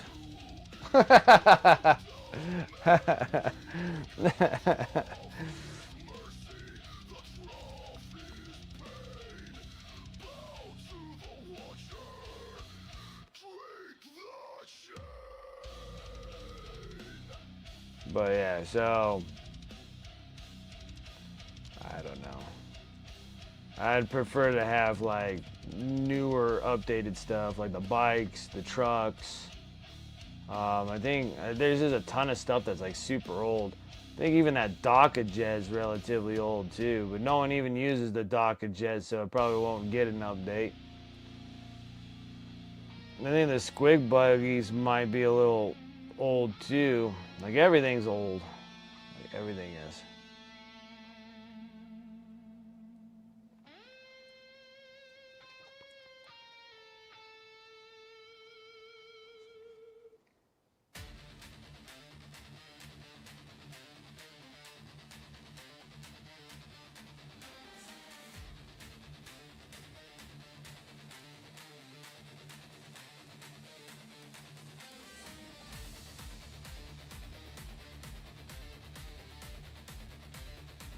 Probably 2 for Imperial Knights.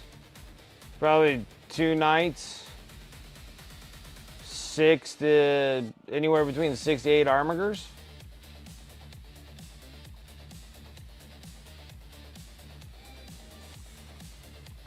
Because you're probably always going to roll with the Canis Rex because they seem like they're pretty popular right now. And then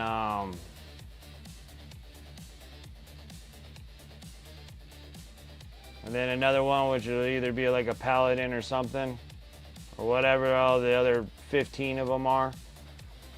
And that's just is the difference because of the weapons. It's just the weapon loadout changes their name.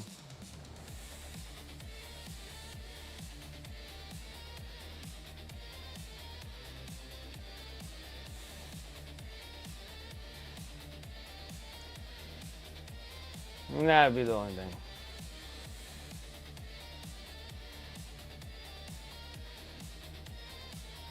Yeah, you're just gonna need like 2. And like most people on like the meta are only playing like Paladins and Canis Rex. Now there's that other one that has the shield and the big giant Melta on it, I think. Or whatever the hell they have on that one. So I don't know if people are playing with that one or not.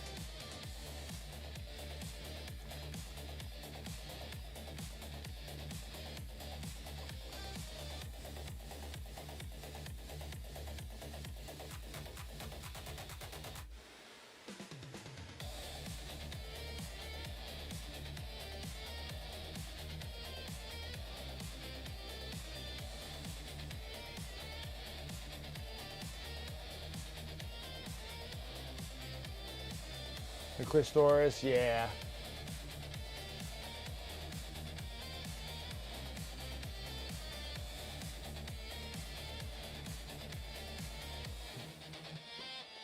Yeah, but I kind of like the aesthetics of the Chaos stuff. Like the Chaos Knights more so than I like the Imperial Knights being Chaos. Like you could do that with like the Castigator in the other big knight. You can make it they call it something for Chaos. It's like a I don't know. I can't think right now.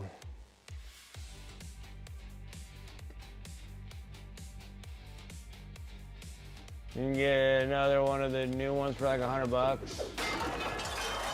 You're an emotional buyer. Are you not entertained? Is that why you are here? Now, why you are here? I'm all done. All done? Guess to a point, I guess I'm done, huh?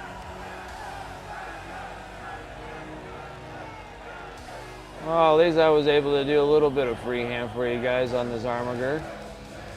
Finish this guy up and I'll feel really happy. Which there's not really a whole lot to do with them. So like my other Armigers, I painted these things with like a transparent red for the internal parts, but I think because these guys are Death Company, I'm gonna paint those internal parts transparent black.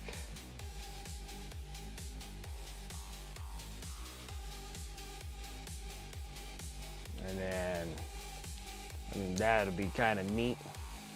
Because like, Like these things here, like, see how like the weapons are, and like these like internal bits and stuff. Like these two bits and pieces that are inside. And then on this one, I think I'll just make them black instead of red. And then that will give us our cool little armor dealio. But yeah, not bad. Not bad.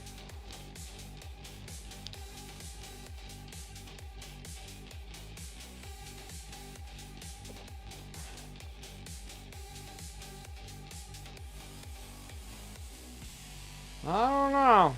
A lot of times I can almost put people up for their money. Like mine is like, I'll never finish in my lifetime. Like in my entire life, I don't think I'll finish all these miniatures. I don't think it's possible. like I just don't think it's ever possible. Even if I like quit my job and just did it full time constantly, I still don't think I could finish it in my lifetime. It's a mess. And yeah, and then I think that Biker Scout does have everything beat. He sent me pictures of the stuff that he has. I mean, it's unbelievable. Like you can't even walk in the room. Like it is literally just piled all like floor to ceiling. Like all the way to the front door. Like he opens the door, it comes out, and then he's like taking pictures to show me like all the stuff he has. I mean, it's just ungodly. I'm just like, this is unbelievable. Like he has me beat by a long shot. And I think he has like 2 rooms full, and you can see there's like multiples of the same boxes, like starting boxes and this and that. You'll have like 2 or 3 of them and stuff. It's just like a huge stack of them. It's pretty impressive. It's like hallways all over. Yeah, Biker Scout has quite a bit. Like like Biker Scout is a pretty impressive collection of boxes of plastic. It's pretty impressive.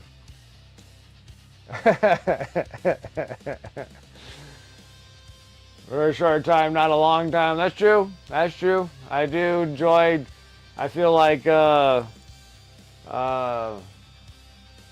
it Darkwing Duck? Is it Darkwing Duck where he dives in this big old pile of gold coins everywhere? That's what I feel like with my plastic miniatures. I'm like, lay it all out and let's just dive into it and scream in pain with all the stabby pieces poking you. It's like swimming, and he swims in that the gold coin pool that he has, and then he's like spitting out gold coins like he had water in his mouth, kind of deals. Like, anyways, all right, let's go ahead and close up shop, guys. I am done for the evening. I am whooped, tired. But I didn't do a bit too bad. This is pretty neat.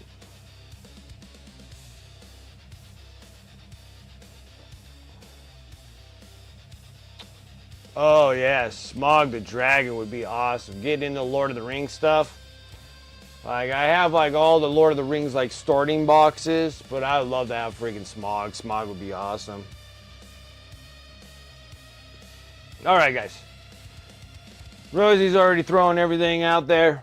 Thank you guys so much for coming and hanging out with me tonight. I really do appreciate it. Shout out to the sponsors above. You can use those commands in chat, or you can go over to my Discord, _ Discord, and they'll be over there in my sponsor affiliate links. Please, if you're down for getting new paints and brushes and whatnot, just make sure you use those affiliate links and discount codes. They do give me a little bit of a kickback on that, so I do appreciate that. Helps me restock all my goods. I just made an order from Monument Hobbies, and it was like 25 paint bottles because all my stuff was just barely has any paint in them. That's how much crap we're painting all the time. It's good stuff. It's fun.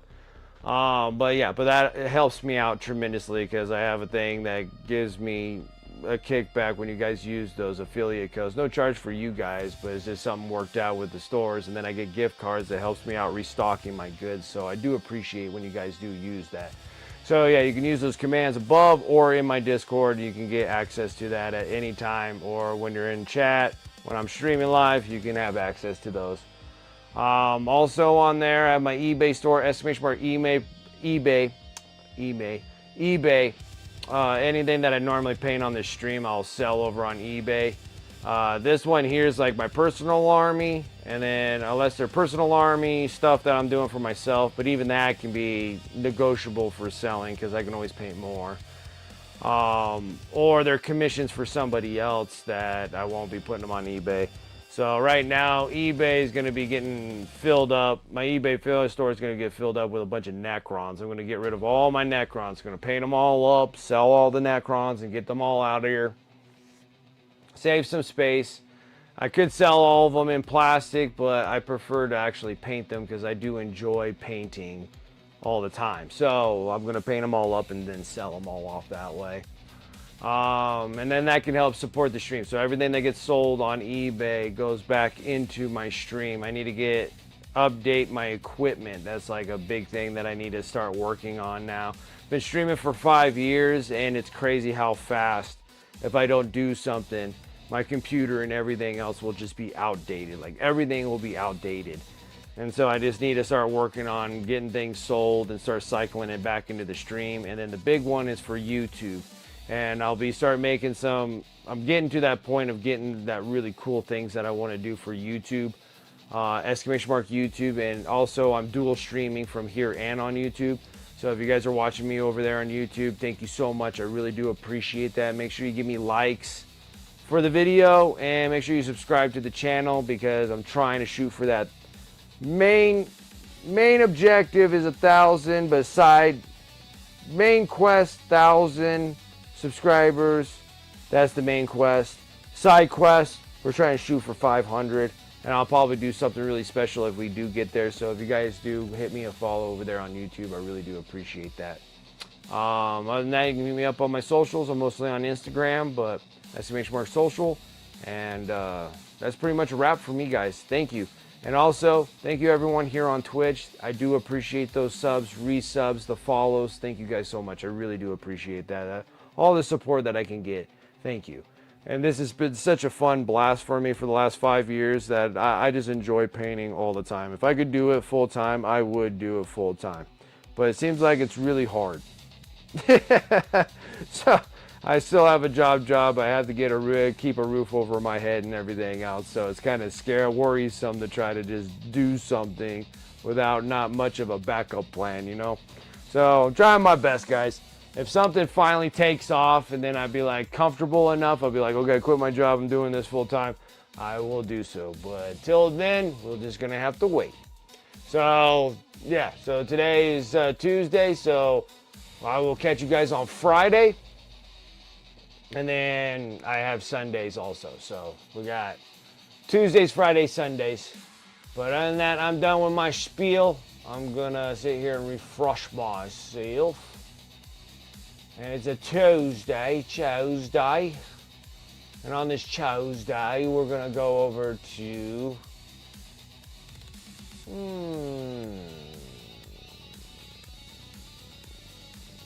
Okay, let's go to... Whoops.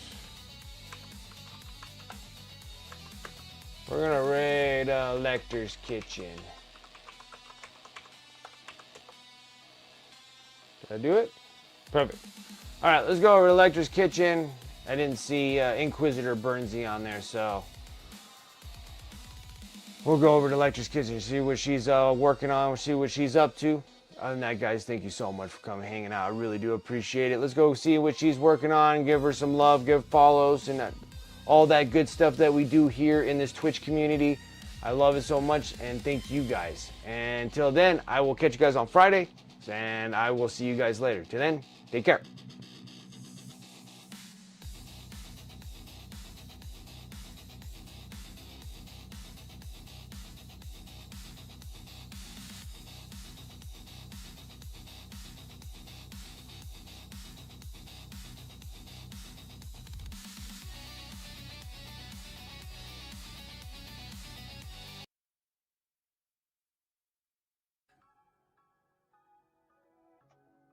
else. yes, I made a be right back sign.